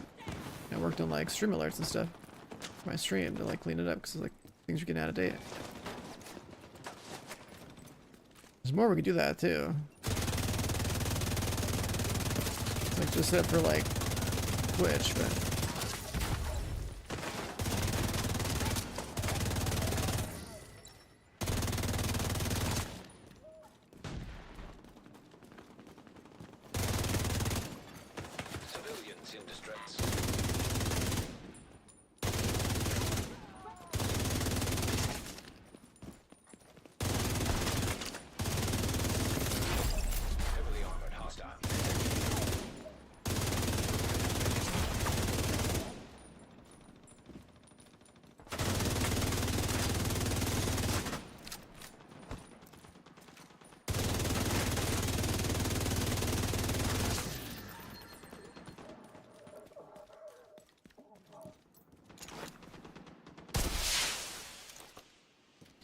A guy right over here. Reinforcements incoming.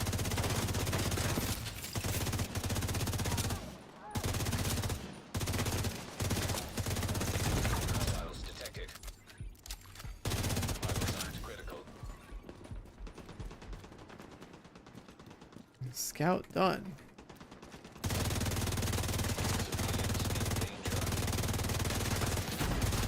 Alright, a scout that just said I had to go kill people?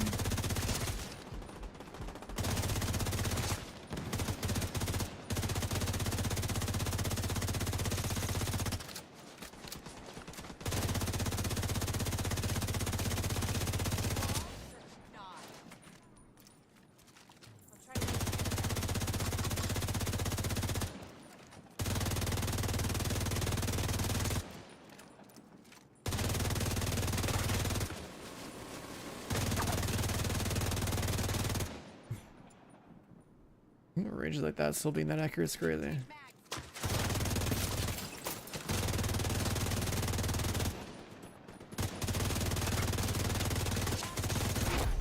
Heavily armored hostiles detected.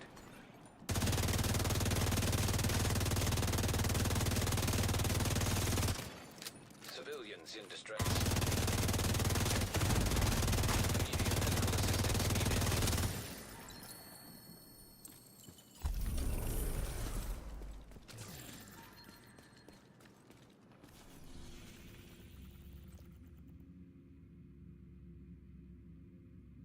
Enemy officers downtown east.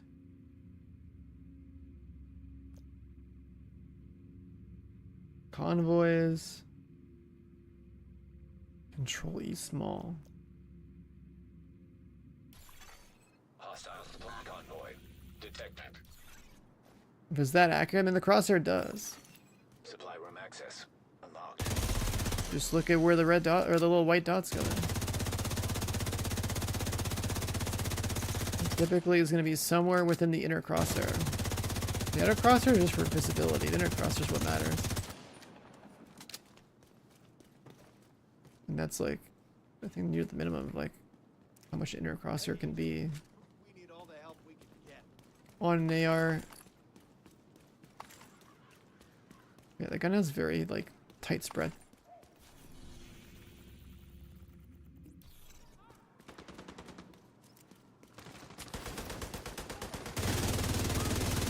When you're moving, it's like way worse. But if you're stationary.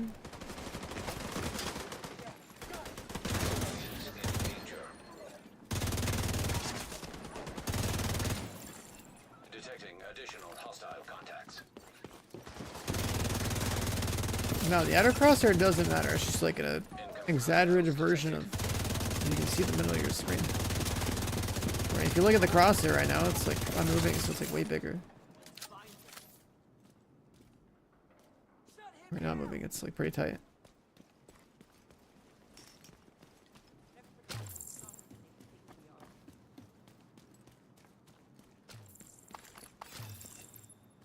Yeah, I mean, on the stream, I don't know how easy it is to see, but...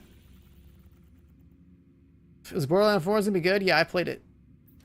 I played Borderlands 4 for like 45 minutes, like 15 minutes on 3 different characters, and the gunplay and movement felt really good.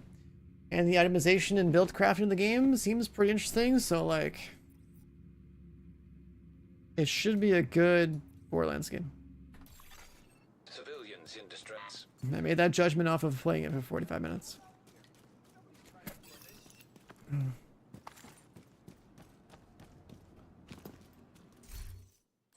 I will be streaming it as soon as it's allowed to be streamed. I should actually be getting potentially some early access to it, like to stream it early a little bit, like only about a couple hours, like, potentially. With the people that I'll be playing it with. I'll be like waking up pretty early on Wednesday. I think it drops on the 11th. So I'm gonna be up early.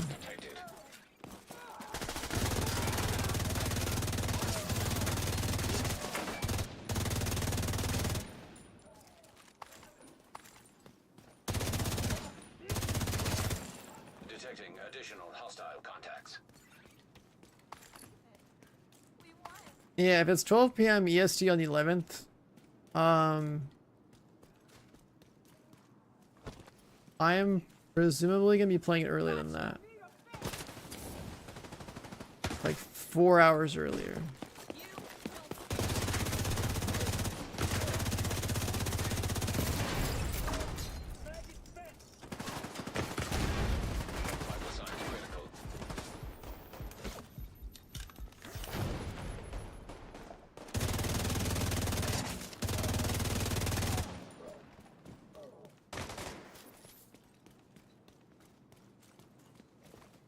It's not on the 12th, it's on the 11th.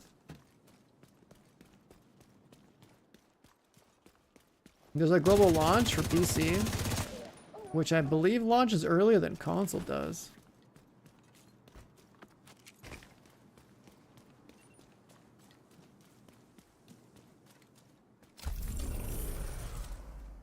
Target is near you, Agent. Okay, what am I doing?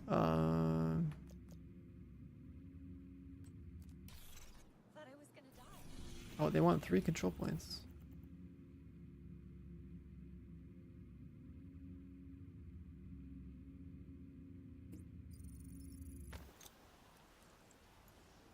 Yeah, what up, Curtis?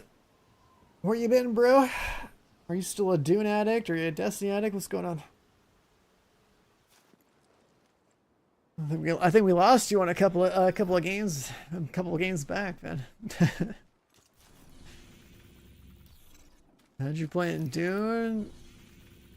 Got you addicted to Destiny? Oh, the Chronos game? Yeah, I gotta go play that again. That's pretty good. What time on Thursday? It's not Thursday. Well, I mean, it depends on where you're located. I'm playing Borderlands 4.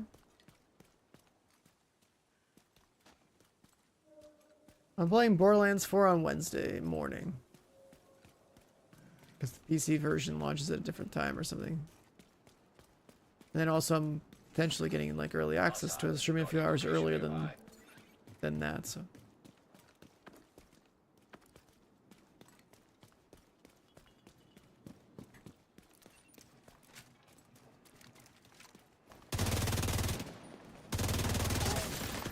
Got back from vacation and welcome back, man. What you do?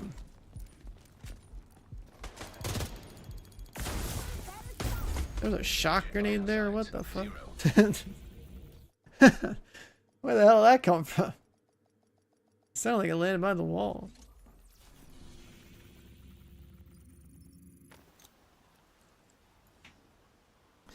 Disneyland with the kids. Nice, dude. How is Disneyland this time of year? Is it a mess? Probably pretty busy, right?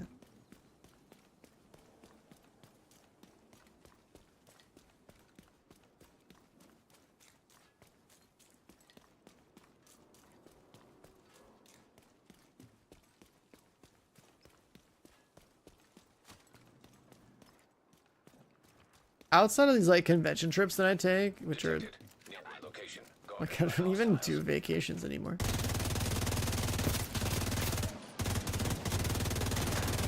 Time off for me is just like not streaming and like I don't know, watching some TV shows in my bed.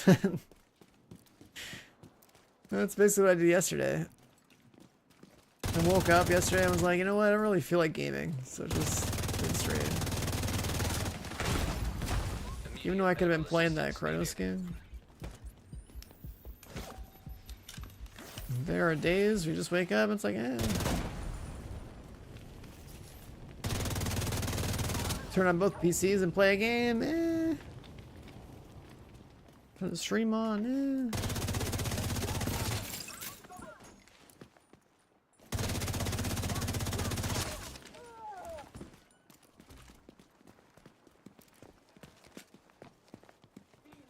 Watch 5 episodes of Alien Earth.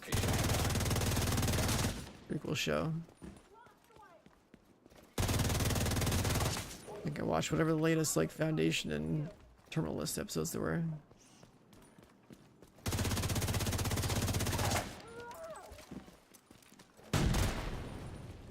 I watched that new Mission Impossible movie.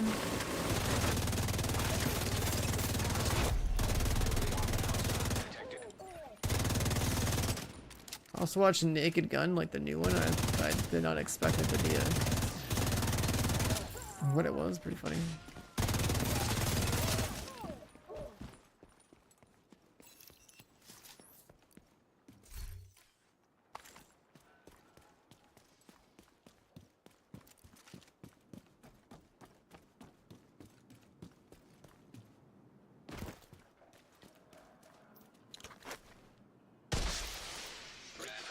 en route. Yeah, Alien Earth, I didn't think it was gonna be like Alien from like, you know, like the xenomorphs from like the Alien franchise. I thought it was something completely different when I fired it up, and I was like, wait, there's a xenomorph on the cover art.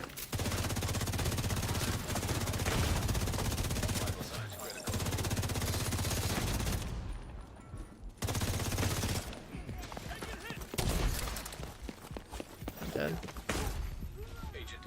Takes 3 years to heal.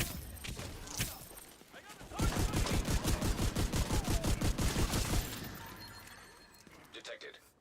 World boss?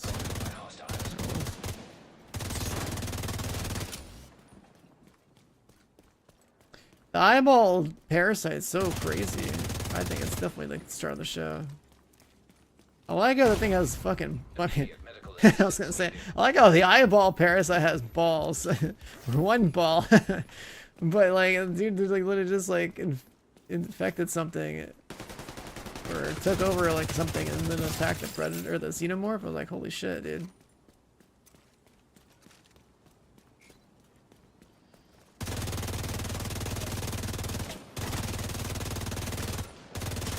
Scabbard swap tech, of course, yeah. It's like the most fun way to play a gun build in this game.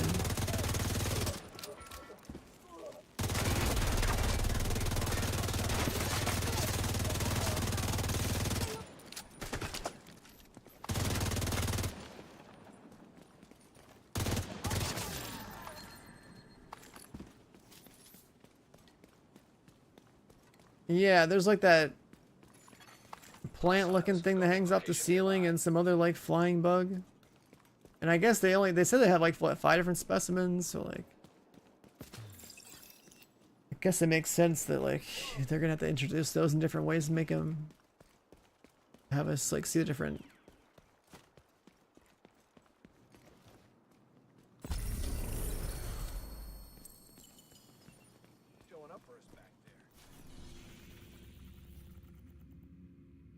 Like if you're gonna say you have 5 specimens on a ship and it's like not just about the xenomorph, then like yeah, we're gonna Just get some future episodes. That'd probably be pretty cool. Timeline wise, I'm not sure where in the universe the show is set, but doesn't seem to matter. Supply room access unlocked.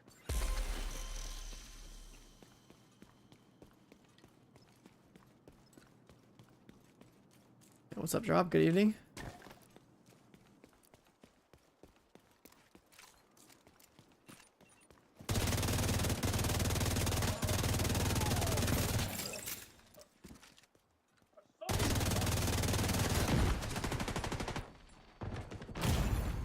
Vital signs critical.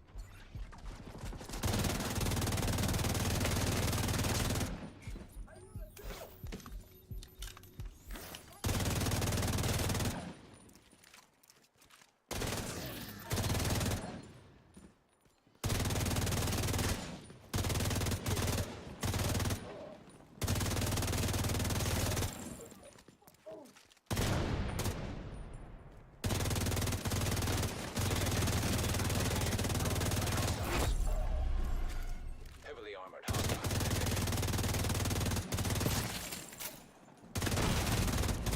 Assistance needed.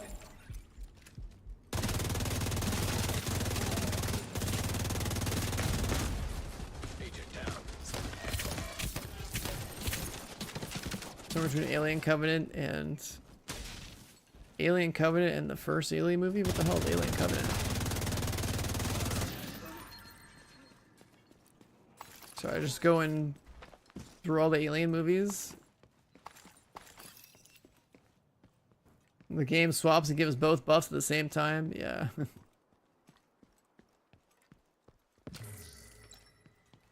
I've seen that happen. A couple months back when I farmed like 1 million hours of Countdown. That's like this build with 200 Sack Striker, and I watched my holster break a bunch of times. Detecting additional hostile contacts.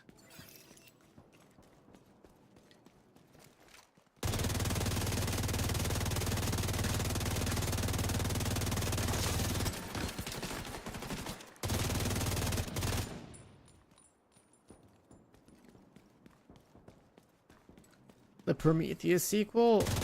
I don't think I've seen that. There's a lot of Alien movies that I've really not watched. There's like a Romulus one too, right? I don't know where that one fits in.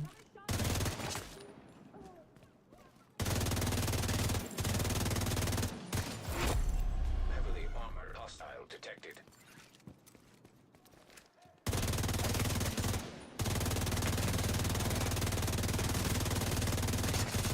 Hostiles guarding location nearby.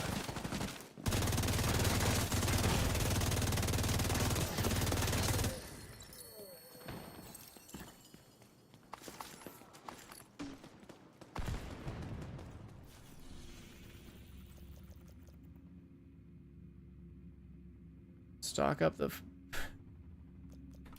Oh, I gotta give him food.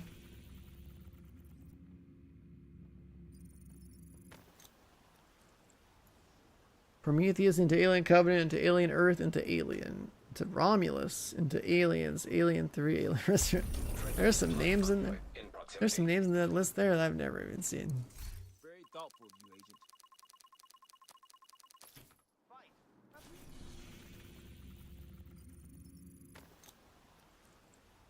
There's definitely a lot of Alien movies I have not seen.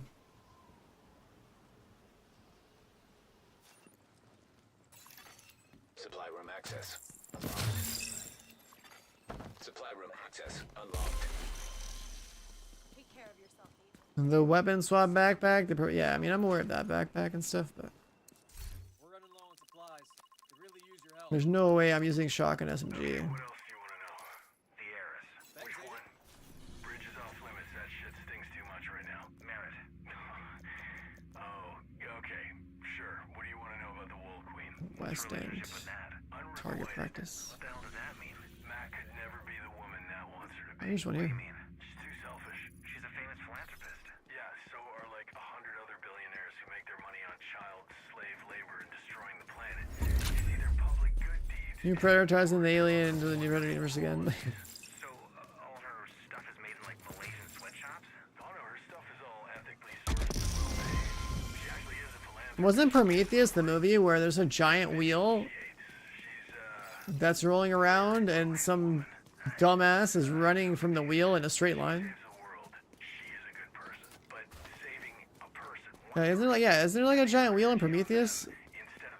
And people are running from the wheel, like here's the wheel rotating, and they're running with the wheel instead of just turning to the left or right of it, so they don't get ran over. I swear it was that movie, right?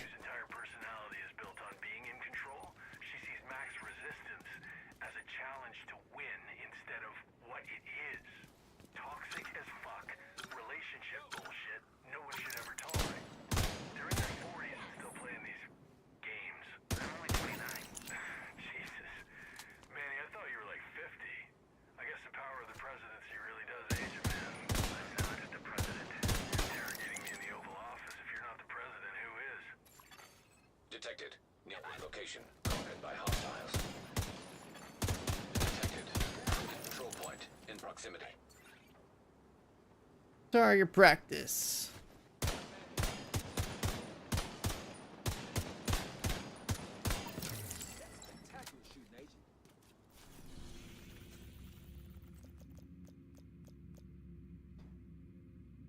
Kill true sons around the White House.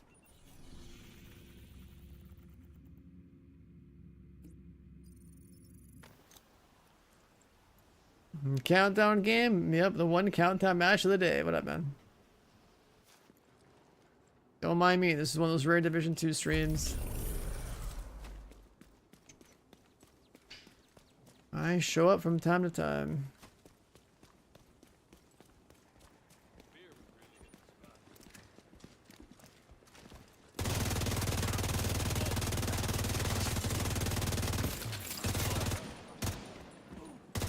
Scatter. Everybody killed 25 true sons. Yeah, it was like a ship that was rolling around, right? Yeah.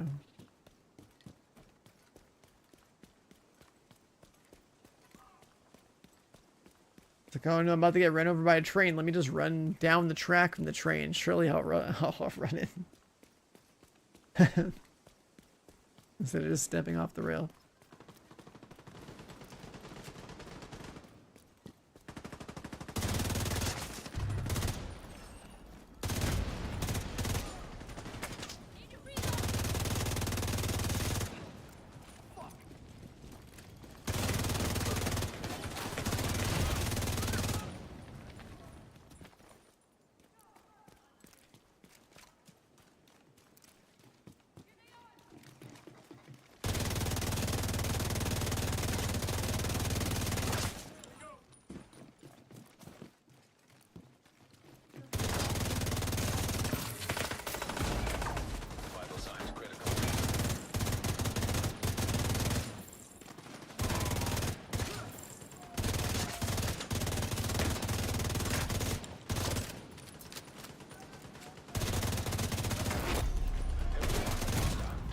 What is that spawn point, bro? I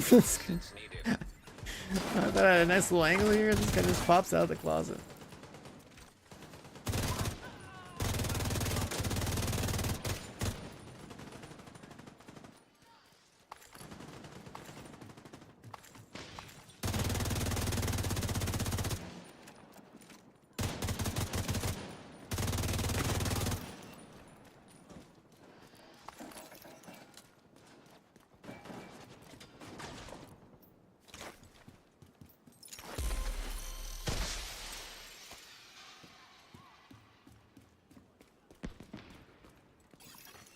Reinforcements en route.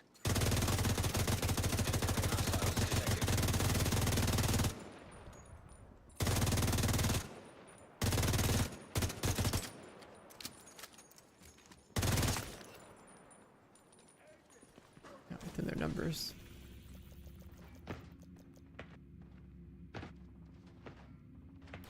Liberate true sun footholds. Okay, perfect. This is one of them.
Out of bullets. Immediate Oh, medical that's where it assistance hurts. needed.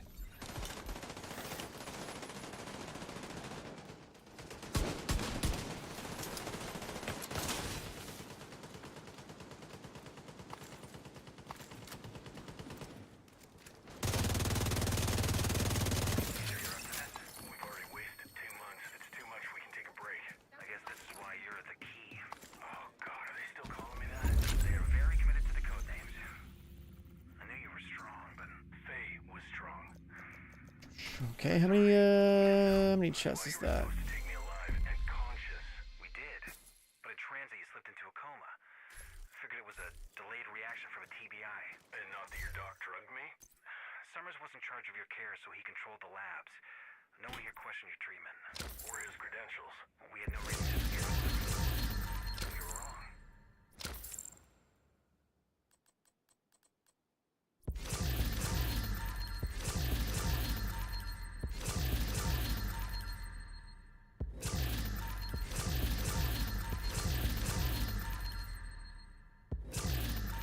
Alright, we getting something? Nope.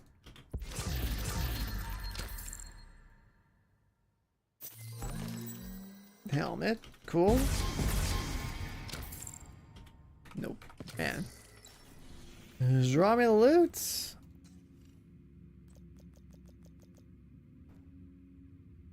Activity West End.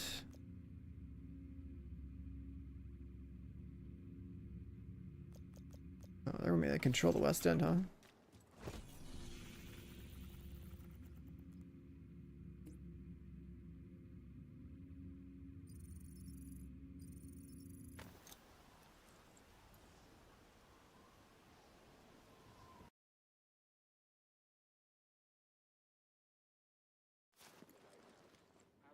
A shark while swimming.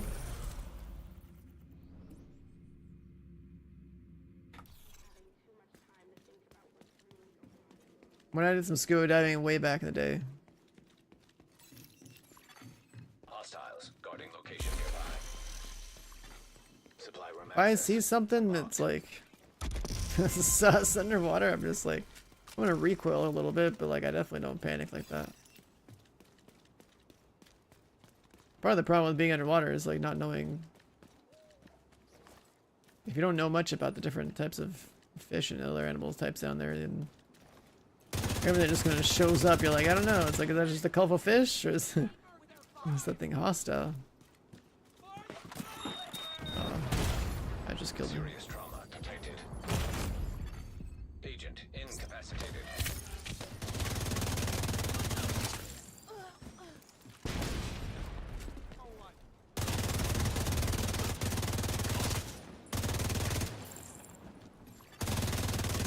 Hostile supply convoy. Heavily armed. Additional hostile contacts. Access key. Alien from the movie? Wait, which alien? Like alien from like the Alien movie, or? 'Cause yeah, I think a xenomorph is definitely worse than fucking shark.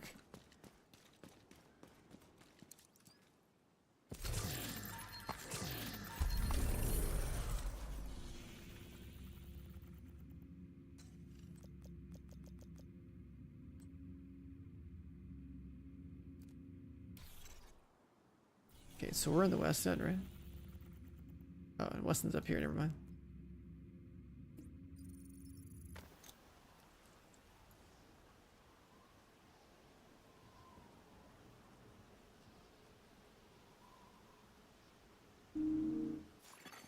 Detected. Nearby location. Guarded by hostiles.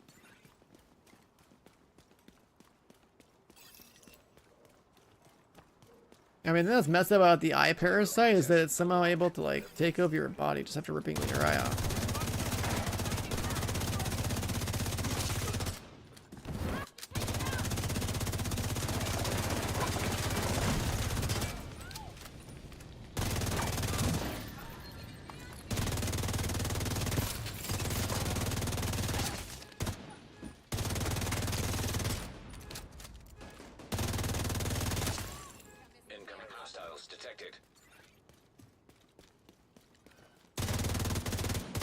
So, like, how will that work, right? Are you effectively dead as soon as it takes out your eye and inserts itself? Or are you still aware that it's controlling your body? You can't do anything about it. Guarding location nearby. Thank you. Thank you. I'm forever grateful. Yes. Really grateful for everything.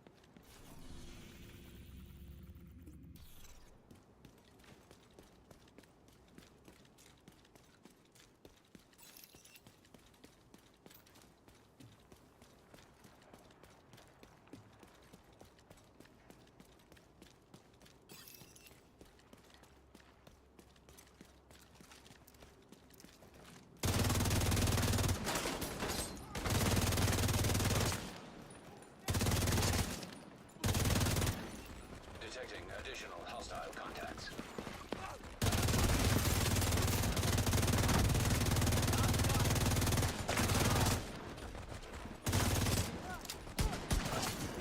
Access key detected. It's not the right key.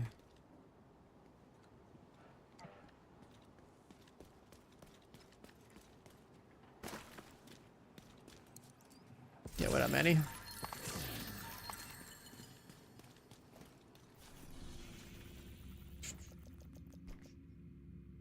Officers West End.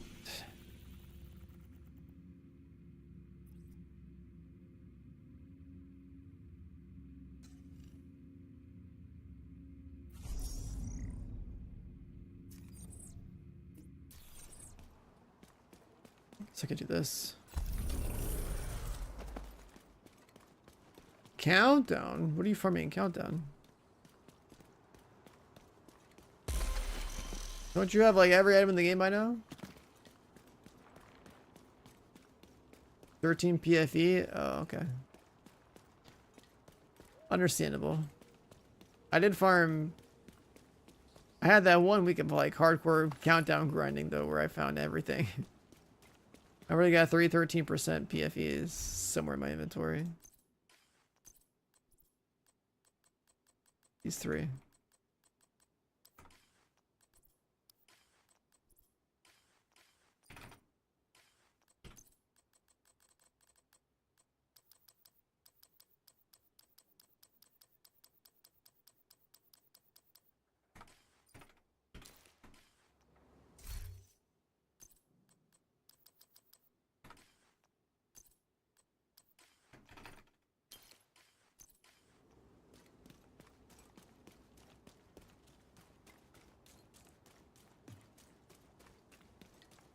I'm pretty sure I found all of those. Target near you. That 1 week before Brooklyn DLC.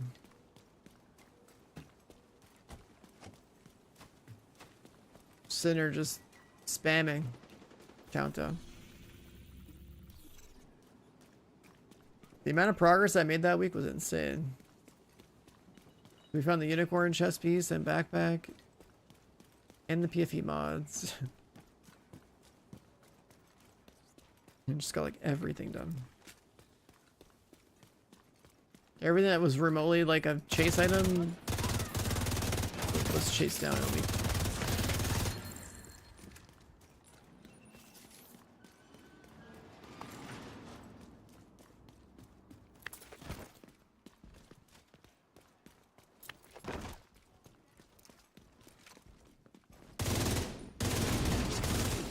Target spotted.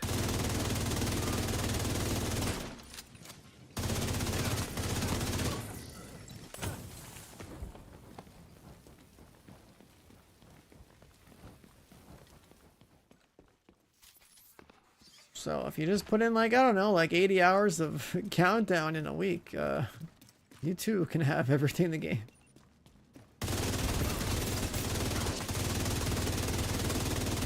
Target neutralized.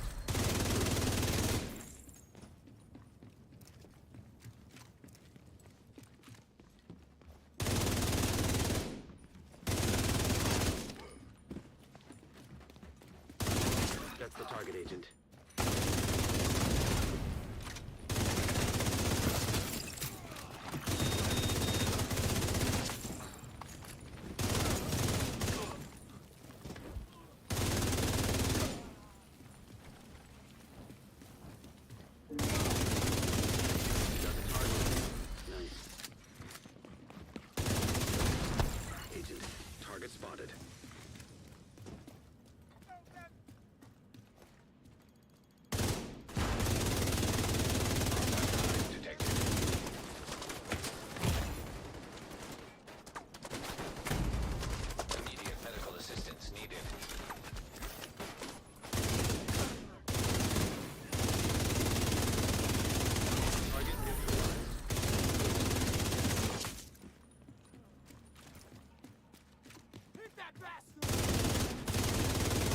That's another one down.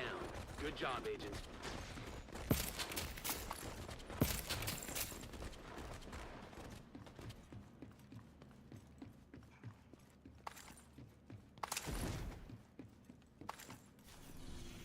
Well, it's like 3 of them.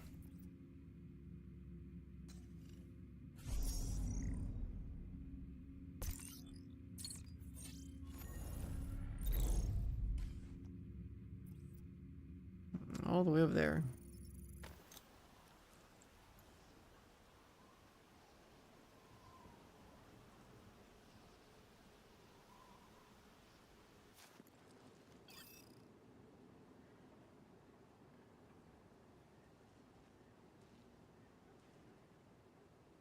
Am I blind? Where's the division and thread in my Discord? There it is.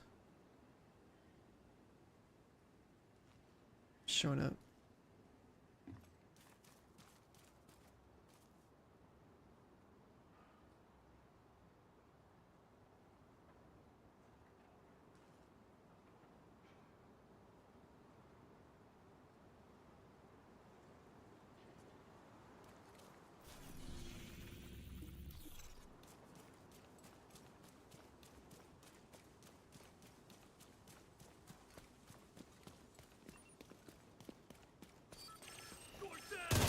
There's only 3 episodes of Invasion. I should probably watch those.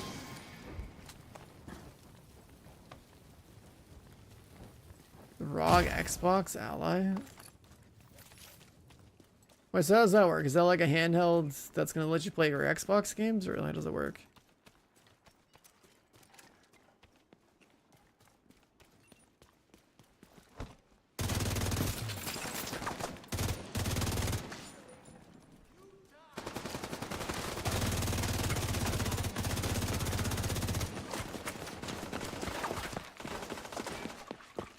And outside of playing on the porcelain throne, where else would you play with a device like that? I mean, I don't know. I just sit on my PC all day, but like, where are you guys going where you need access to like a handheld device for gaming?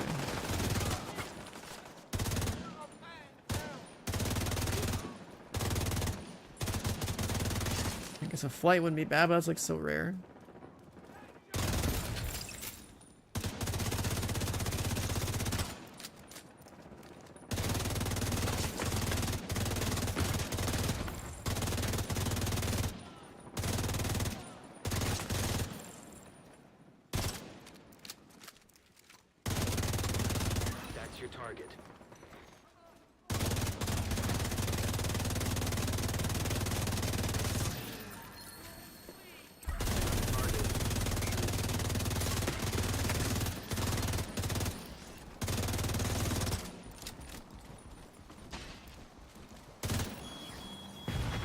Target neutralized.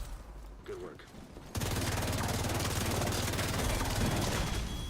Serious.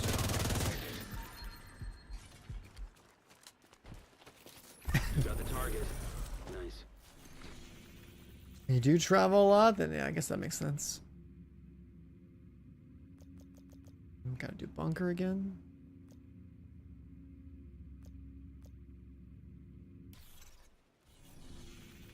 They want you to do a convoy.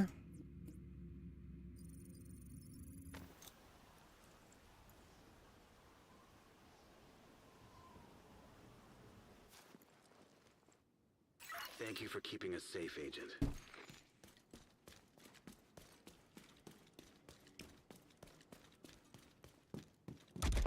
Bringing a Steam Deck to work and stuff, that's crazy. I wouldn't be able to like play a game. If I still had my old office job, there's no way I would like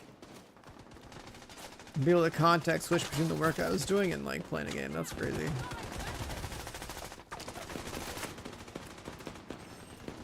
Like, when I play a game, like dude, my mind is like absorbing everything, and then I can switch back to like work. That work I was doing, it's like I need to be aware of everything.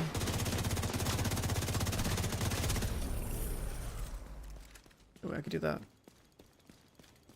Now, if you like playing a game where you like, you know, put an input into it like every like 15 minutes to like, I don't know, go craft some bullshit in TFD or something. Then sure. You're on your lunch break.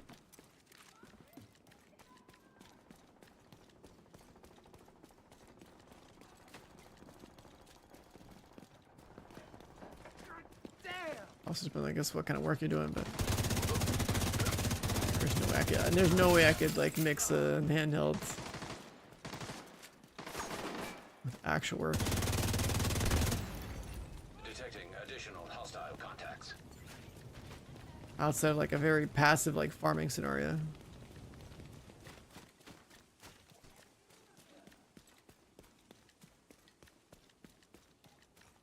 They've gone into deep cover. Yeah, with a job like yours, if you just got like handle stuff and then just sit around and wait, then that makes sense.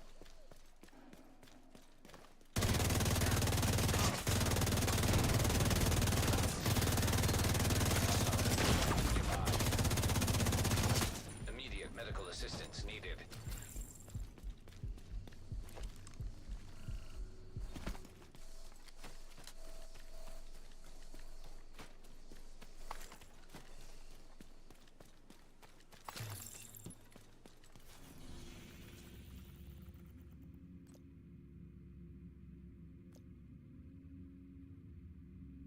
Propaganda.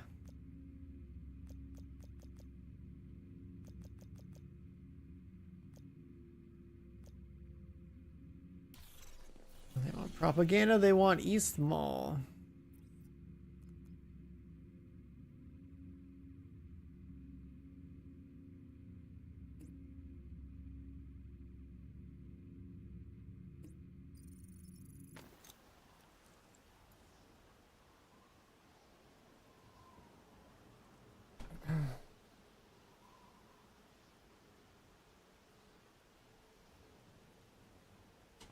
Why am I sore?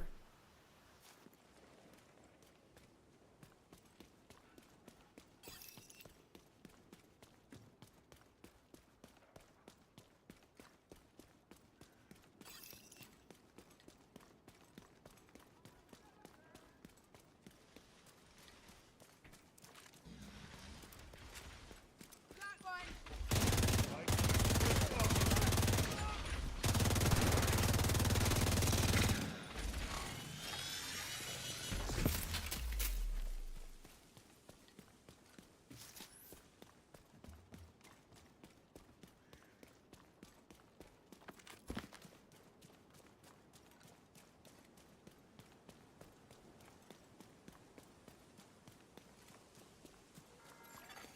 Civilians in danger.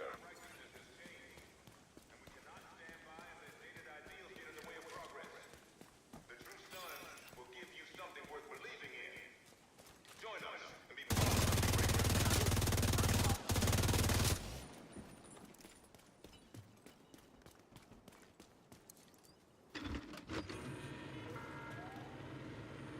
Is it better for a man to die of disease, slowly and in pain, or to take a bullet to the brain? That's what one of them did. But the true son is willing to make those tough decisions and do what's right for everybody. Access key detected.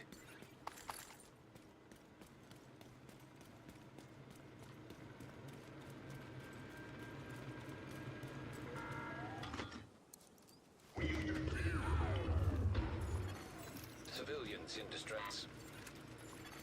Progress halted.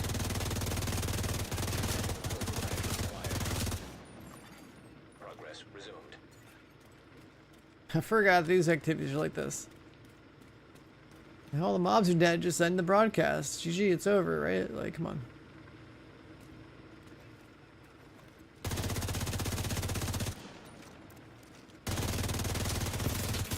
Override required.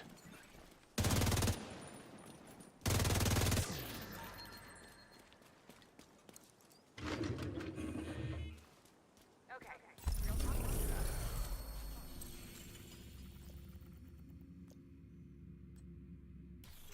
They want me to do another one.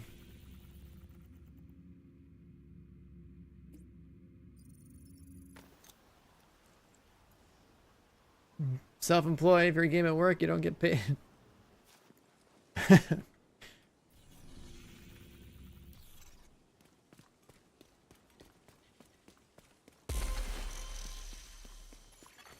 Hostile supply convoy. Being self-employed is such a...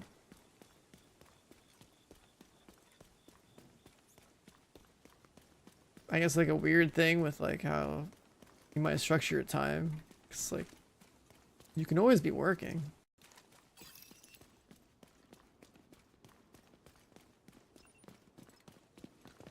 Too quiet.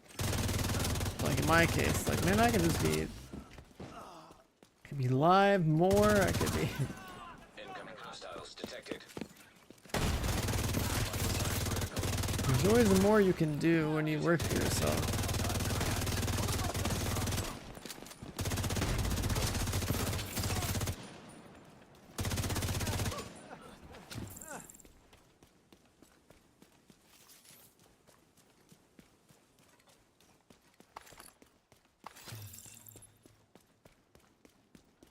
That was a convoy.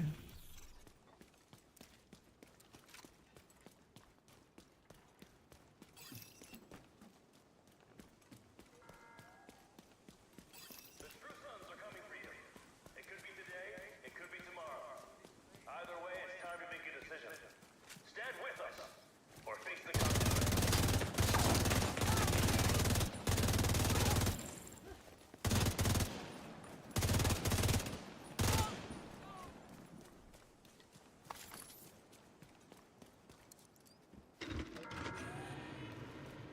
This is a call out to the division.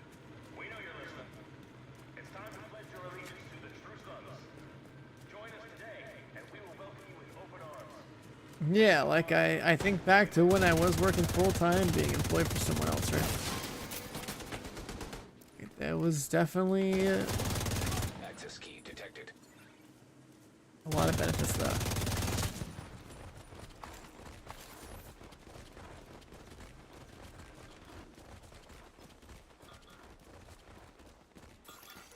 Progress halted. Manual override required. But then I think about all the stuff I got to do because of what I'm doing now. It's like, well,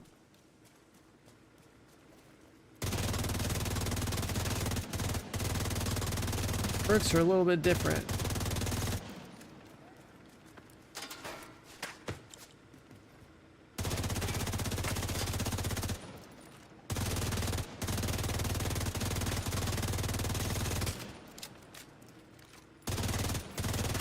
Manual override required.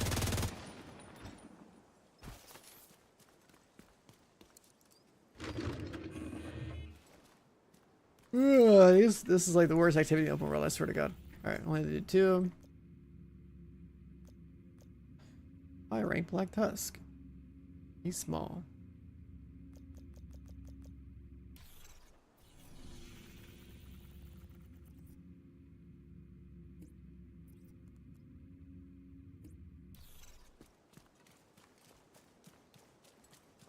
So, and fish tacos today is gonna come from a slogan idea that people might think is perverted or something. You can't work?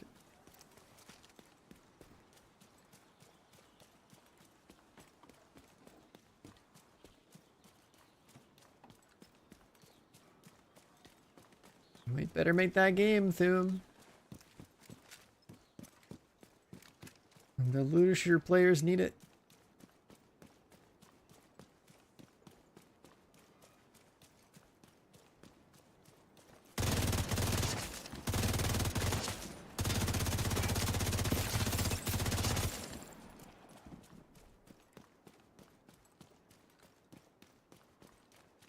Chronic illness makes it like difficult to do anything consistently. Does not sound fun.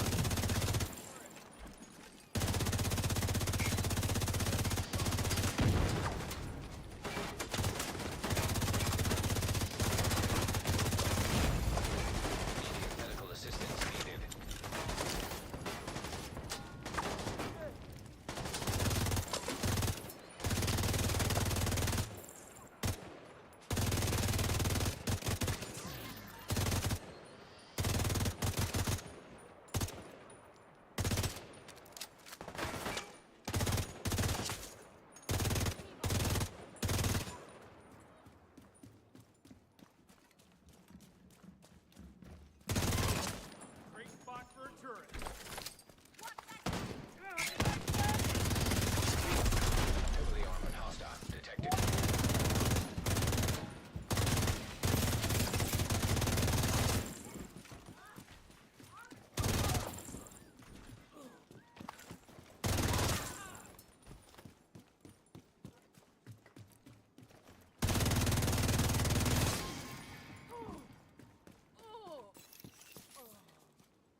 Reinforcements incoming. Incoming hostiles detected.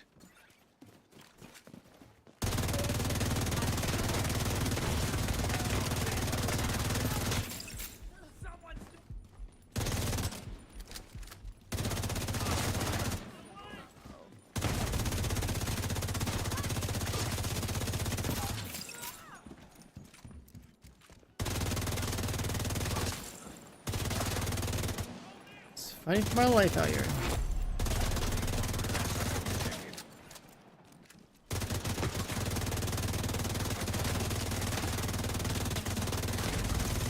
Immediate medical assistance needed.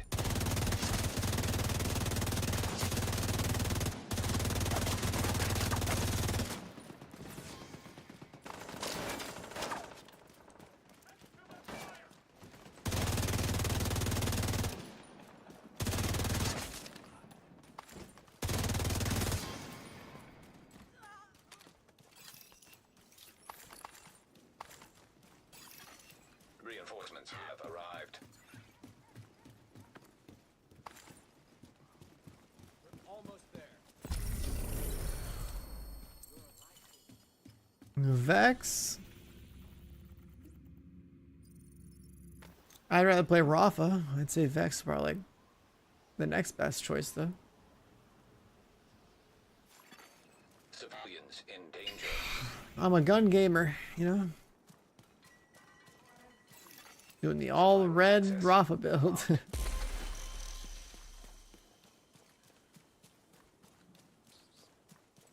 Like my order of fucks to give on characters in Borderlands 4 is Rafa 1, Vex 2, Arlo 3, Amon last. And yeah, I'm aware that the clones have her gun. That is something a lot of people talk about because Zane is like really strong in Borderlands 3. With that cologne too.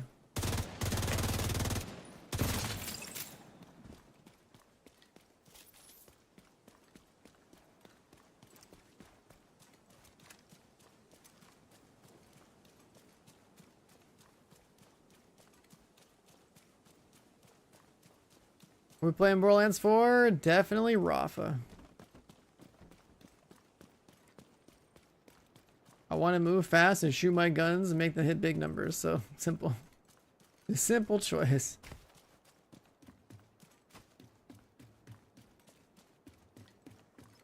You want to play an all red build with guns in Borderlands 4 like you do in Division, you play Rafa.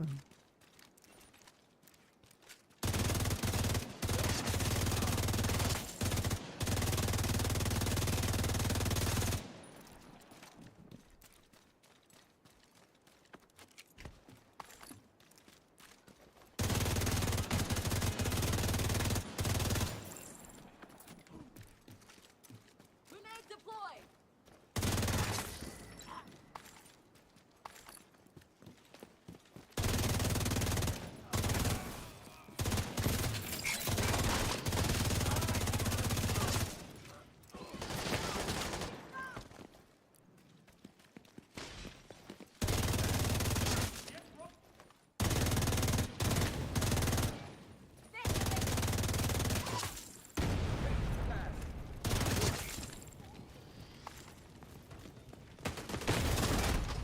Serious trauma detected.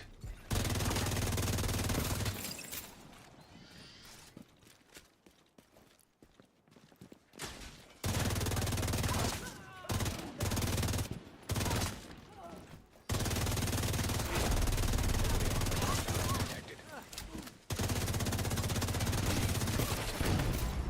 Immediate medical the- assistance needed.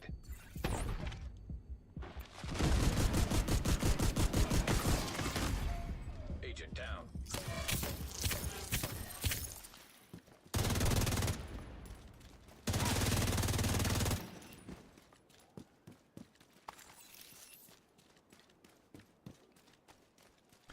Borderlands 4, Battlefield 6, Arc Raiders. Don't worry, we got content coming. Reinforcements en route. We got content coming. Detecting additional hostile contacts.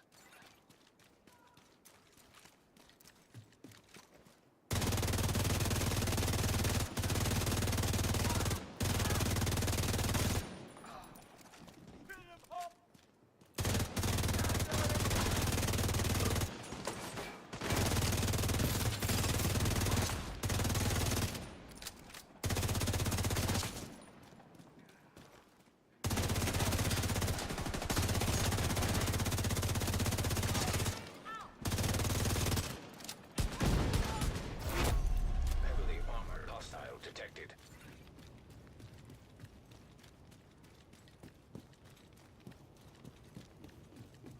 Yeah, the battle royale is what's really gonna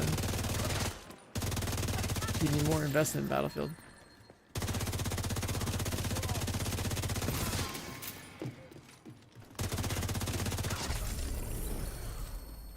Having gone to the Battlefield 6 reveal event.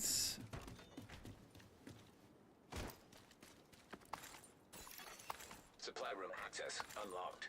I'm glad that I have, you know, Battlefield 6 BR and also Arc Raiders to like play and actually have like good PvP shooters to play.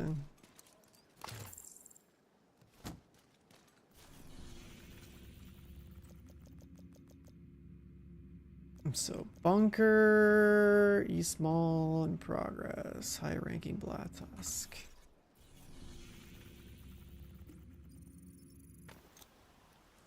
The countdown song? Oh my god, I forgot about that. It's in my Discord somewhere.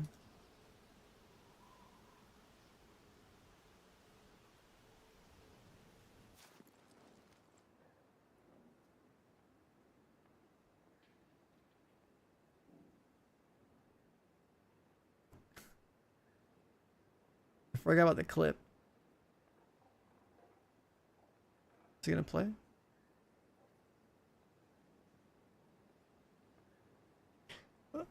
I forgot about this.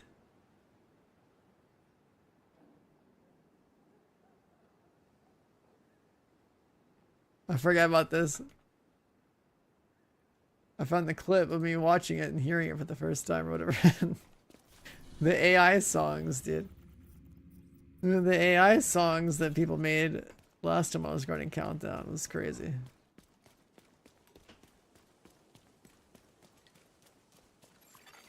Detected. Nearby location guarded by hostiles.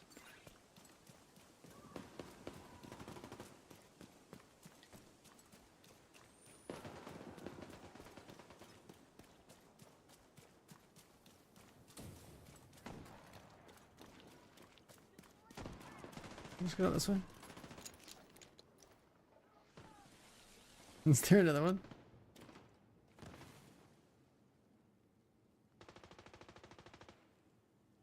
Oh yeah, this stuff in Arc Raiders.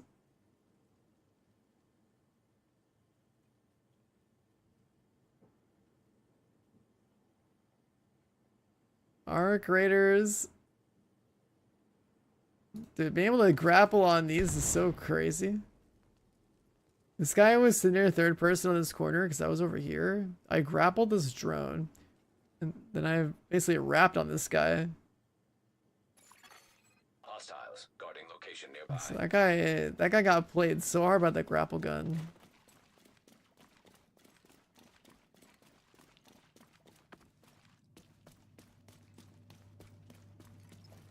The rotation I pulled there is actually so insane. If you think about it. The guy just waiting in third person, wondering what happened to me because he knew I was inside that wall. And then it's two tapped off the top of the drone. He'll cover you. Agent incapacitated.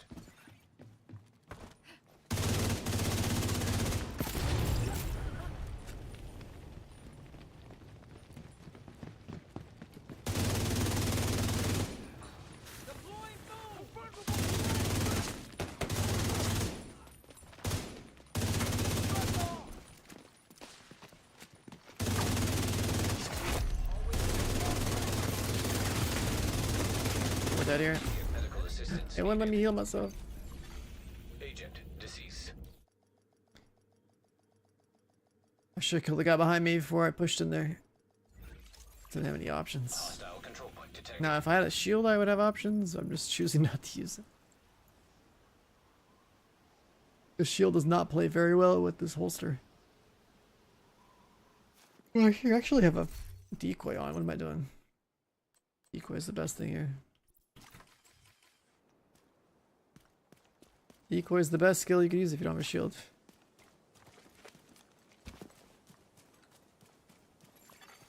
Detected. Nearby location. Guarded by hostiles.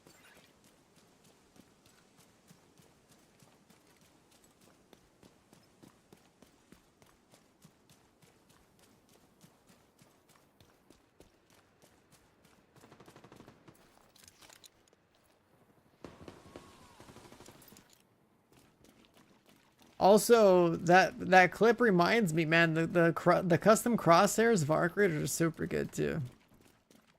I created the box crosshair in their game. The box crosshair was pretty good.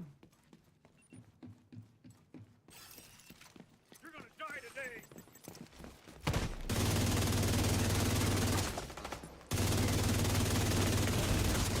Vital signs critical. Wait, that guy was a corpse.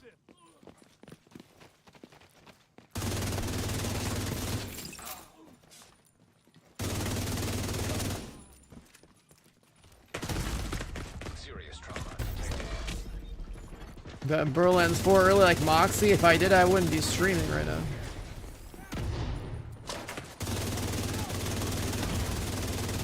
Medical assistance. There's no way in hell I'd be playing Division 2 right now if I had Borderlands 4, dude. I would be on Borderlands 4, already done with like 20 playthroughs, making 50,000 different YouTube videos, so I can like farm YouTube and buy a house tomorrow. You know what I mean? Like, it's, how much money is gonna make for having early access in Borderlands?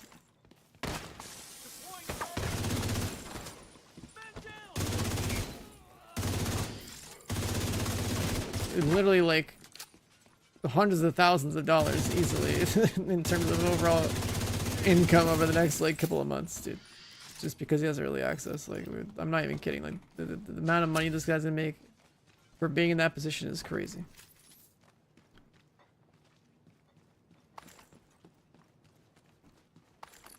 Like, being given the opportunity of early access in like a looter shooter when everyone just wants to sit there and like copy builds or whatever, like good build guides. It's like it's a fucking layup for like Detected. YouTube channel growth, Twitch channel growth, ad revenue, like it's crazy. Like whether or not you're part of the privileged few that have early access for Borderlands right now, it's just like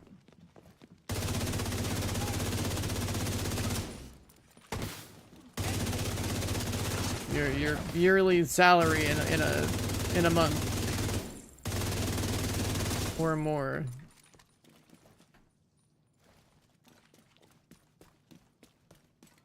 The one time I ever got early access to a looter shooter was like Outriders, and I had early access for like less than 24 hours. And all I did was be faster about making a build guide because I was already endgame and showing people that I was like blasting the endgame. And people thought the game was easy because like, oh, this guy is streaming the game, he's endgame already, it must be easy or something. And then they got clapped and they got the endgame. And everyone wanted my Technomancer build.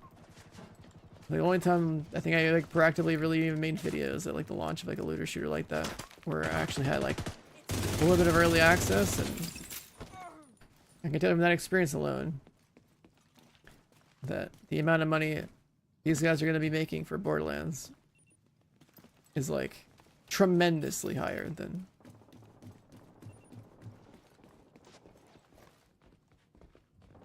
what I experienced with like a single day of Outriders, which was like a more niche, smaller game. Outriders is a pretty damn big franchise. I'm sorry, Borderlands is a big franchise, so like the being given Borderlands 4 early access is like literally like, yeah, like the Breaking Bad guy laying down on a pile of money is exactly how Moxie is gonna be after that month. Or after this month. Like, I'm telling you, dude, it's... Dude is set for... Doesn't have to do anything else.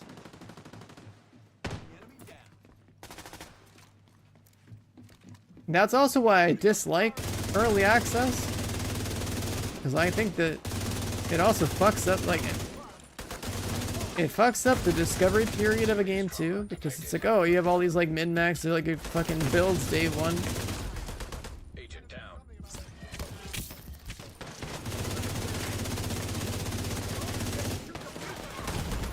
Oh my god, this phone. Assistance needed. You have all these min-max builds day one that are on YouTube. So now, like, when you go stream the game day one, it's like, hey, man, you see what this guy did in his video? He's been playing for 2 weeks. And just, like, instantly everyone just skips to, like, whatever the thing is that people have been doing in, like, the game offline. I mean, it's Borderlands anyway. It's not a live service, but it's, like, it's really dumb.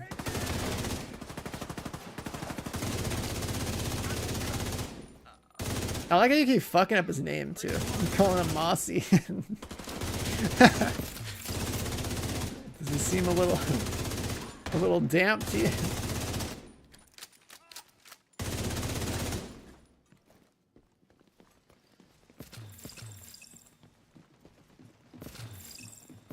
And it's gonna be really annoying. I mean, people already don't discover much anyways, but like, when a subset of people who are known to make builds are given access, but not everyone else, it's like just stupid as fuck. The only people who should ever have early access to a game should be like actual fucking game reviewers that don't do guide content.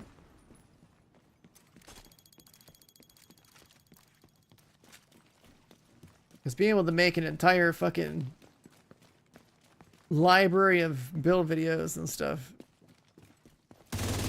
like, it's gonna ruin the discoverability period. It's also like such a dumb part of content creation when like a subset of people get early access and other people don't.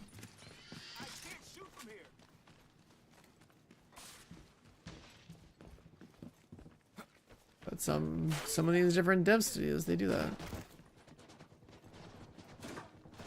It's not about the person who has access, it's about the company giving access to certain people, not others. He's not the only one that has access. There's like some other Borderlands content creators that have it, and there's a bunch of other like random people that also just know the right people, right? It's about who you know and who knows you. And it's not about this particular game and those particular people. It's about the concept as a whole. That's also fucking annoying.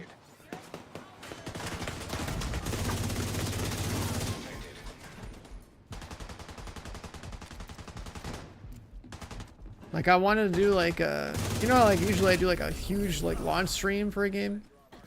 I don't even know if I'm gonna do that for Borderlands, because like what's the fucking point? It's not like I'm streaming anything that hasn't already been discovered. And then also it's an offline game, and there's gonna be like a save editor day one anyways, probably, so people are literally just gonna like, if they didn't grind for 2 weeks, they can just use a file to just use a save file editor to give themselves all the items in the game.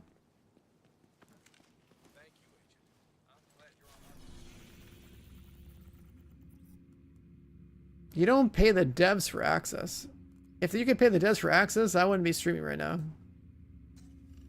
That's definitely not how that works.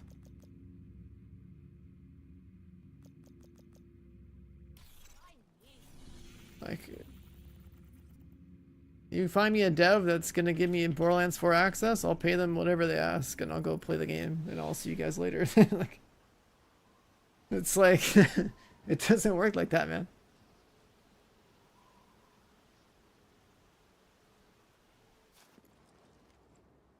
But yeah, the whole early access thing definitely ruins the fun of being a day one player and like pioneering anything. Because I'm gonna stream the game and people are like, hey guys, did you see the fucking build guide on Max Roll?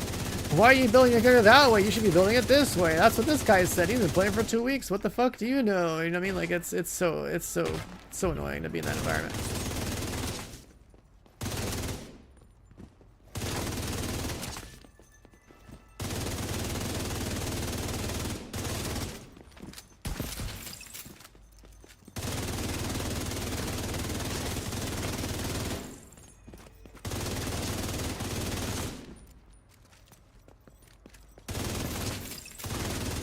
My first experience with Max Roll was playing Lost Ark at launch.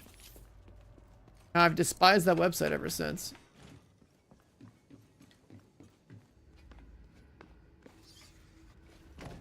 Because the worst part is when all the guides are under like a specific website, it says completely hit or miss based on like the people who are actually writing the articles instead of it just being like so and so, somebody that actually like, it's like no longer about an individual that has the reputation of knowing what the fuck they're talking about. It's about like a website's reputation.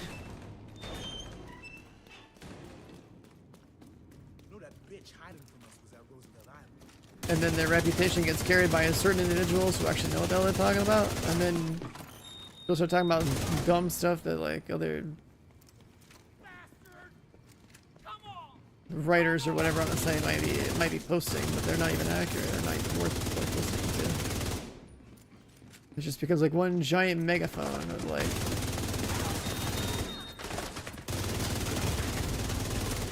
of noise would be like coming from like one site, instead of like one individual. And when you stream, like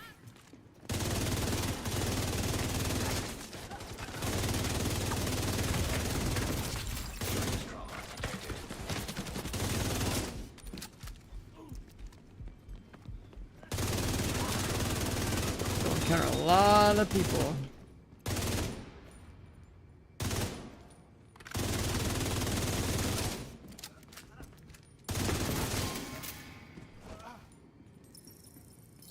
Fub gun and PoE, yeah. I mean, he's an individual, right? So it's like it makes sense. Like, okay, he's the fucking Deadeye guy that's been grinding. Like, that's cool. All the people who play trade and watch him blast, and then he's got other people that are like crafting like god bows and shit, right? It's not possible.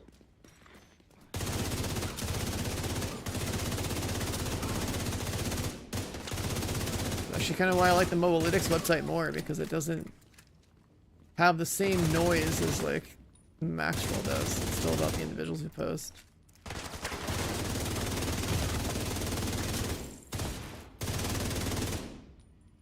And if I can get some sort of partnership going with Mobalytics, then I'll post my stuff on there too. Online computer detected. Great. You can use the computer to sync Isaac with their comm system. Hopefully we can get a 20 on our team. Rather than the Max roll. Shape to answer. Connection established. Hello? Can you hear me? This is Manny Ortega with the division. Manny, thank God. It's Maya. I'm all that's left on our team. We couldn't get the note back online. I salvaged some equipment that Best case scenario, if I had my own site, I'd just post my own shit on my own site. But those crazy fucks showed up. You gotta get me out of here. Just try. I don't have something like that set up anymore. Yeah, and I don't really make build videos that often because, like, every time I make a video, it's saying I'm taking off from the grind. But hey, give me 2 weeks of early access to Borderlands 4, I'll make a bunch of videos. Everyone's happy because they have my builds to go off of. I'm happy because I got to enjoy the game before everyone harassed me for a build video every 20 seconds of streaming the game. That was like the worst part about streaming some of those literatures early. If you don't have early access, you just like figure out some build as soon as you start streaming it. It's like, oh, okay, now you gotta go make a build video because you get harassed about it every 20 seconds because no one wants to figure anything out. They just want to copy what you're doing.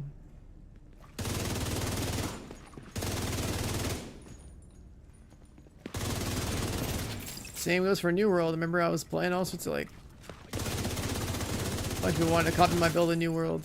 Didn't bother making a single video for that game.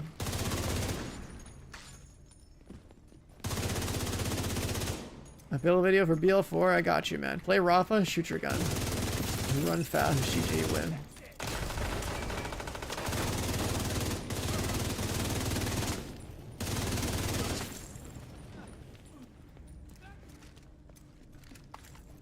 Most efficient build video you're ever gonna see done live on Twitch, right there.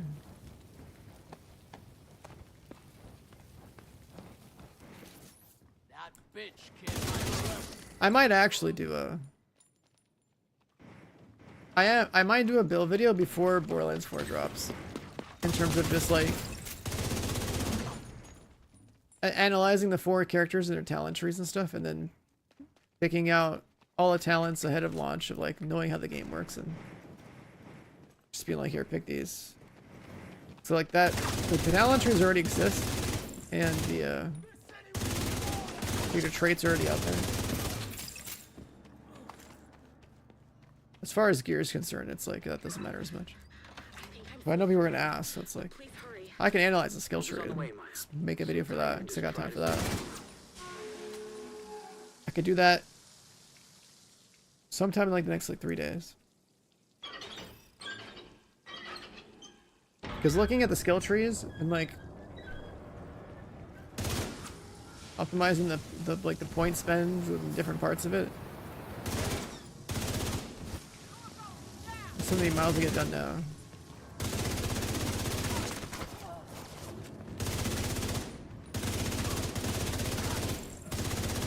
You don't actually have to like have access to the game currently to understand. Like, if you play a Borderlands game, you kind of know how things work. The rest is just playing the game, getting lucky, getting the legendaries to draw.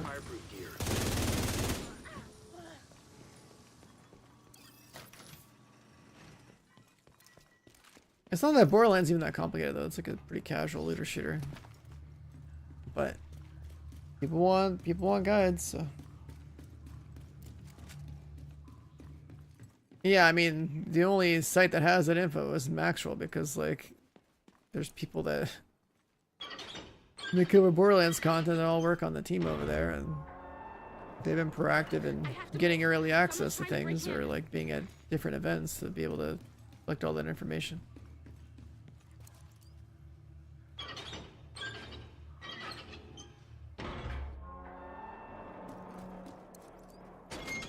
But even the official website has a bunch of stuff too.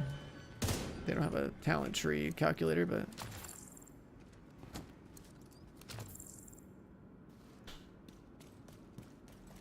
all that really matters is knowing how many points you can spend and understanding the core mechanics of your character. Like for Rafa, it's really straightforward. It's just like you use your ability, you go into overdrive. Overdrive is the single most important mechanic on that character. What I did to make them so mad. You have to stop them. The skill tree is more complex than Borderlands 4, which is good, because having played Borderlands 3 recently again, I was like, wow, the skill tree is really basic. There's more options with the Borderlands trees, which makes it a slightly deeper experience. That's why I was saying the itemization of like buildcraft in the game seems better. So I played Borderlands 4 for 45 minutes. I think what they did with the ordnance slot's actually really cool. And I think that like an ordnance specific build actually is something that might have potential in the game.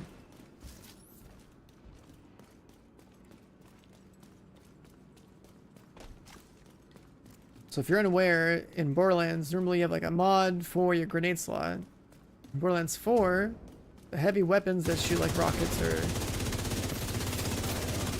essentially like LMGs or whatever, they go in the heavy weapon slot. Which is in the same, it goes in your ordnance slot, which is like grenade or like heavy weapon. And they have a lot of different things in the game that have to do with like scaling ordnance damage or like labeling certain things as ordnance.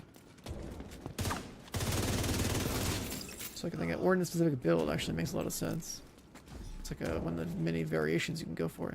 It's going to be depending on gear a bit though, because you gotta like go find a good ordnance weapon to justify wanting to skill it.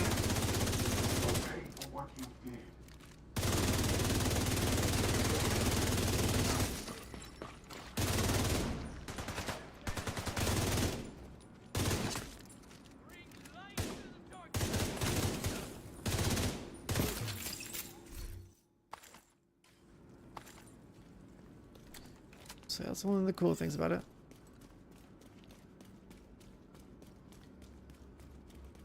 If you hadn't have shown up when you did, I'll head back as soon as the experts come around.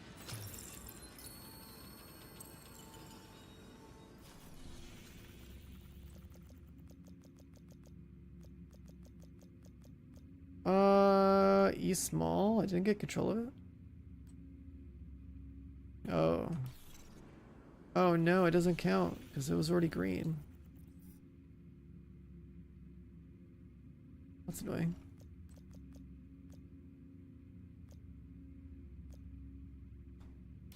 Guess you have to like reset the map.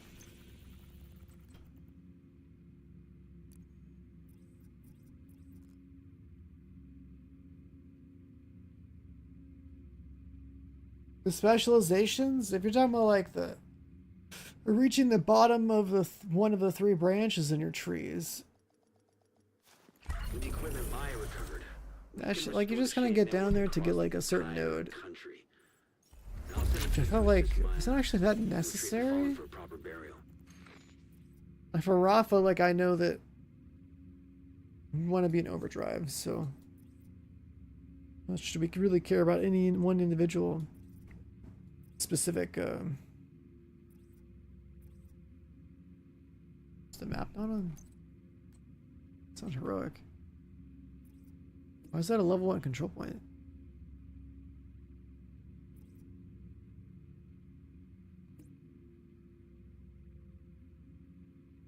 Weird.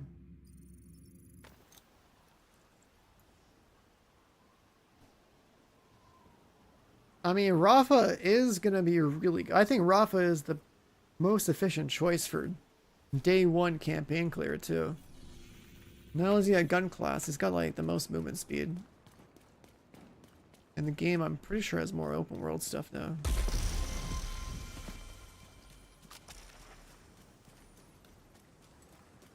And Vex has the potential to be the best because of the whole clone situation.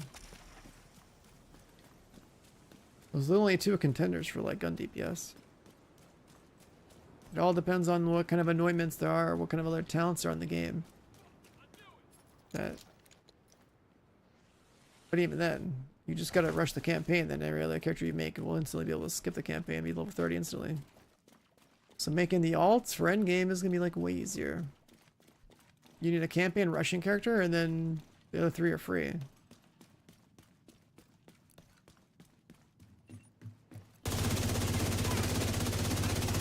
And so that's gonna be something that, if I go make this video for Borderlands 4 drops, I have to like reiterate. Medical assistance needed.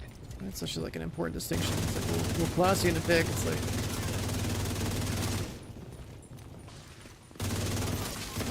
picking Rafa because guns and speed, but also because it makes a lot of sense. The all change.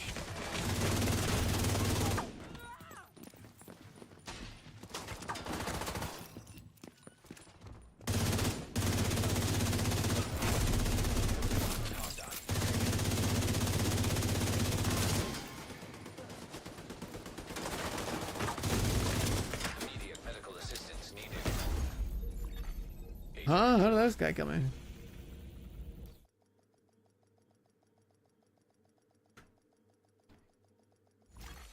Hostile I'm so confused about that though.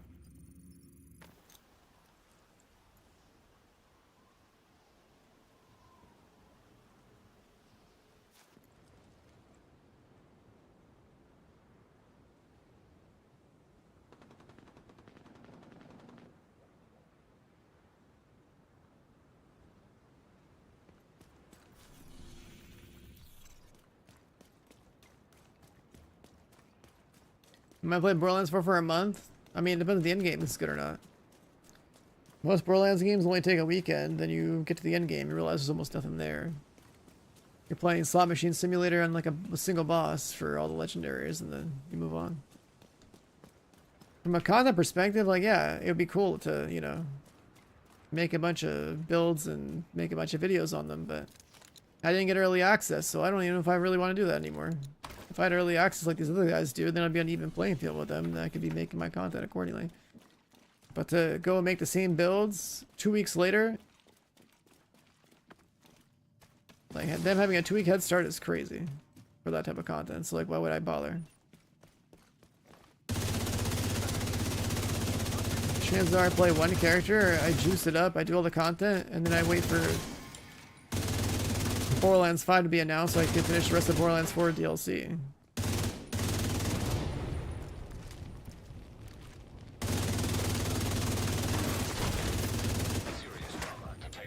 A 40-hour stream for Borderlands 4? Absolutely not. Like I said, I don't have real access to the game, so I don't even see, like, and there are other people that do, so, like, what's the point of grinding the game for 36 hours on stream?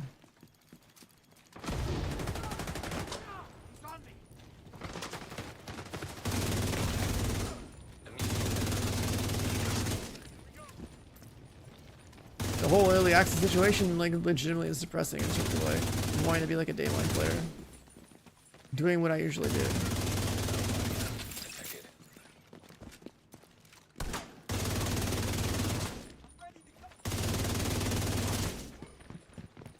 Enemy on our flank. Fire on them.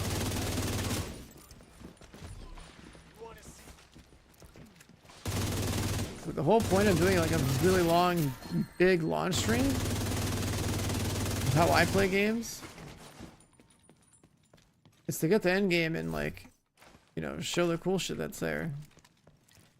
But there's already, like, 'cause that's the whole point. Like, the whole fun of, like, playing a game day one is that nobody knows fuck all about the game.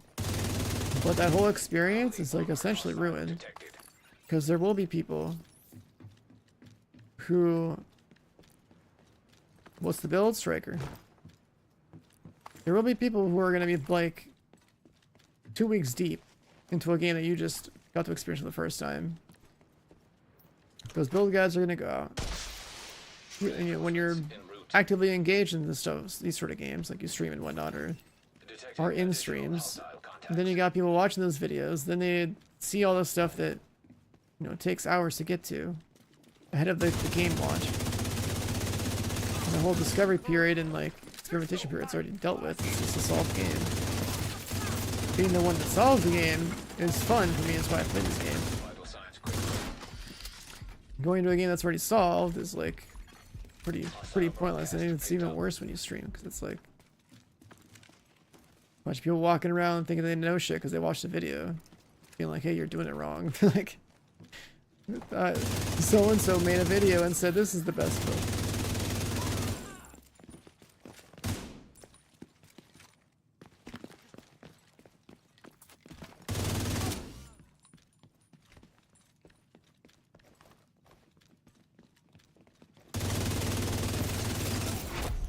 Heavily armored hostile.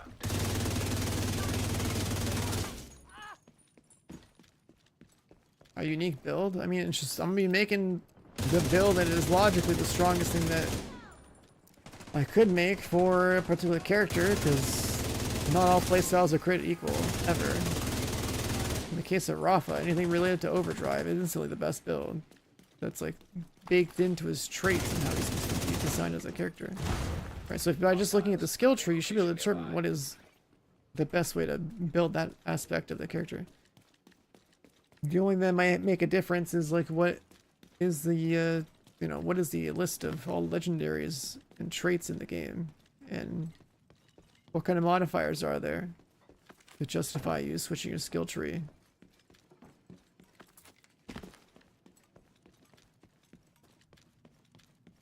Oh, I know, I'm gonna stream, not because, like, I'm gonna stream and they're gonna go window shopping for a build, right? That's how it always goes, and that's why you still have to make a build guide or something if you want to deal with the people asking those questions.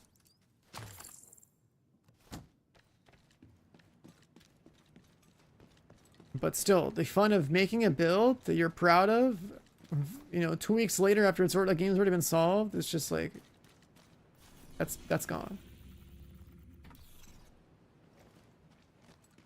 Because people have early access, and you don't.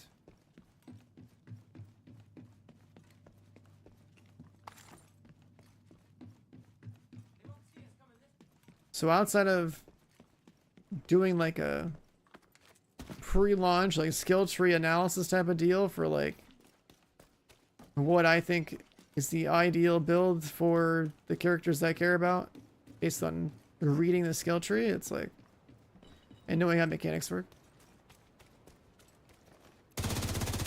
Like, I doubt that I'm gonna bother playing all 4 characters.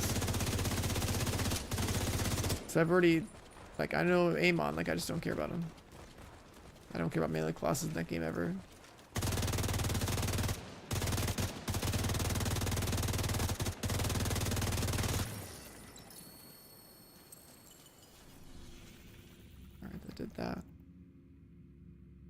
Air and Space, Black Tusk. Go do a couple of missions. Detected. Nearby location. Guarded by hostiles.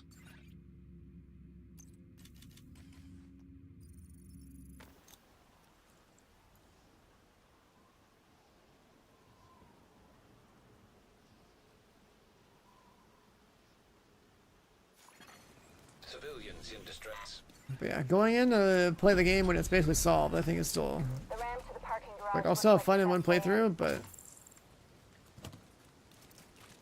the motivation to like, grind like extra long hours and like be on top of making videos within that grind, if we want to play the content creator game properly for a looter shooter launch, like that's like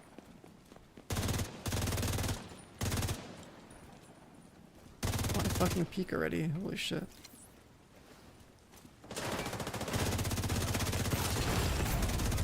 Immediate medical assistance needed. That initial like launch motivation to like, you know, do stuff like that is diminished heavily because of the early access situation.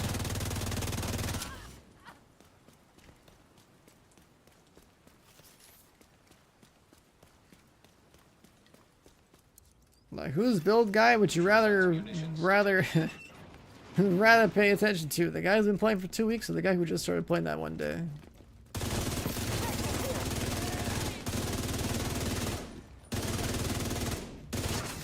Like, that's like the problem with the inequality there. Find any intel on their operation.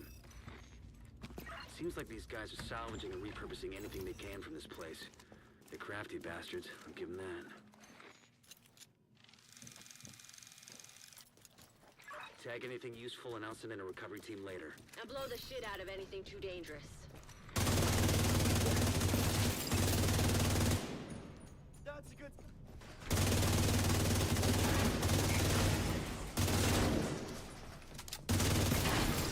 True Sun's reinforcements. Clear the next one.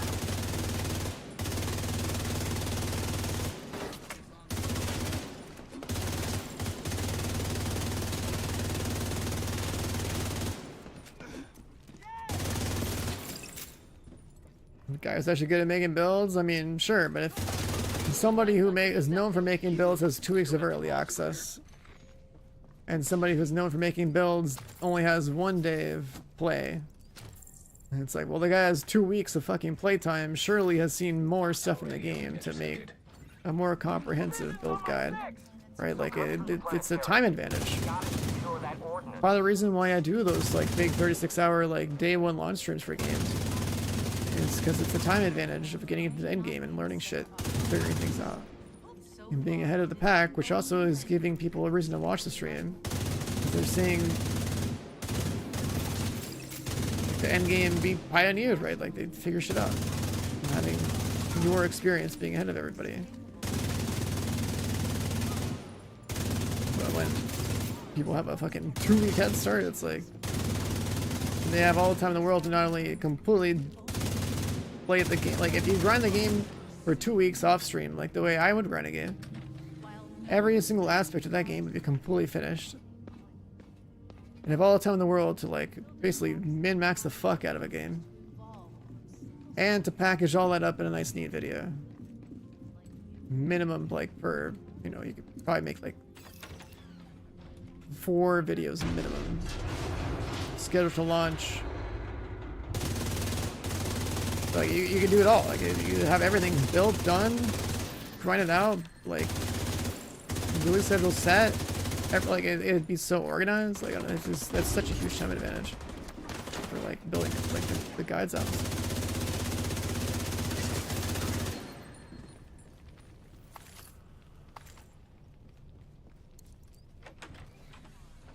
Yeah, if the game had trade, that's true. You have like an economical advantage too, which is also why you should do that in MMOs.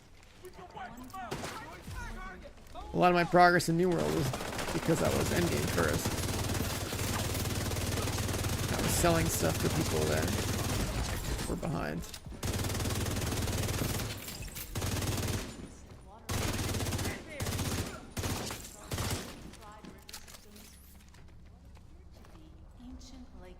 They're all dead.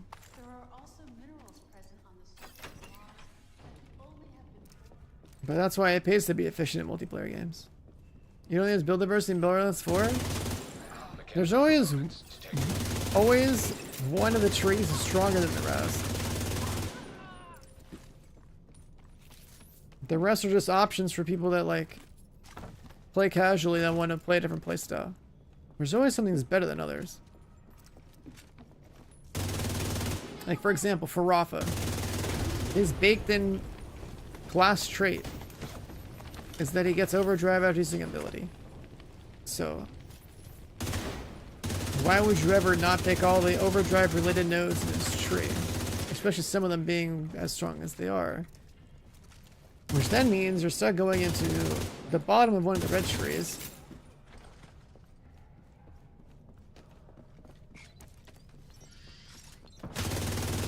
And looking around in for certain nodes that are related to overdrive in other trees. Which then limits the amount of points you have into diving into the bottom of any one particular tree because you've chosen the strongest thing about your character to build around first.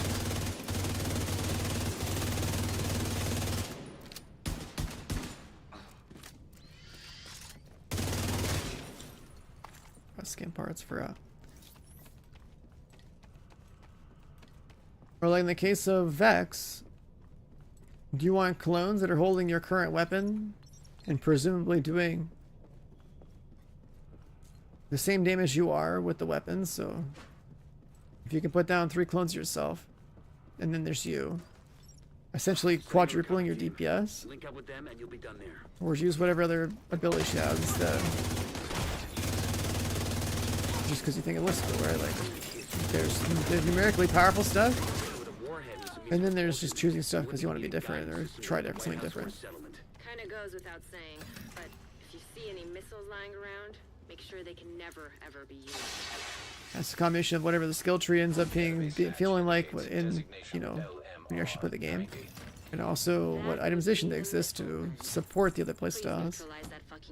But just judging it off of like built-in class traits and skill tree talents alone, I mean, skill trees usually always have like one setup that's like the best. That's how it usually works. Because at the end of the day, all these games that we play, they're just number simulations, and there's always a right answer in math, you know.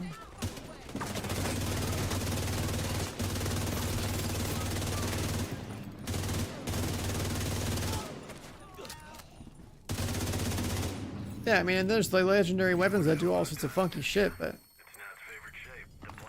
every character has a skill tree. The guns by themselves are just items you're gonna loot. It's not like, unless they like specifically have, I don't know, some class defining trait that changes how your character plays entirely. You're still gonna be leaning your build into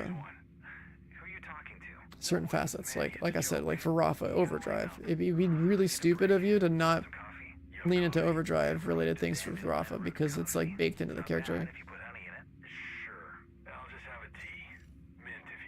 Which then means that your skill tree diversity in terms of like good loadouts is like more limited. The fact that the settlements can scavenge those workbenches and tools, and I'd say it's been a pretty good day. If the whole point is to you know, make a good build.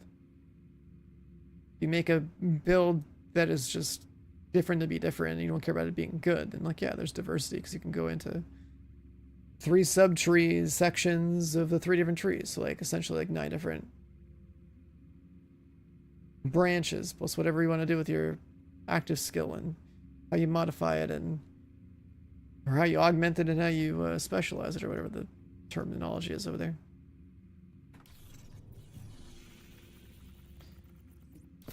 Do we get this?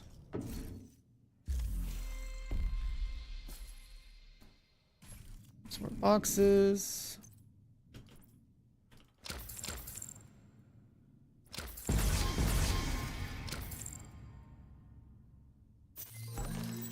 Trinket. Pull up the skill tree. I mean, this is not a Borderlands tree.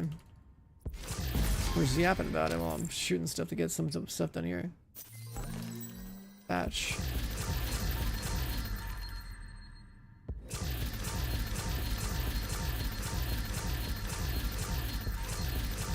Just saying how it is, man. I don't know if you guys have looked at the skill tree. It is definitely better than previous Borderlands games, but skill trees I think that are always in these games are always like there is a correct answer, especially with like how they designed this one. Which it limits the overall number of possibilities you actually have to look at. Like, I think Rafa is very much solved off of the trait alone. I actually don't know if like them giving the characters a specific trait was a good idea, unless there's a way to change that with like items. Like for Vex, it's like she always does the damage of the element. Okay, well, what was the actual wording for this? For Vex, she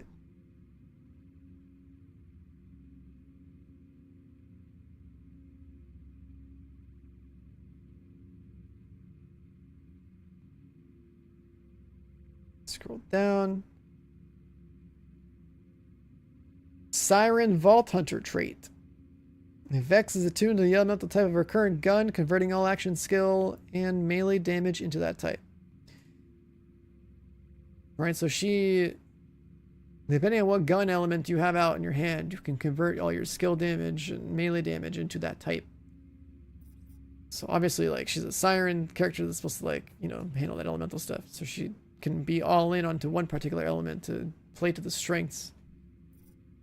If you want to play to the strengths of her class, it's like you probably want a fire weapon, a corrosive weapon, and a shock weapon.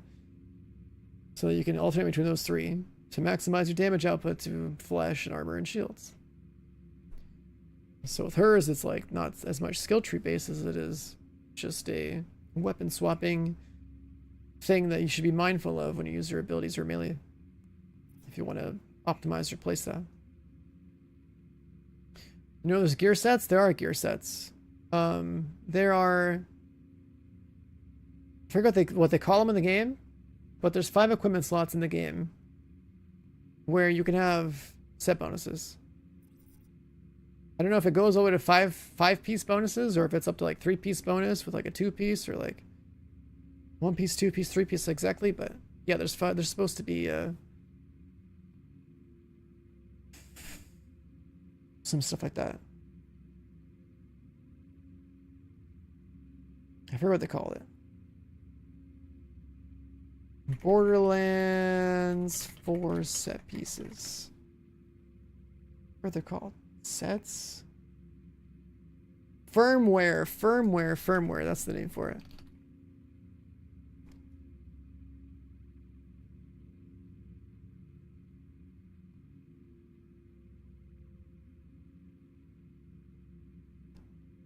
The firmware stuff got announced a while back. It's basically set bonuses. It's the first time I've ever had gear sets in the game.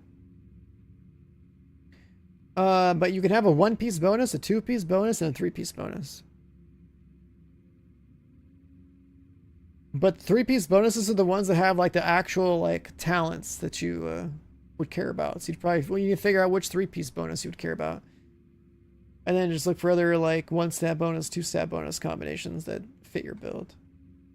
But yeah, there's they actually do have gear sets for the first time in the game's history, which is cool. There's another reason why I was saying that the itemization of the game was more interesting. Like the build crafting and itemization of the game should be better than previous Borderlands games. Hostile control point identified.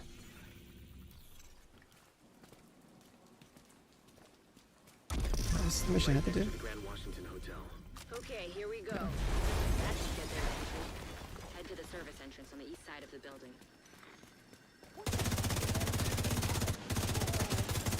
Once you're inside, find a way to the atrium. So gear sets will matter.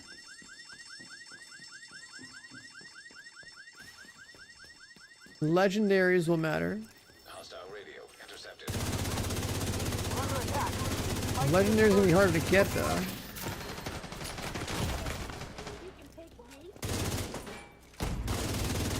Trauma detected.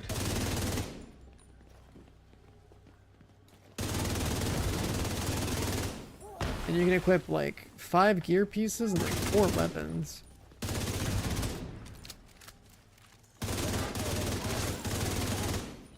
I remember correctly. Intercepted. I'm heading upstairs to the hostage. Everybody, get to the atrium. Which also means that the heavy weapon, Saints here. The who now? Hyena big shot. you change your mind and going Vex. We need to kill this Is it because of the clones or what? Nobody get through. Nobody. Raid bosses, I mean, they, I don't know if I'd call it.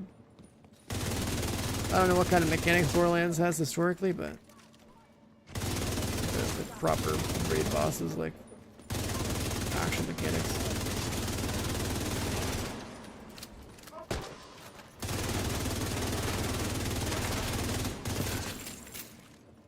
Bleed build.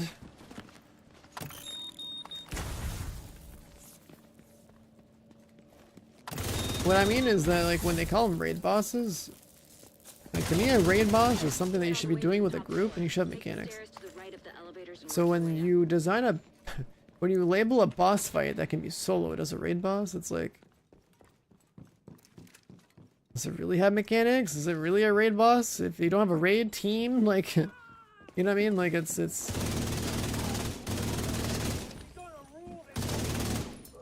don't know if I'd call it that.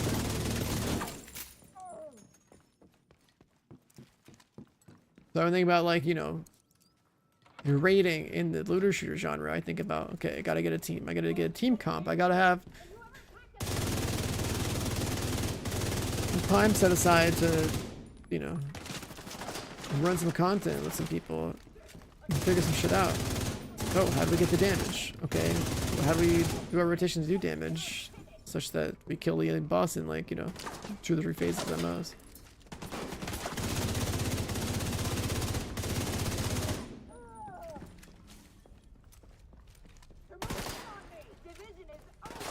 Can make a good raid boss in a looter shooter? I mean, that depends on the rest of the game. But it should involve needing a team and doing mechanics to get the damage. Because just having a bullet sponge you can kill, and like you can in, like, say, the 8-player boss that we have in TFD, where that has 4.7 billion HP. He's basically irrelevant. You just there and shoot him for 2 minutes and he's dead. There's no process. You have to, like, you have to jump through some hoops as a team to get to the part of the fight where you actually, like, you know, do damage to the boss. You doing all right there, Kelso? As long as I'm not Or look at it like MMO raids, right? It's the same thing over there. They have, like, you have to jump through hoops while you're fighting the boss. It's not just a do damage, boss dies situation. It's a do damage while also doing this and managing that, or you wipe type of thing. Right, like it's balancing you having an endgame build where you have to play it properly, and also doing a bunch of things that stress you out while you're trying to do your optimal damage, like rotation. Getting people to move around and pay attention to their surroundings while simultaneously shooting something.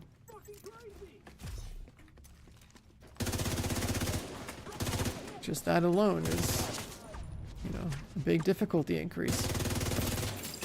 Because a lot of people lack awareness.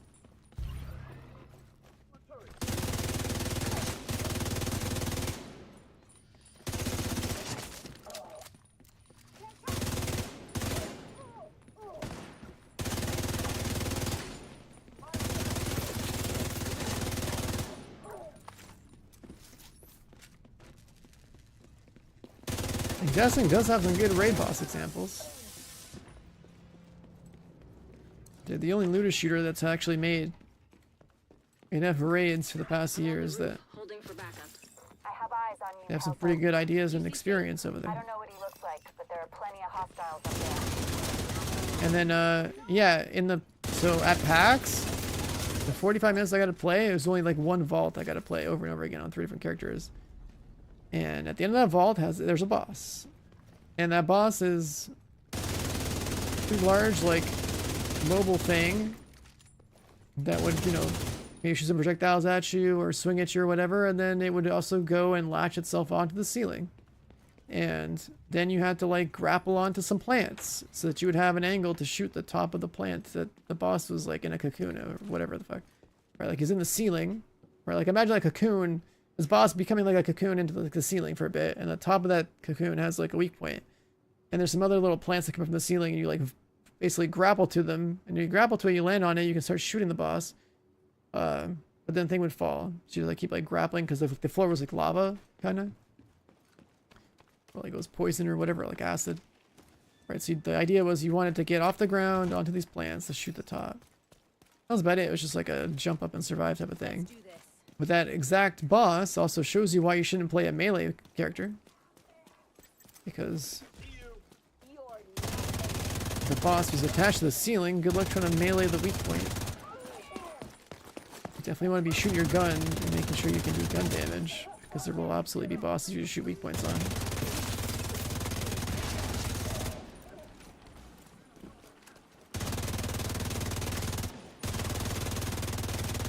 Did I go into the rage room? I mean, I saw it. It was loud as fuck.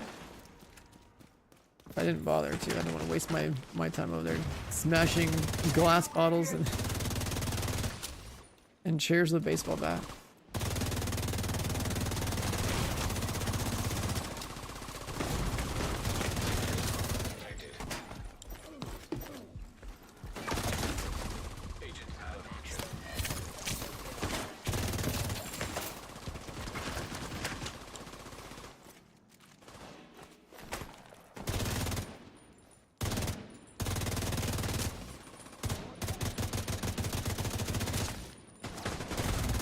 Another wave? It's not good. Let me jump down! Oh my god. There's no fucking cover.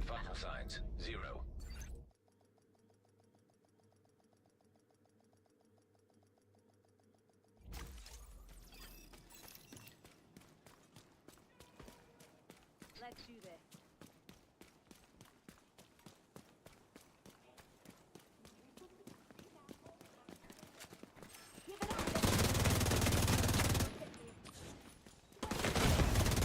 I mean, it's a looter shooter, right? And the thing is about guns in every single game like this. So, like, yeah, you should try to scale them up as hard as you can. Guns are usually better for single target than, like, a skill build is, usually. Melee builds and, like, ability builds usually better for, like, actor type scenarios.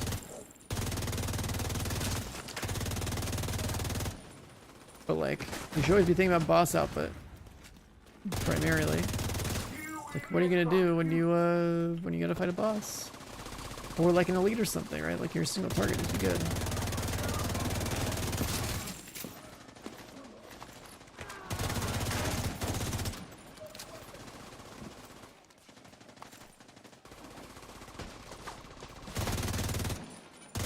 And then what are you gonna do if the game has enemies that are flying, right? Like that's where melee builds always like seem like a worse choice.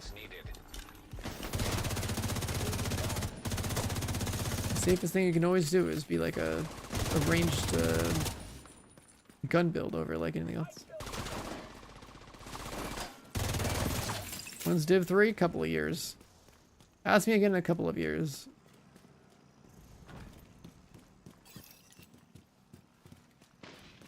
We're gonna have Div 3 when we're all in our retirement homes and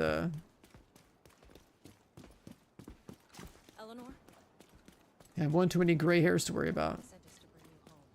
Are you hurt? Heads up, you've got hostiles flooding into the building from the street. Get down there and take care of them. I got Eleanor.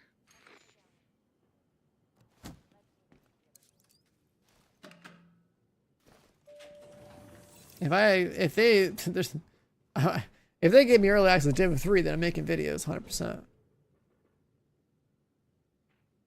But this is a live service game, so I doubt it.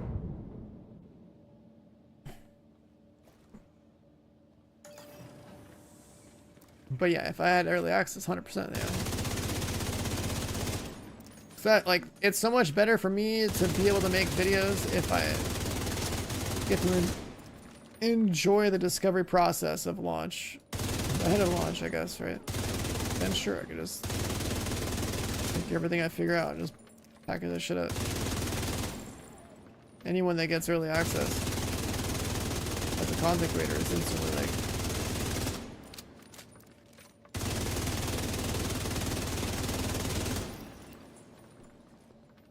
oh, PC gamers admit the future of gaming is mobile gacha.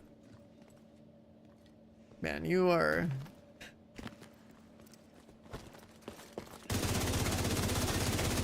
You are in too deep. You are in too deep.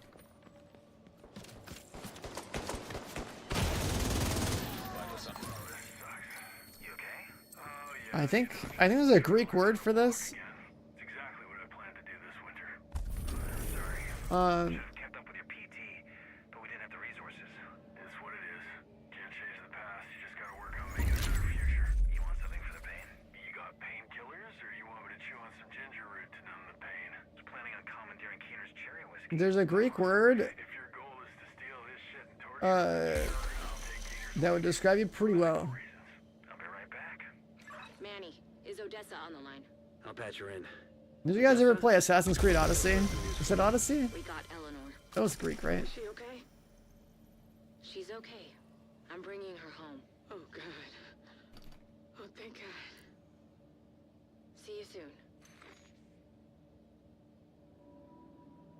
Yeah, it was Assassin's Creed Odyssey.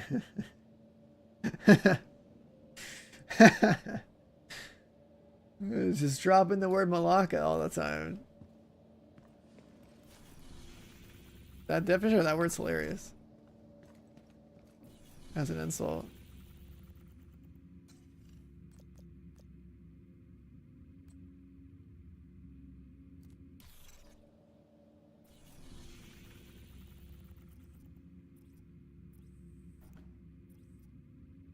Definition for that word is like, has to do with like the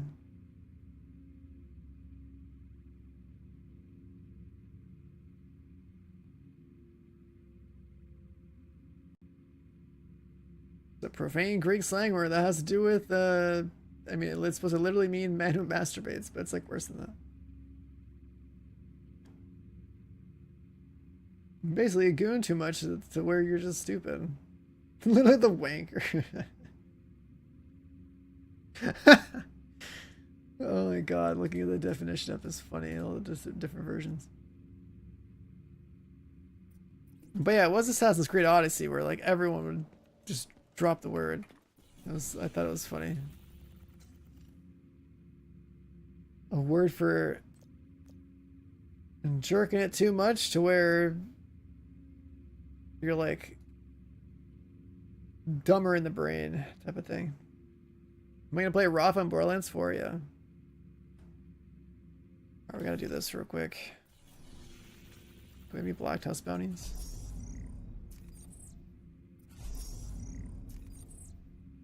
High level ones.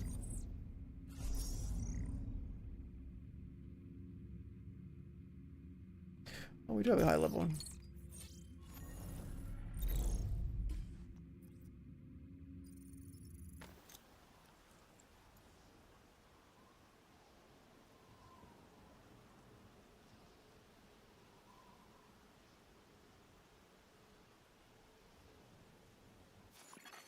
Friendly combatants detected.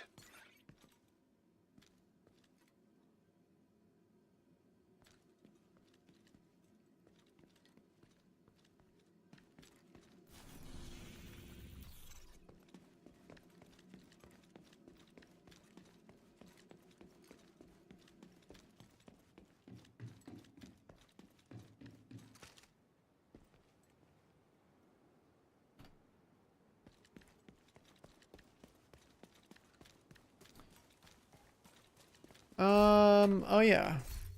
Let's look at all these. Why is this coming out?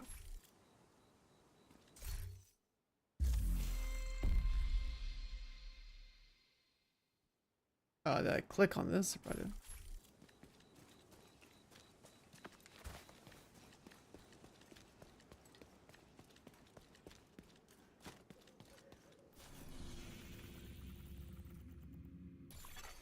Hostile control point nearby.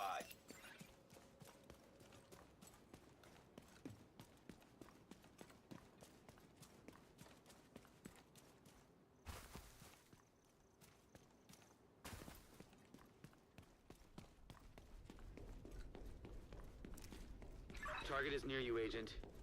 The lads might have raided in this game.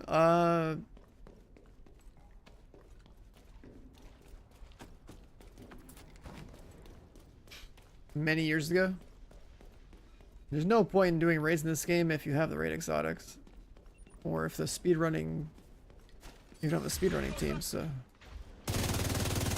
Okay.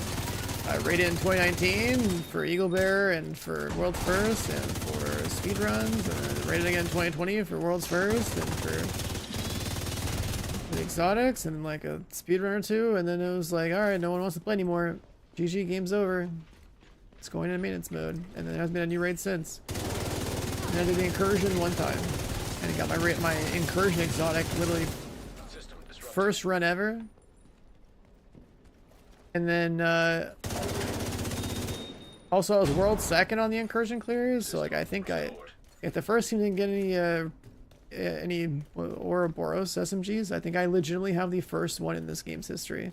So if there's ever like a serial number on guns, I would have the first one.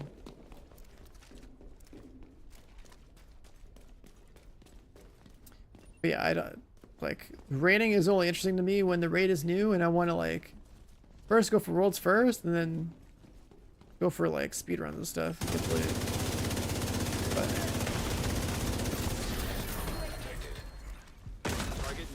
for going for speedruns now, I think it's completely pointless. That shit's so fucking old.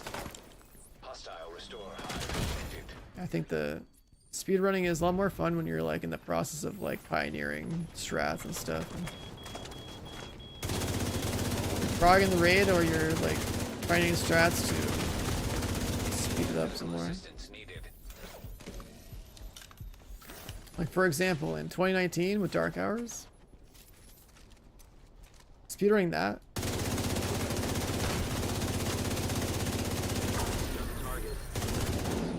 We went through like multiple meta shifts on the speedruns of that within like a couple weeks of everyone like learning how the game worked. And being able to farm better and better loadouts for it. I have to grind a lot harder for stuff then. Target neutralized. It was also because the itemization was like deeper too. Getting like the 1 red 2 yellow Sokolov mask, spotter Sokolov mask, or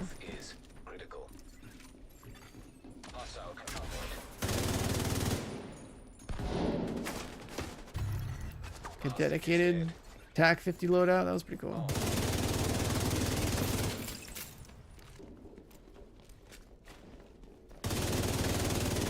That's your target.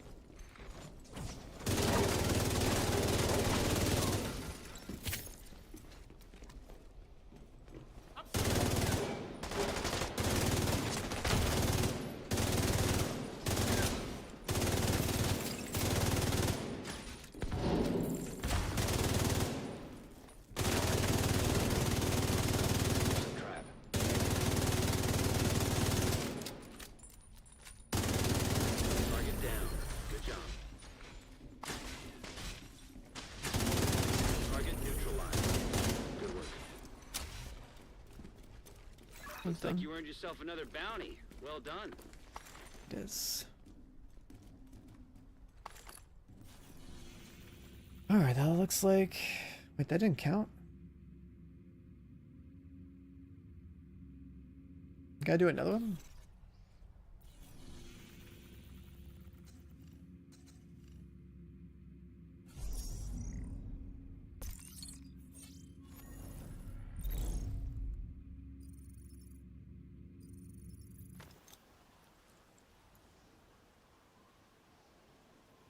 It's just too bad that we live in the wrong timeline.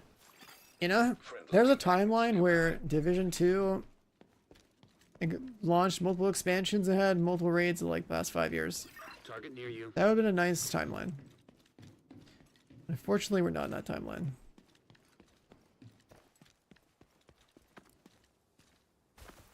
We could have had like 5 more raids by now.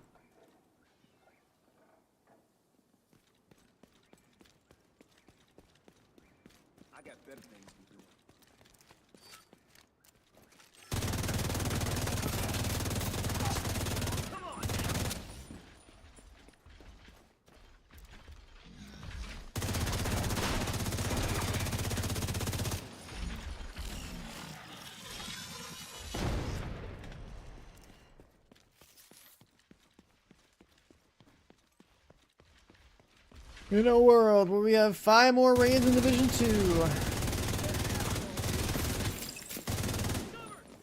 I can only imagine. Agent, target spotted.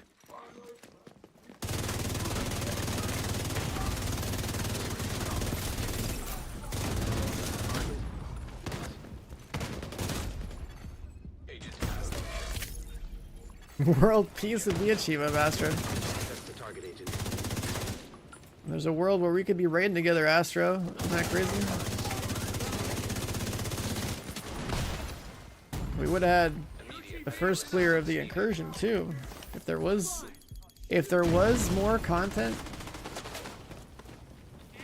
after the second raid, then I wouldn't have just like randomly logged on that one time to do the incursion with you.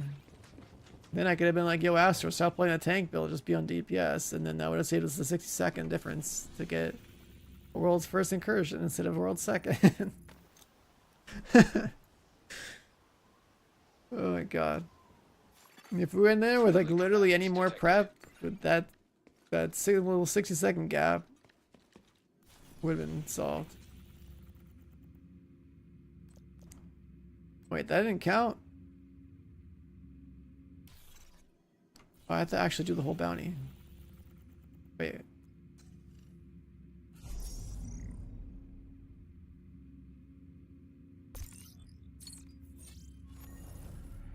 It resets the bounty?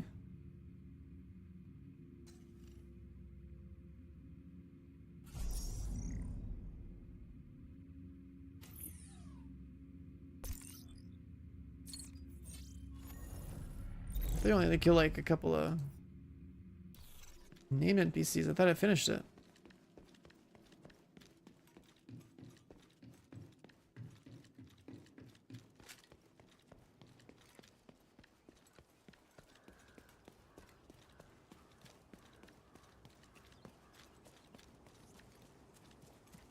The target is nearby.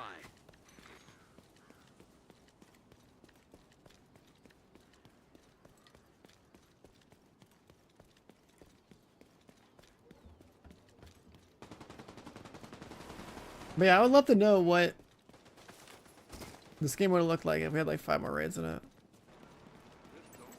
Not to mention, you know, that much more dev effort to like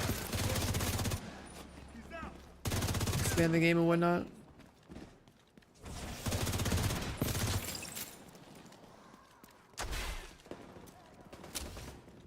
Am I up to in this game? I am doing my manhunt objectives for seasonal experience. Let's see if I can get these summer caches done. We just lost the mini tank. Target neutralized. Good work.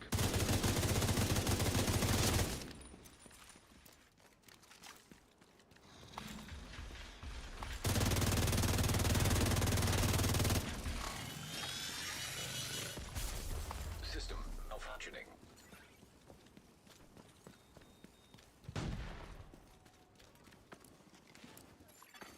System back online.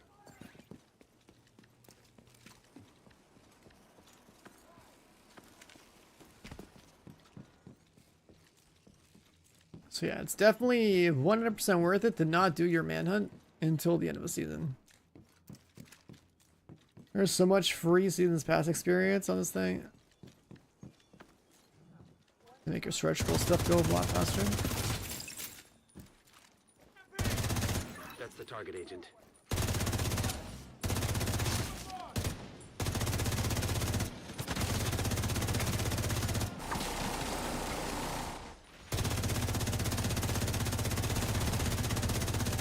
Got the target. Nice.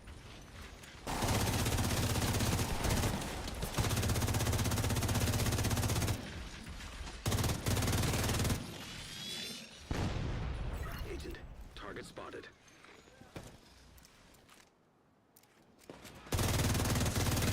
Yeah, you need like seasons pass 150 to like get the guaranteed terminal Lexington. Target neutralized. Good work. He was a fucking actor. Yeah, but not like a famous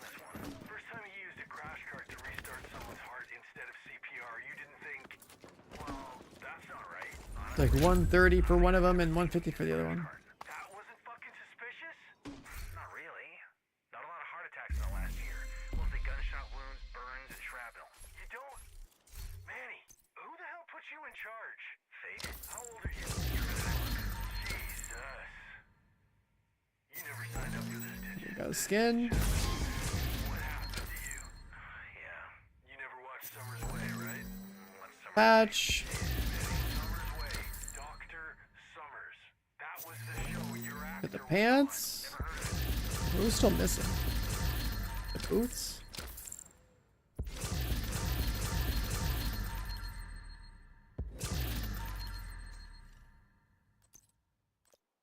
Yeah, we got the pants. So I know we got the armor and the backpack. I think we got the boots. The funky looking mask.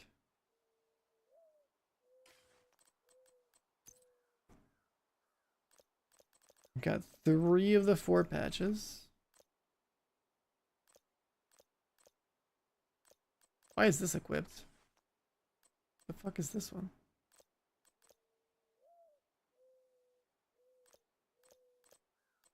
Why did my patch change? My classic back.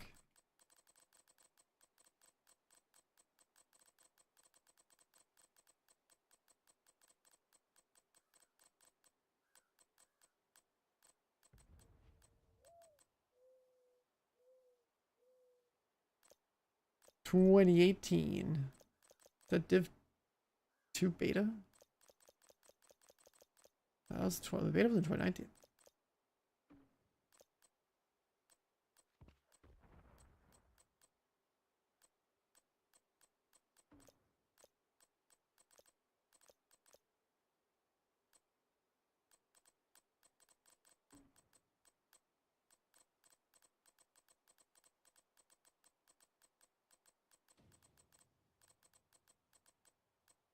There it is.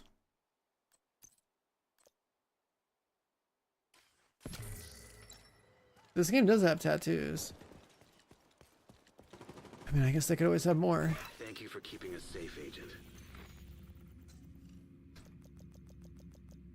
So those are all check marks.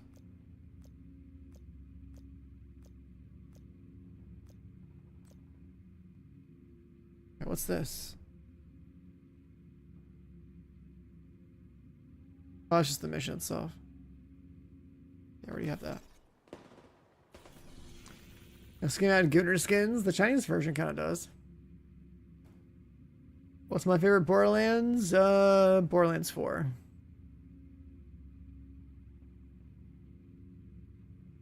Best gunplay and movement of all of them.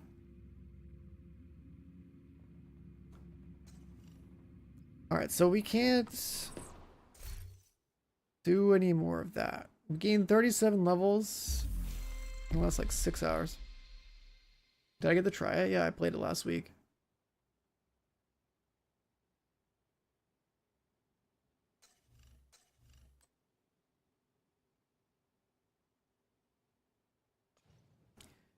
Yeah, exactly. I mean, it made sense given that we had never played together before.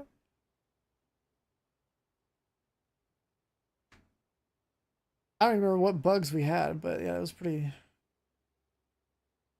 But the thing is, like, if we literally had been playing, well, I mean, if I was playing a bit more, I would have had a better striker build on, and also would have been more used to playing the game. Then I also would have been like, yo, just go play, just play a DPS build. We don't need that. We don't need a tank build. Cause it's just like, it's just Division in a nutshell. It's just like, you just gotta fucking blast.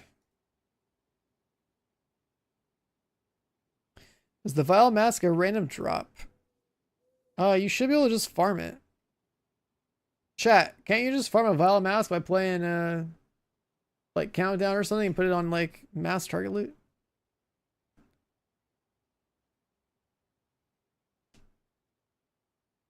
Surely Div3 is gonna have raids? I mean, they fucking better. Could you imagine if they didn't? My god.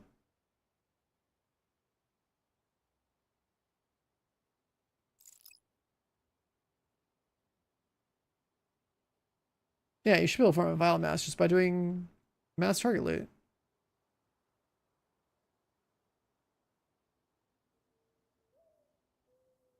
I tried my best to tell them to do raid stuff again. Because usually when some people are like, hey, do make raids, they'll be like, hey, it's expensive. And it's like, well, if you create raid content, you have to use it as a marketing expense to like get more people to give a shit about the game and check it out again. Like honestly, the way Destiny does it is pretty good. Right? You have a rated race and you like promote the shit of it and like turn it into like a Twitch thing. You keep people to like watch it and all this other stuff. It's like it's good content for people that like actually want to play the game. And then the games should always have aspirational content, but like you can justify its cost by treating it as like a marketing event.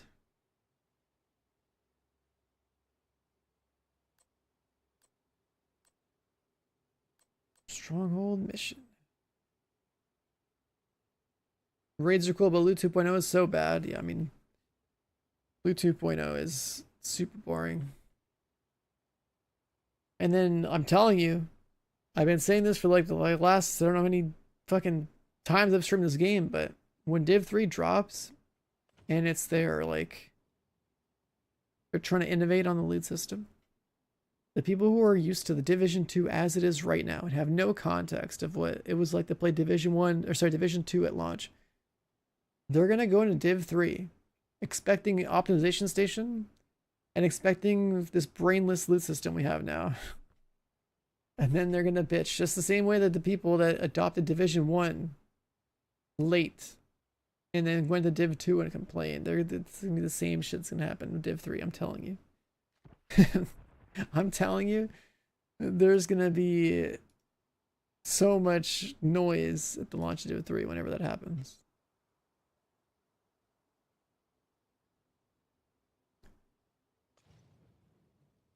Yeah, same with it goes like the seasonal character stuff too that we could have had.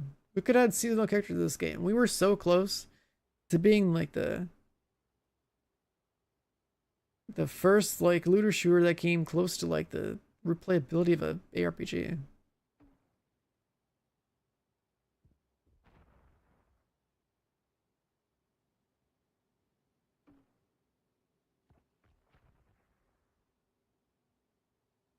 One day, 6 hours. So we're just missing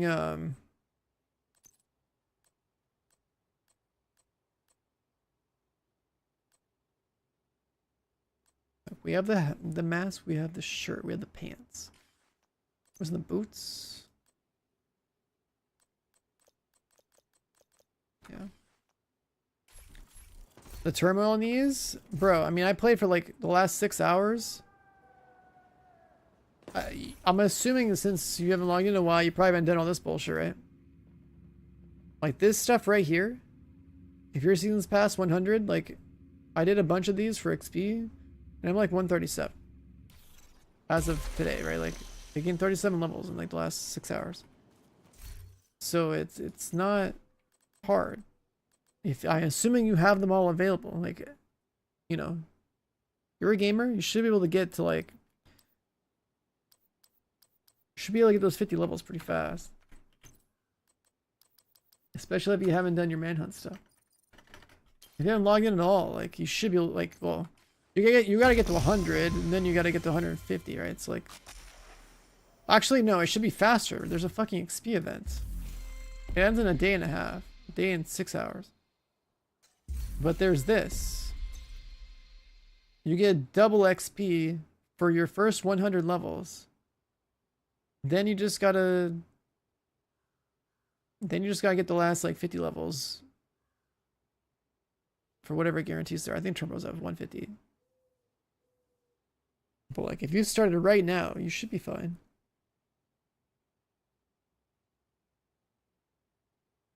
Yeah, if the manhunts are like Giga XP. Is the next Destiny raid end of the month? Oh. They have another raid coming? Are you talking about hard mode? I thought that was already out.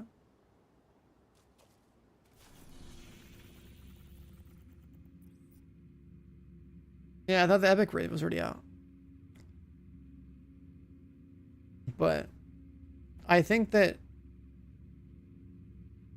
if they're getting rid of the whole loadout swapping thing, it should actually be easier to go for the belt.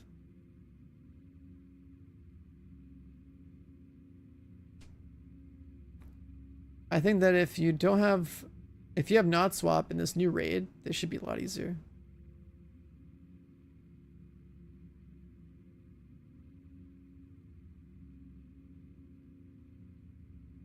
I mean, I wish I had a proper raid team for Destiny, but I just don't. And I'm not going to play the game every day to try to get a good team. It's just not even worth the stream time. That game is... Just make fucking Destiny 3 already, you know what I mean? Just make Destiny 3. Stop holding on to this old ass Destiny 2.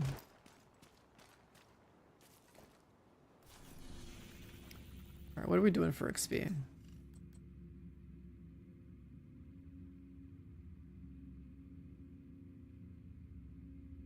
That can't possibly be worth doing.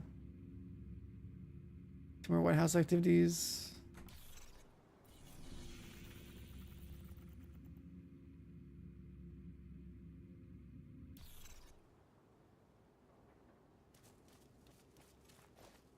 Farming solo for 50 hours max level. Well, I know, I got the 400 power. And then I tried soloing above 400 power, and I was like, you know what? This is not worth my time. I'm good. You know, I'll just log in later and get the 550 or something. And then I saw like everyone else was just doing that one map. It's just dumb gameplay. Like, Destiny's so cooked, man.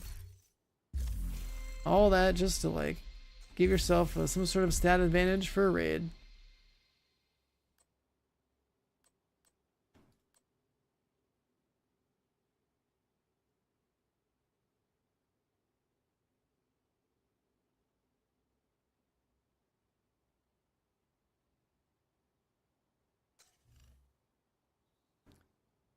What are we doing?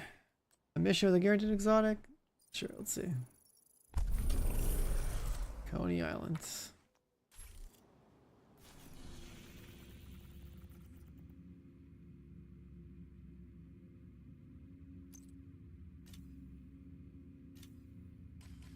Am I really doing this?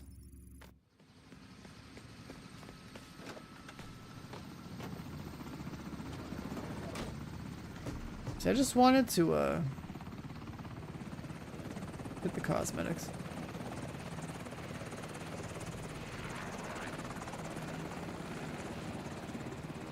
Yeah, that's what I mean though. Getting to 400 is easy. Getting to 450 is stupid. I did a little bit of grinding from 400 to 450 and I was like, bro, this is not worth. It's like a chance to get the upgrade. I didn't play the Summer Solstice, but if I did, I would be 450 faster.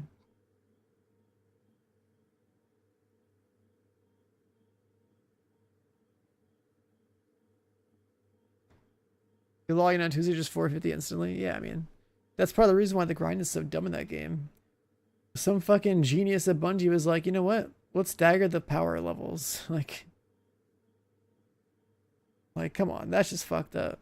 The power system already sucks balls.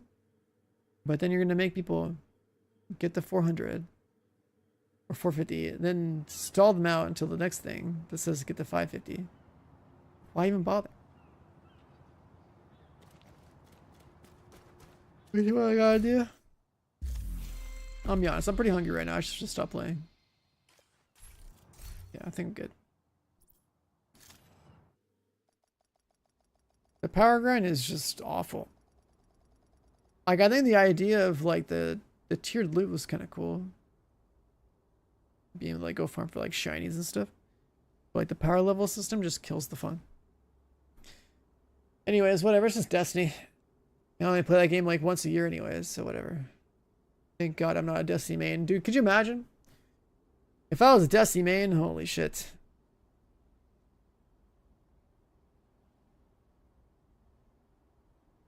I'd be cooked, man.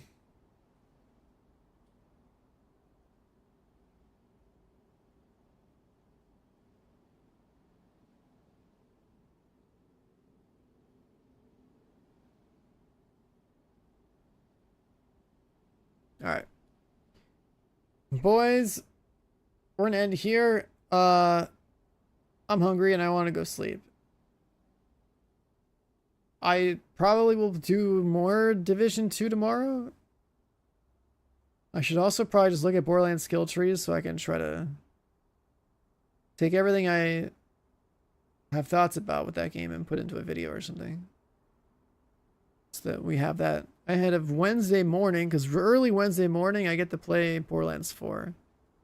And have a team, and I guess I'm going to have early access by like a couple hours over like the actual PC launch of the game. So, Borderlands 4 is coming up soon. Yeah, time to go pass out. Boys, thanks for being here. Thanks for hanging out. Follow the stream. Well, I think like everyone's here that's been here, so. Join us in Discord as well. Actually, you know, when you join Discord, you like read the channels and actually get your roles properly, because some of y'all don't even see the good part of Discord. You just see the notifications and just leave Discord. You don't know. The forum's lit. The forum's lit. All right, I'm out. Bye, boys. See you guys tomorrow.